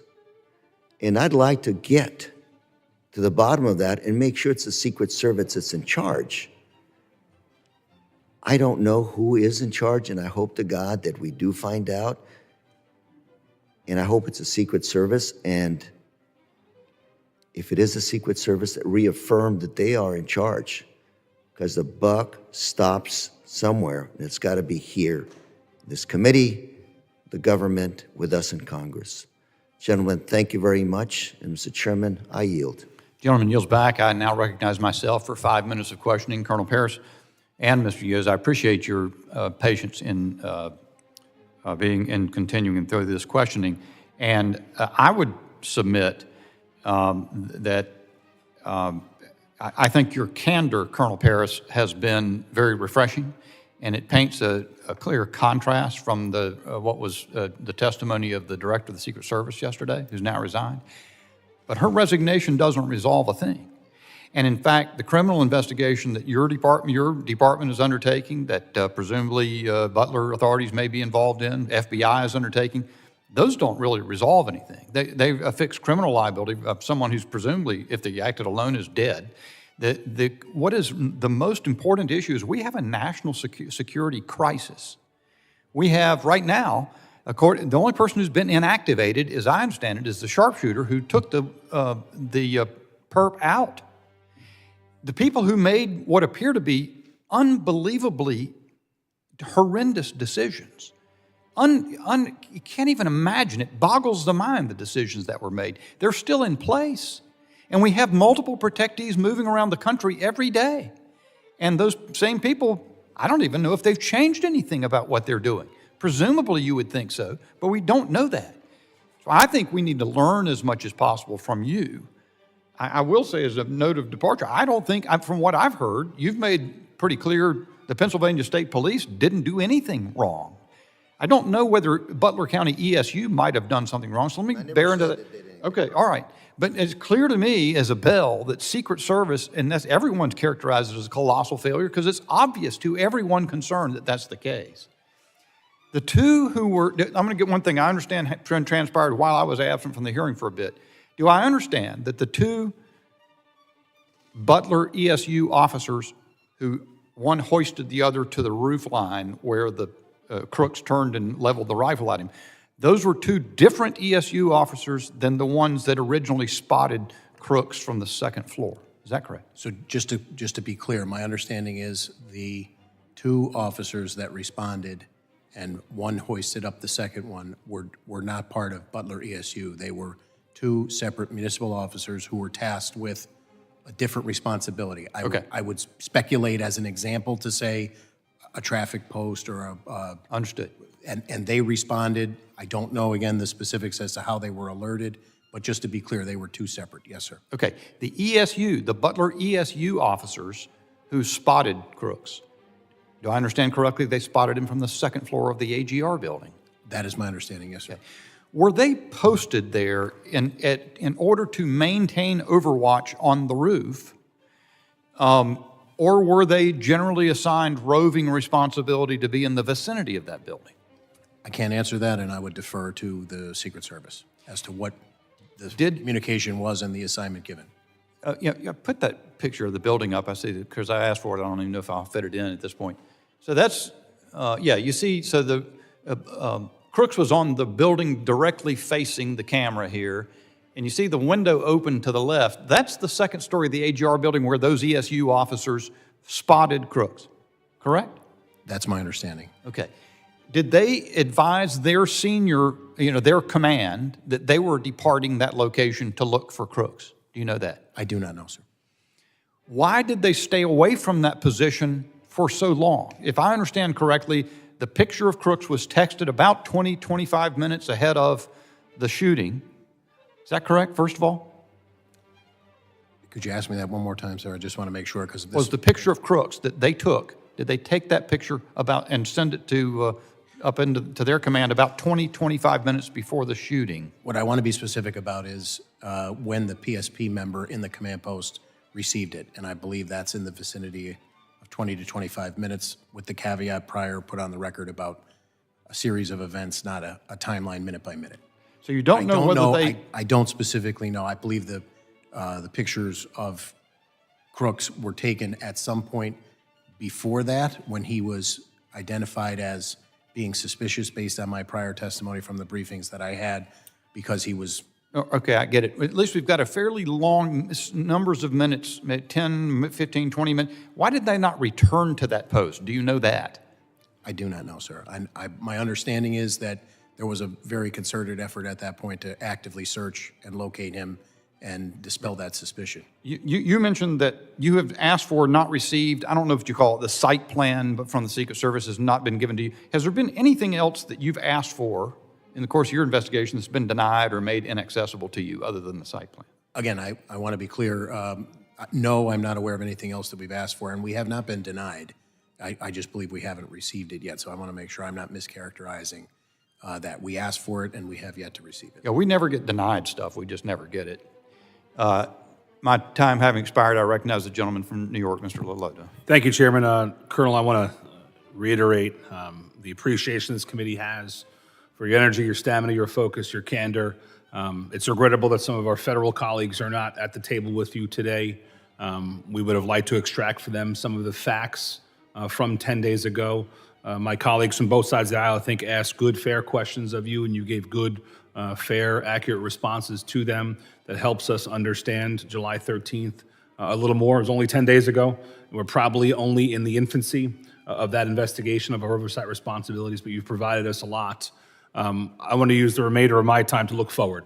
There's going to be a lot of conjecture about what happened and who's at fault, but putting that aside, we've talked about flaws that happened on July 13th, be it tactical flaws about communication, strategic ones like lack of drones, administrative ones like command and control and who has what authority, what are the rules of engagement. So I wanted to ask you, Colonel, and it's been said, Pennsylvania is going to have a number of more rallies, appearances, where the public is going to interact with presidential candidates from both sides of the aisle. What are you going to do? How are you going to assert yourself in your leadership role to reduce the likelihood of an incident like this, specifically with respect to tactics? We understand that radio communications were a weakness. Do you have a perspective on looking forward, how you might command your officers in a different manner to ensure that from a tactical perspective, specifically with communications, these events are held differently in the future, sir? So yes, I will start with referring to the testimony of Congressman Luttrell about reinforcing and reiterating to try and mitigate any potential complacency. The Pennsylvania State Police maintains the Pennsylvania Criminal Intelligence Center. We're always trying to lean forward and glean as much criminal intelligence as we can, not only generated within the ranks of the Pennsylvania State Police, but our local partners, our county partners, and then through task force collaborations that we have with multiple federal agencies.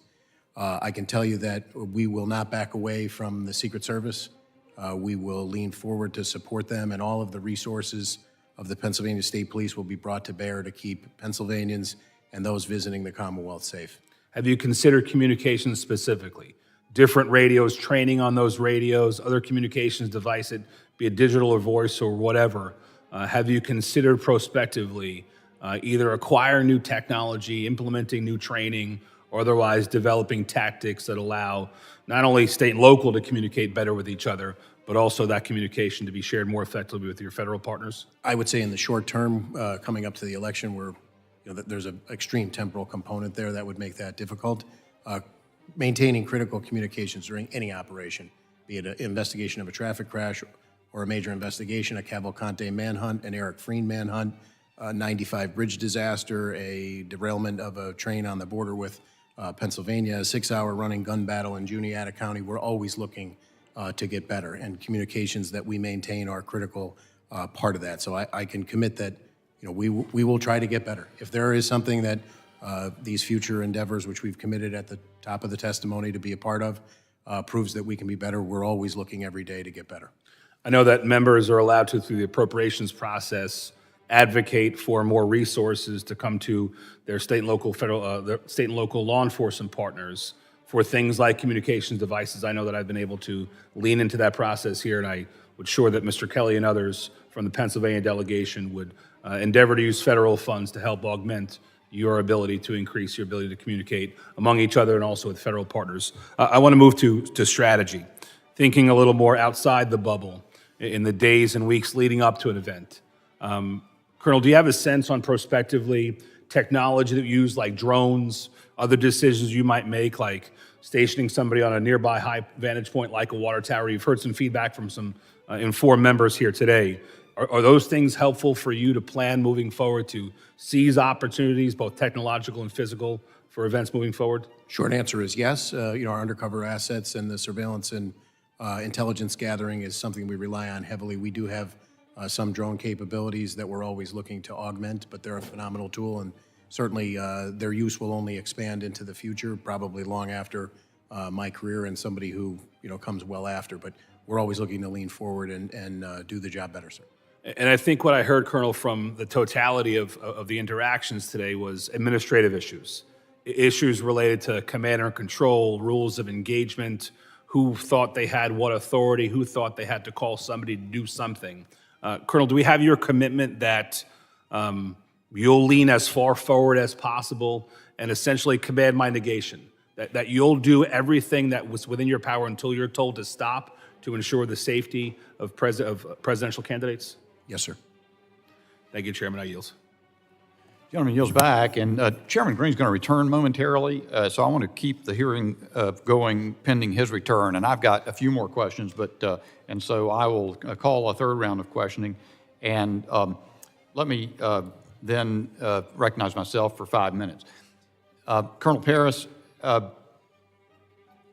did you say? I think I heard you say in the course of the hearing that you believe Mr. Crooks fired 8 shots, and that 8 shell casings were recovered. Did I hear that? Yes. Okay. Were they all recovered in the vicinity of his body? I'm told that they were. When the information, let's see, the information concerning having identified Crooks as a suspicious figure was relayed, and the text message was sent to the Secret Service Command Center. PSP was present, I understand. Is that correct?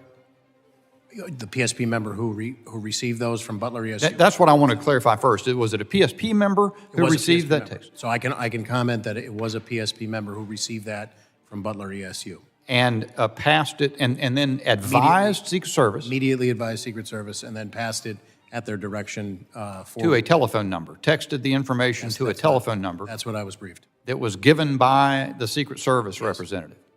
Did the Secret Service representative indicate to whom that connected? Who was being sent the information via that number? I do not know. Our understanding was from an interview that we conducted that it was some sort of tactical asset of the Secret Service.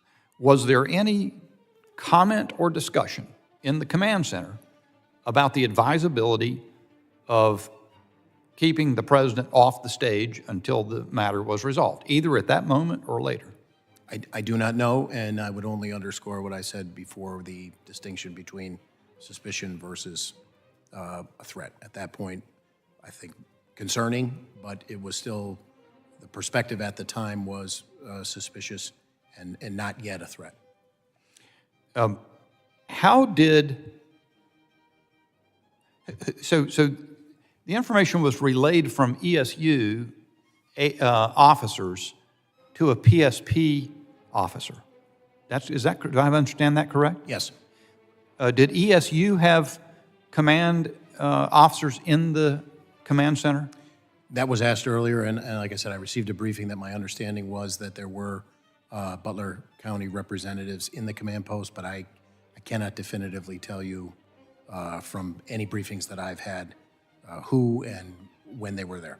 Do you have any insight why the Butler ESU officers transmitted that information to a PSP representative rather than to a Butler ESU representative in the command center? I understand that there was, the Butler ESU person from whom it came and the PSP member to whom it was sent they essentially knew one another. Was there any mechanism in place to monitor the location presence of the ESU officers who were at the second floor window and departed from there to go look for Crooks? Was that any kind of communication ongoing in the command center with that about that? I don't know.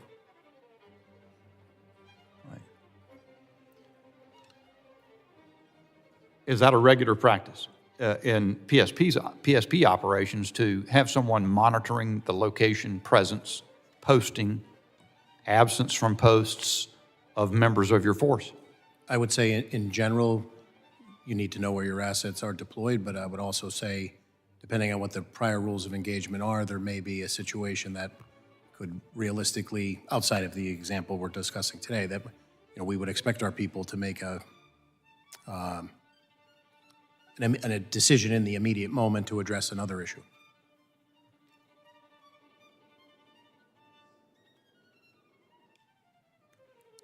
All right, I yield back and recognize the gentleman from California, Mr. Correa, for 5 minutes. Thank you, Mr. Chairman. Again, gentlemen, thank you for being here. Something Mr. LaLota said that I want to emphasize and underline, which is, gentlemen, I hope you lean forward when it comes to making decisions, making what your gut tells you is the right decision when you're out there trying to protect American lives, especially those of candidates. The situation is an interesting one because in this committee, we have been talking about domestic terrorism as being a bigger threat to the United States than foreign terrorism. And I would imagine, based on the facts that we know them today, this is a domestic individual that God knows what motivated him to do what he's doing. He was looking up information according to what I've read. He was looking up both Democrat and Republican candidates. God knows what set him off or where he was going, or what targets he was really focused on other than possibly the opportunity. This is not good news because this is essentially a lone wolf, it would appear, that just, God knows what motivated him. And I'm bringing this up because, Mr. Yoes, you represent thousands of police officers in this country. A lot of them doing the job to the best of their abilities. And yet these are challenges that are very hard to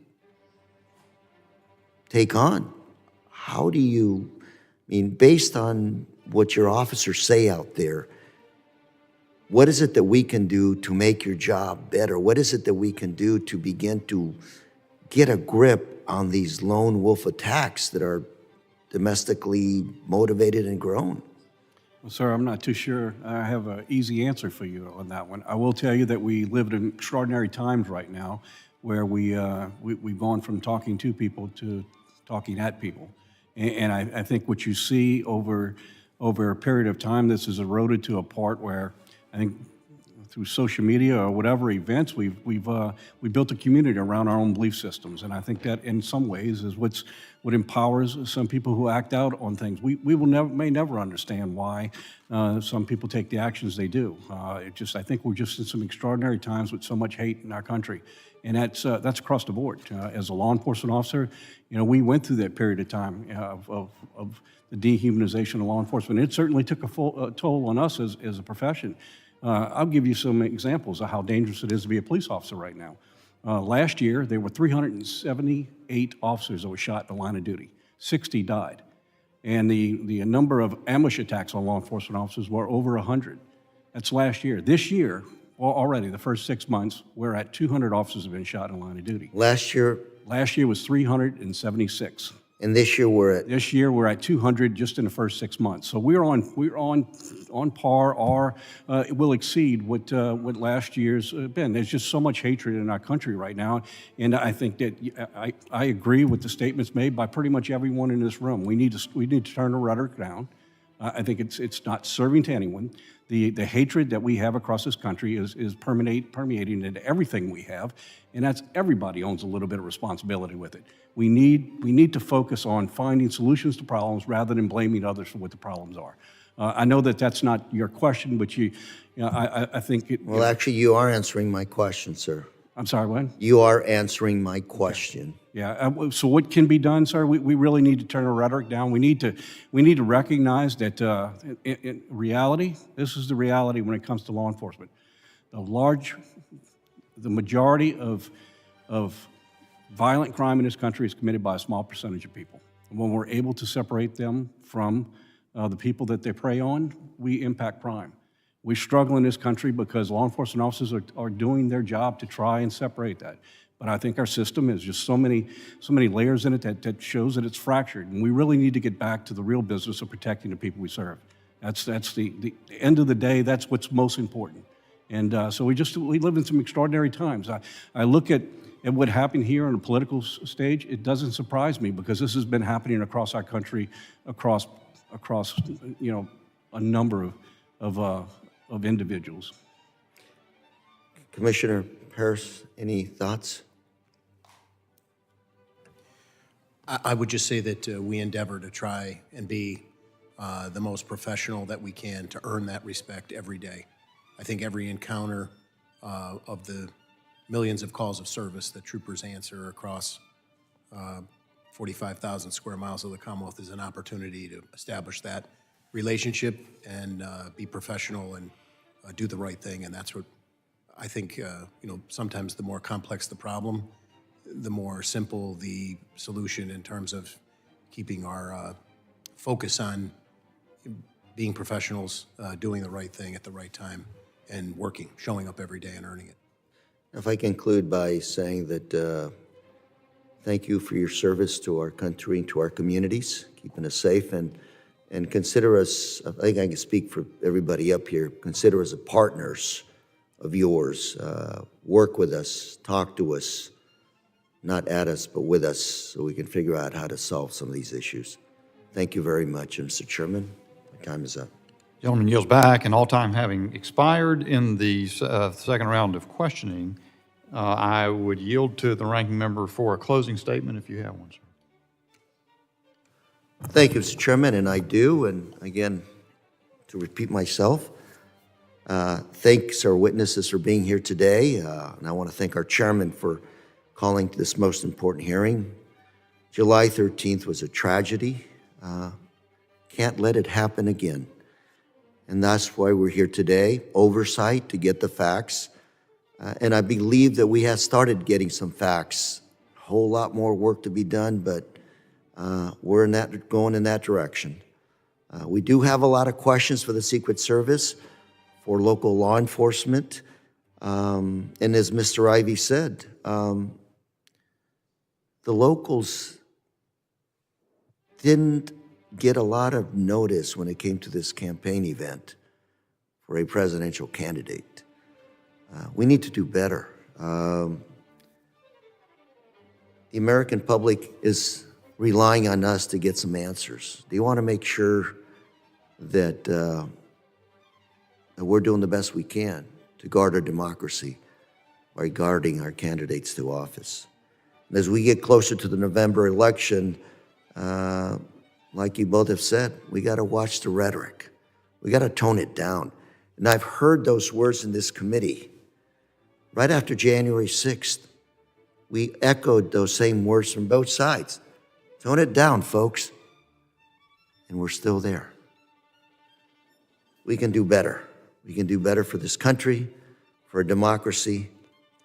And we need to again set an example for the rest of the world. All of us together, we can do this. Thank you very much, Mr. Chairman, and I yield. I thank the gentleman, and I'm going to give the chairman's closing statement for him, but it's prepared here, and I think that is the appropriate way to end. Before I do that, I want to say thank you to the witnesses, especially Colonel Paris Yoes. I will say that in the North Carolina Highway Patrol is an institution in my state that I have not, until I had occasion to serve in the legislature and then subsequently run for Congress and serve districts that have constantly changed in North Carolina, and I have seen institutionally how the State Highway Patrol has then fed the sheriff's offices over the course of time with the elected sheriffs who've come up in that institution. And I don't know that much about your organization, but you remind me of the fine men and women of the North Carolina Highway Patrol, and I really do appreciate your candor. Tomorrow, the director of the FBI, Christopher Wray, will be testifying before the Judiciary Committee, on which I also serve, and I hope he'll be candid. I believe there are moments when the sanctity of criminal investigations needs to be tempered by the fact that the nation needs answers to a national security crisis, as I suggested before. You have been candid while still protecting the sanctity of the investigations that are ongoing, or of which your agency is a part, and I appreciate that very much. So during this hearing, we got the news that Director Cheatle resigned. After refusing to give straightforward answers to Congress and the American people about the Secret Service's failures on July 13, seeing the chairman return, I'm going to pause and let him give his statement, which I had commenced. Closing for me there.